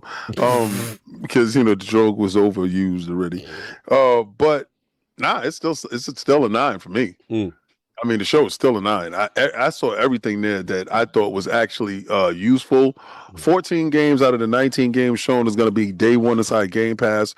So you said everything else out of that. Let's say those other 5 games were shown was games that I will buy, right? So you're looking at and then think about it this way: the other 5 games is play anywhere.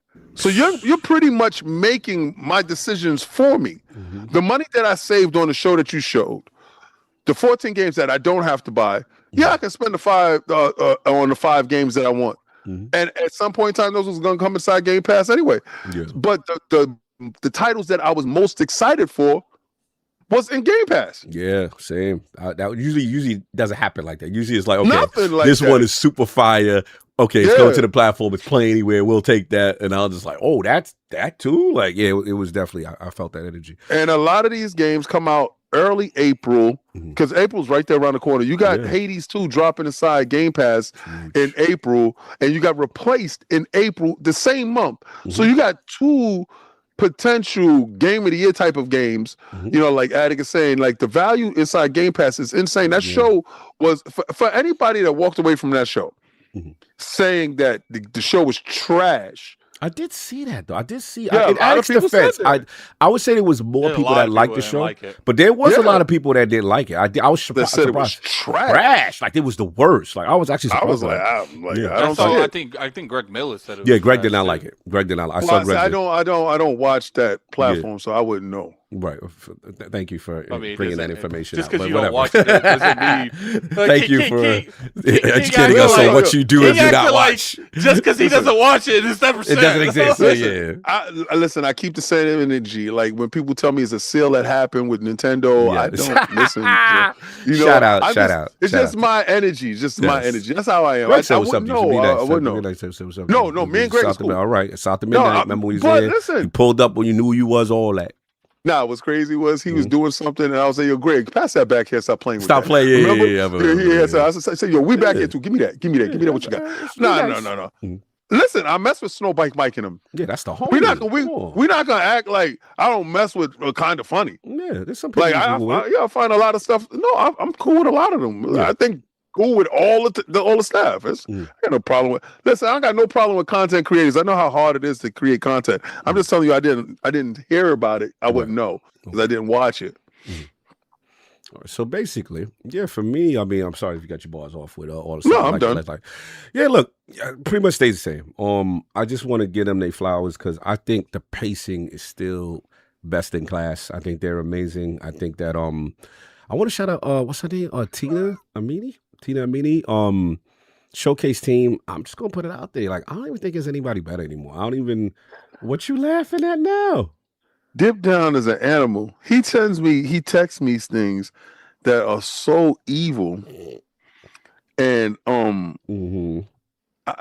you know what I'm gonna do? I'm just gonna block Dip Down on my phone. Anyway, well, that's going on. Yeah, shout out to Tina Domini and the team. Like, they do a fantastic job. I think it's just best in class in terms of game shows. And look, this is a partner preview. Like, what we really expected. Like, I really wasn't gonna go crazy. Usually these are okay. But no, I was very impressed. I thought that they filled the gaps with a lot of the major titles, that they've missed. Obviously, the Dispatch, the Hades 2 was huge. Hades 2, I remember the first one was a Game Pass game, and I thought that was big. Dispatch is the talk of the town. That's one of the ones that I'm like, man, I just didn't have a chance to play. I really want to play it, and to see that come to the service, to the platform, it's huge. Y'all know how I do with RGG. Anything RGG, Sega, it's a must go, and it's a new IP. This is a huge deal. Like, people don't understand. It would be like a new Yakuza game, pretty much. And now it's multiple generations, the 30s, the 40s, the 50s. That they get that in Game Pass. That's something they don't do. They'll usually they was giving Xbox the IP, and then they'll usually wait 2 years. Like, I think Infinite Wealth just now hit Game Pass this week. I saw it sneak in there. I said, "Ooh, this RGG relationship. I love this. I love this Sega love." You know what I'm saying? So salute to that. Musa Dirty Fate, big deal. We're gonna see how good the game is. But I like Feudal Career.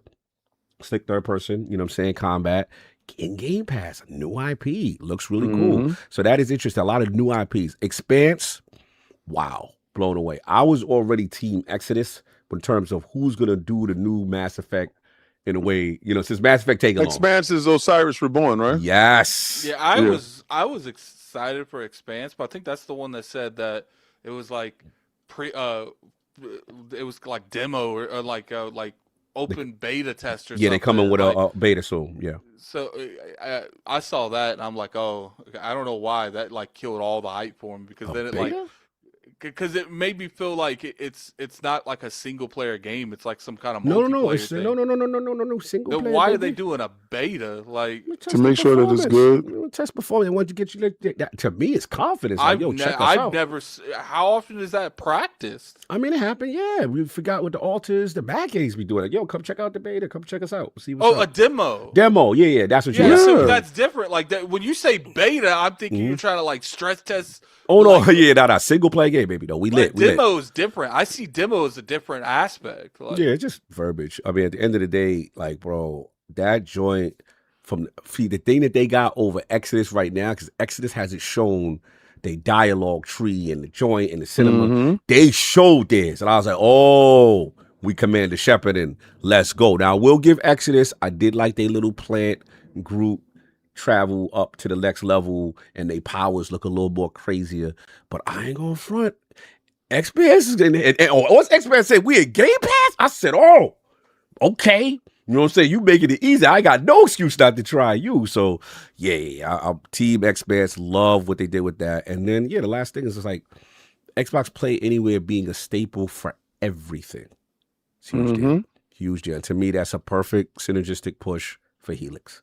That's what I want to see. I've complained. I still was mad I ain't getting no Shinobi in the older games, but okay, fine. But it looked like every new game, for the most part, but again, almost like a 90% percentile. That was crazy. Is Play Anywhere. And I have to say, that's what I'm talking about. The commitment to it is really cool. And the last thing I'll just say is just like, yo, it may not be a show for everybody, but to me, I think you can't walk away and say there was nothing for a person. You know what I'm saying? Because I thought there was so many diverse, cool games from different genres and updates and stuff like that. So can't go no lower than an 8. I think they absolutely killed it. Can't wait to see more. And think about this. We got a developer director already, a partner, all these games come, and then we still got the showcase. They cooking. They got a lot going on. As far as games, they got a lot going on, man. And then as we gonna get into that, let's show when we combine it right now. Let's just get combined. Let's get about Metacritic publisher, man. We gotta talk about his King's topic. I'll set him up. Our Metacritic 16th annual game publisher ranking. So this is the best games of 2025 for the 16th consecutive year. They sifted through their data. Where's King gonna go with this? This is easy. You should figure this one out. Easy. So I already know where this is going. So I'm gonna set them up because I already know what's happening. So they listed their the top 28 from last year. This again based on Metacritic score, which were the best publishers. So let's just do it the opposite. We'll start for the top, right? Let's start for the top. And so first of all, before we start from the top, last year, Sega was publisher of the year 2025. In 2024, Capcom. 2023, Sony. 2022, Microsoft, and in 2021, Sega. Sega kind of was up in the mix lately with their Metacritic. It's very solid. You know what I'm saying? So let's get to it. Number 1. This will surprise me.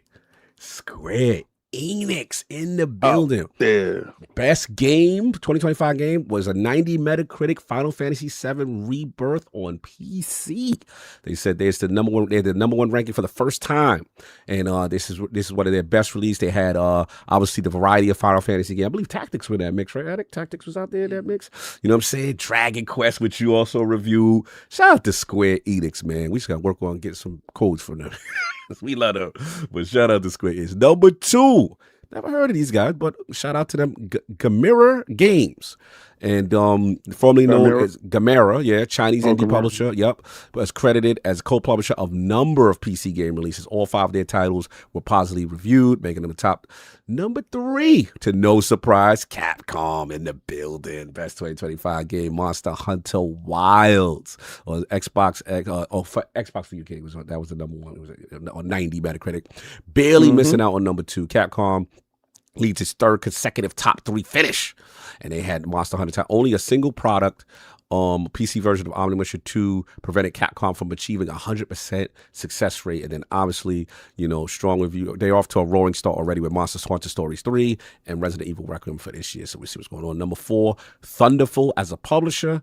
I know about them. They do a lot of good stuff. Number 5, Microsoft. Definitely surprised me. Now, it's the best 2025 game was Forza Horizon 5 with a 92 Metacritic. Microsoft's very solid numbers listed above included games released by subsidiary labels, including Bethesda, Activision, Blizzard, all the big boys. Weirdly, Microsoft's 2 highest scoring 2025 games were actually PlayStation ports. Forza Horizon 5 and Indiana Jones. Leading the way. King is saluting, by the way, for the audio listeners. Both ports of previous Xbox console exclusives. And can you expect future Microsoft titles to make their way? Maybe hell. Its best Xbox game was actually Activision's Tony Hawk Pro Skater 3 and 4. The best Xbox Studio published game on Metacritic. Outer Worlds 2.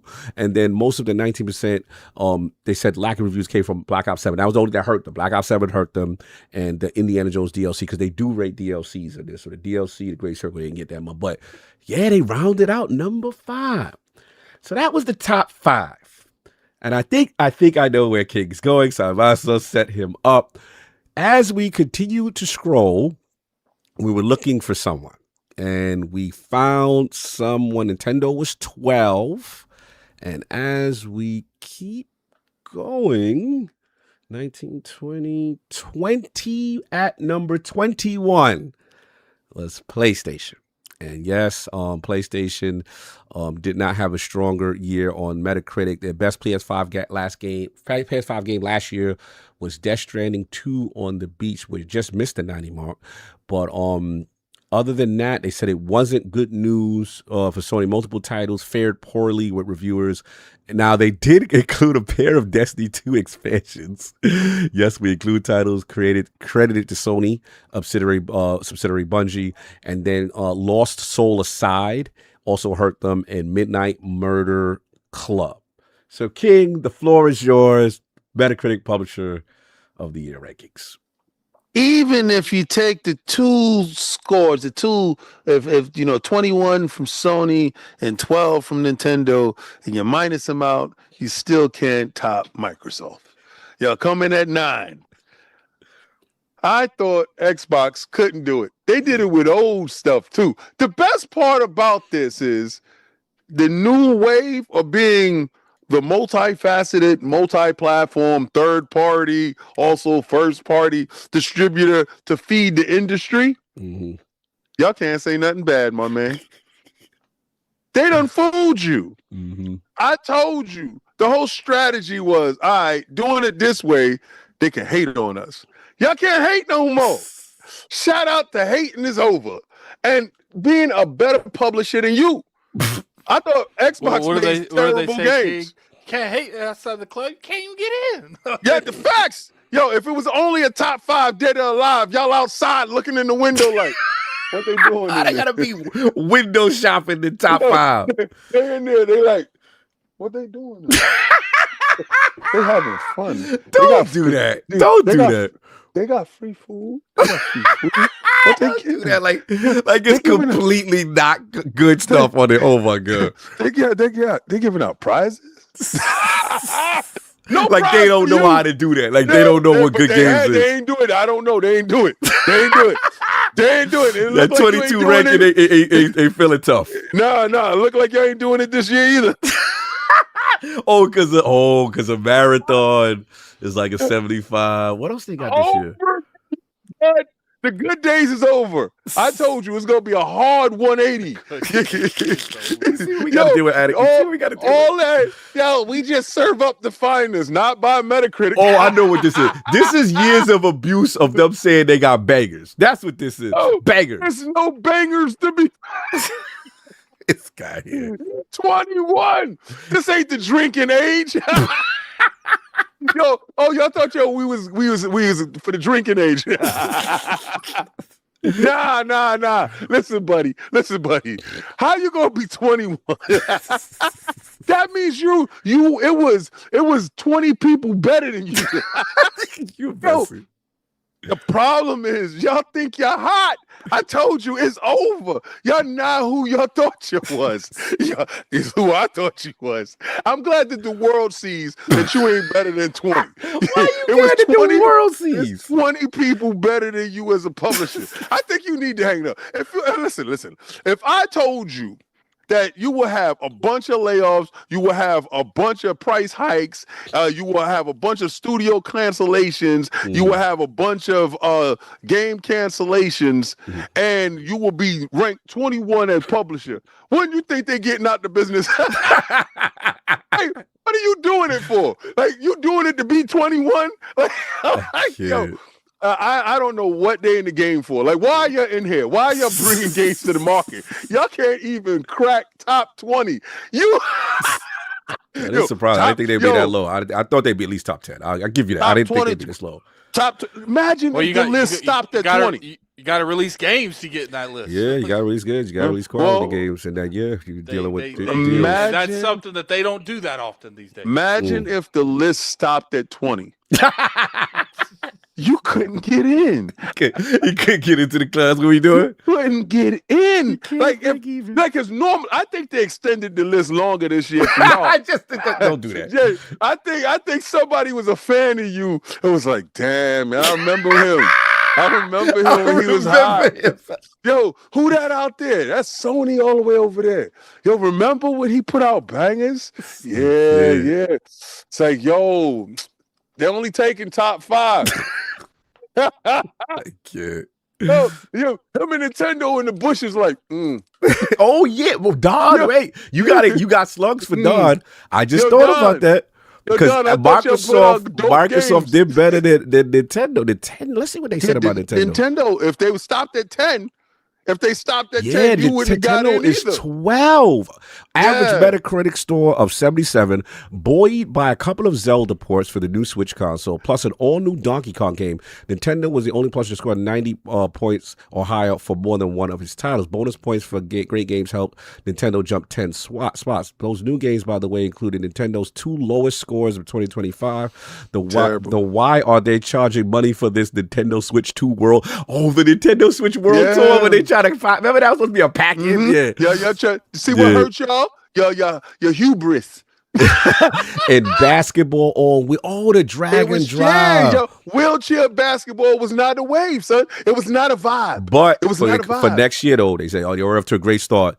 One of the best reviewed Pokemon games in history. Was it Pokemania? Pokemon. Whatever that one Maddie playing. Yeah, Poke it down. Poke it down. Poke it down pinball.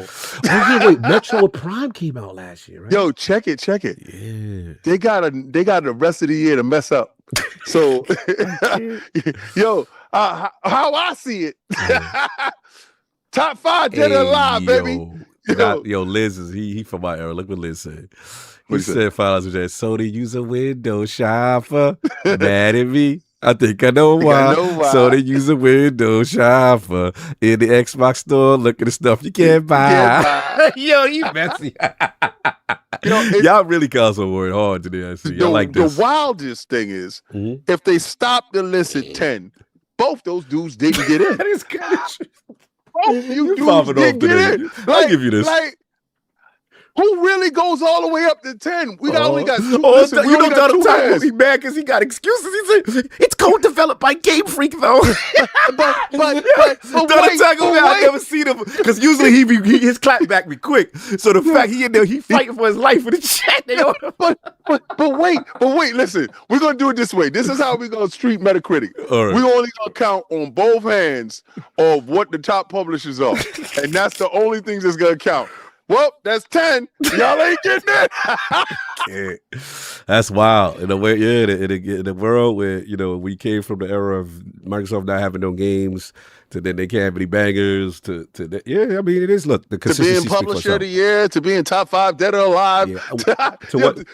They got 5 mics in the source. What's kind of crazy is getting a 92 on PlayStation, getting 90 plus metas on PlayStation with both their games is kind of crazy. I thought they didn't want Xbox games over there, but I do appreciate your review process. I love the way that you handle it. Thank you so much for wait till Starfield hit y'all.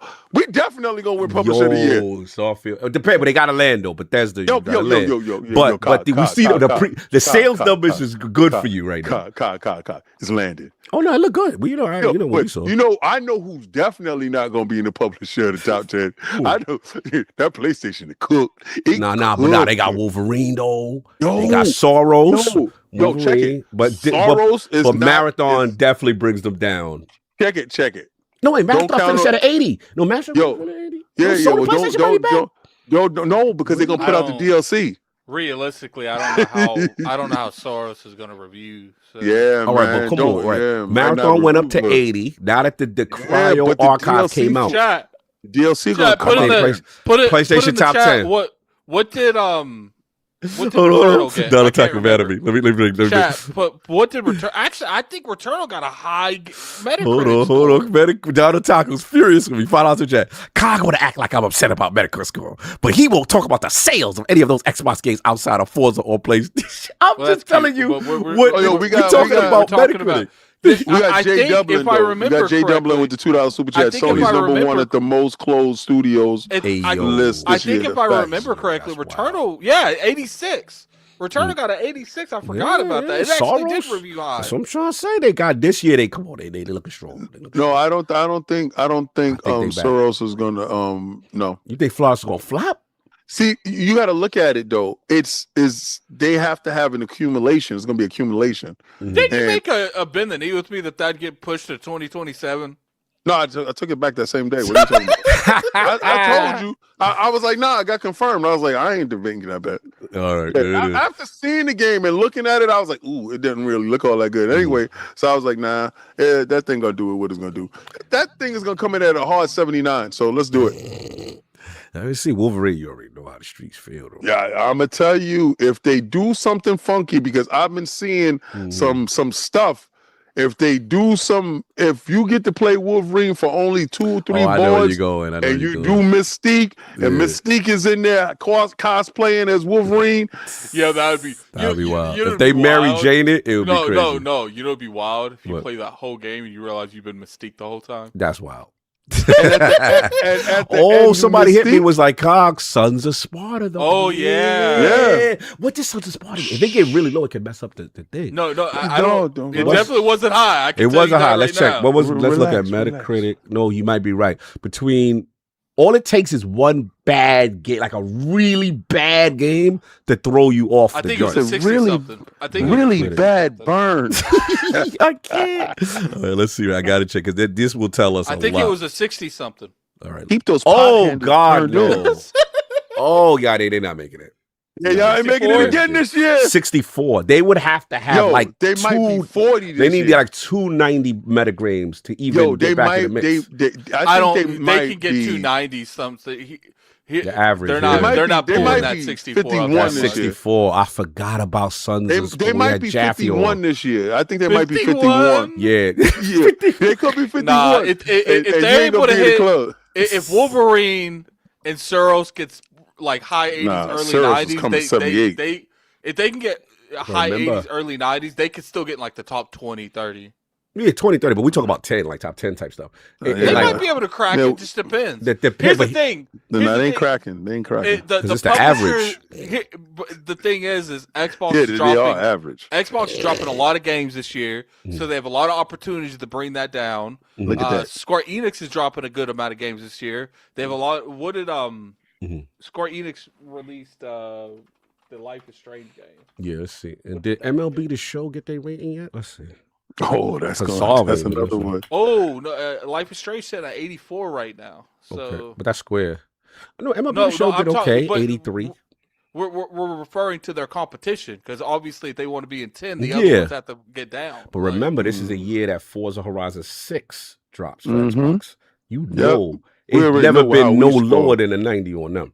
Yeah, we Period. know how we rock. So that, we rock like that. that's coming out next month in like a month, I mean 2 months. So that already, I'm just, I don't know. But to your point, yeah, we still got a whole bunch of games, so much to sit Yeah, there. y'all. I hope y'all make top 50. I hope y'all make top 50. Yo, what if y'all drop a big stinker and y'all like 53? This guy right here. Yo, would they still be in the market? I can't. You know, it's gonna be crazy if all they games 90 plus the rest of the year. But a I 60 don't think still so. hurts you though. 60 still brings you to Yeah. your overall average. Oh no, there. I don't. I think because of that game, Yeah. it's going to dramatically hurt that rating. Yeah, I agree. Right now, they'd be lucky to get above 10. Like Exactly. right now. Right now. Y'all, you heard that? You heard what Alex said? Lucky. Anyway, Yeah, let's get y'all about might it. be lucky. You have successfully completed your messy mission. Thank you. Yo,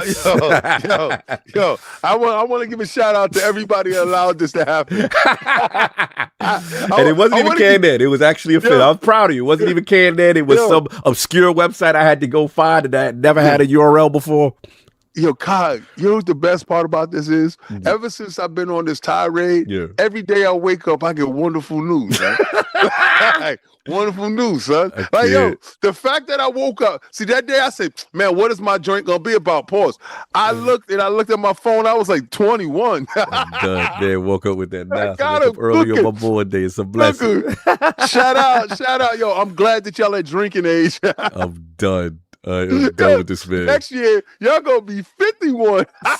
Guy here. It's over for you, Prime. He having too much fun this week.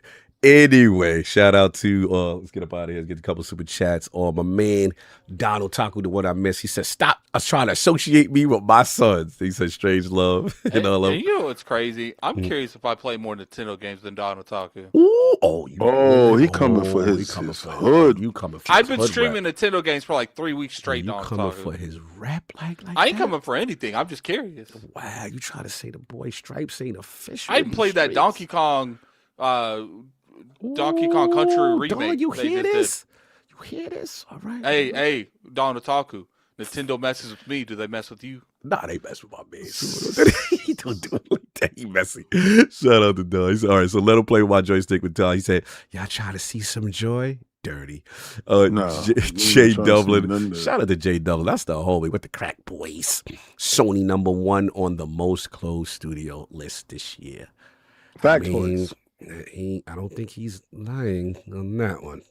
So yeah, they're coming in top of the list on that.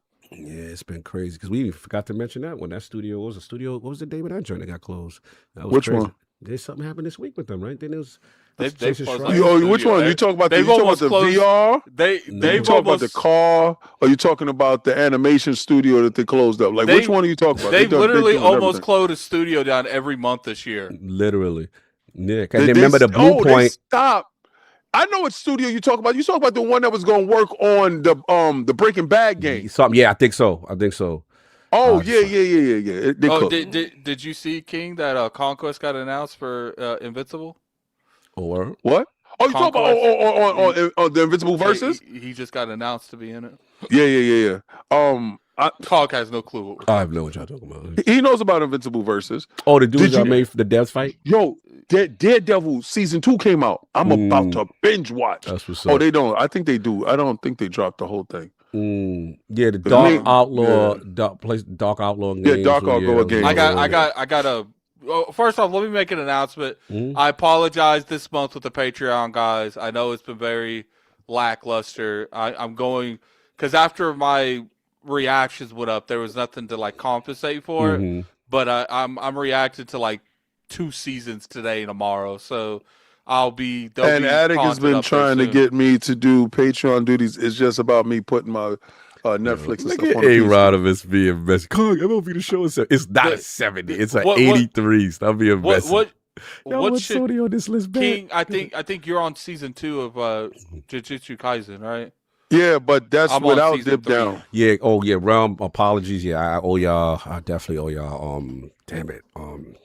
Because remember, I was doing solo it with leveling. Dip Down. Yeah. I owe y'all solo leveling. Yeah. So I just got to get those up. Yeah, I get back. Yeah, it's just been crazy. Sorry, guys. It's been a lot, but no excuses. We will get this. We will get it right. Don't worry. Yeah. Sav will be in his One Punch Man suit next Sunday, and he ain't getting out of that too. He gonna react to Death Note.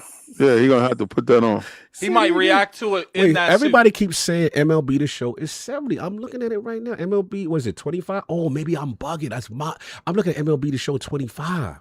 Oh, my bad. Is it 26? If it's a 70, it's a wrap. Oh, my bad. Apologies, Realm. I stand corrected. Sorry, New Blacks. Sorry, Aronimus. I put in MLB The Show 25. MLB The Show 26 is a 70 Met. Oh, they're finished.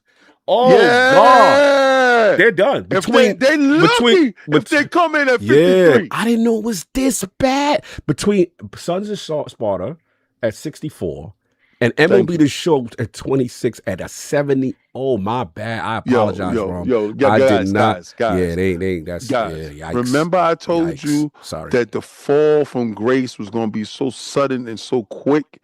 And y'all guys was like, yo, King, I don't know where you going with this hashtag no PlayStation 6.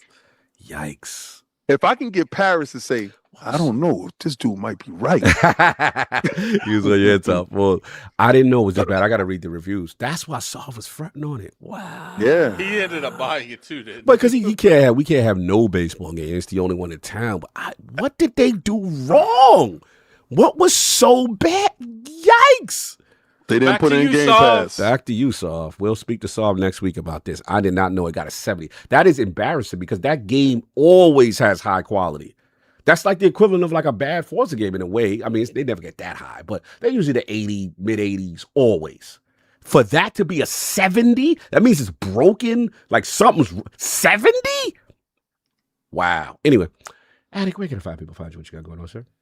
Find me on Twitter, Lord Addict ILP. Find me on YouTube at Gaming Addict. I made my shorts have been blowing up over there on my YouTube channel. I got one that's at like 32,000 right now. We actually have a short on about ACG last year. It's about to hit 40. So we appreciate all the support you guys have been giving. I don't know if anyone from the chat came from them. No doubt. So be looking out. We'll be doing more shorts in the future. like I said, I'm going to be reacting to season 3 of Jujutsu Kaisen. I already got. I recorded 4 episodes last night, so I'm gonna record the remaining 6 probably today or tomorrow. Then I'm gonna record all of season 2 of Kaiju number 8. Then I'll be like sprinkling them throughout this month. I love Kaiju number 8. Kaiju number 8. See, apparently season 2 is crazy. You know what's wild? There's only 3 seasons apparently of yeah, and that's what I've been told. The last 4 episodes of Jujutsu Kaisen all got 9.9s. You're telling me the ratings are super high. That was enough of like, yeah, I gotta watch this. Yeah, the problem so they definitely don't identify with Sony. I'm done. Actually, Sony does own Crunchyroll though. So, yeah, that's the only way they're gonna get a 9. So I'm gonna because the problem is I don't watch anime unless I react to it. So I only can react to it in like certain circumstances, and it's annoying to like carve out time to sit down and react to it. But today, last night I was up. You got time today. Last night I was up to like 3 or 4 in the morning and reacted to it. So I just wanted to get the reactions out. So I will be finishing Jujutsu Kaisen. I'm on like the 3rd episode. It's already heating up. So it's going to be interesting. And apparently Kaiju number 8, King, there's only 3 seasons of the whole show. Wow. So Didn't I do 2 seasons? You did 1. No, season 2 came out this year. You did season 1. Okay, I did season 1. So because you was calling the dude with the eyes weird. He was the small dude. He's like, King was like, what's he gonna do? And he started messing our boy up. I can't wait to see it. Yo, I'm not gonna lie. Is a lot of animes that I got to give a shout out to Dip Down in Anime and Addict with the suggestion of what I should watch, and I'm hooked on Jujutsu Kaisen right now. I just finished Dandadan, so yeah, I love Dandadan. I can't. Dandadan is dope. I don't even like these names. So yeah. I got to give a big credit to Addict as far as furthering my anime journey. He put me on the Naruto, and I'm forever grateful for him. And you haven't even watched season 2 of Jujutsu Kaisen. That's wild. Did they beat up that dude with the black jacket yet that I can't stand? Well, I'm gonna tell you this, Cog. I like when they got your names right. They call them sorcerers. Yeah, they sorcerers. They're good that we I identify. don't like you. I don't like that. They was like knowledge.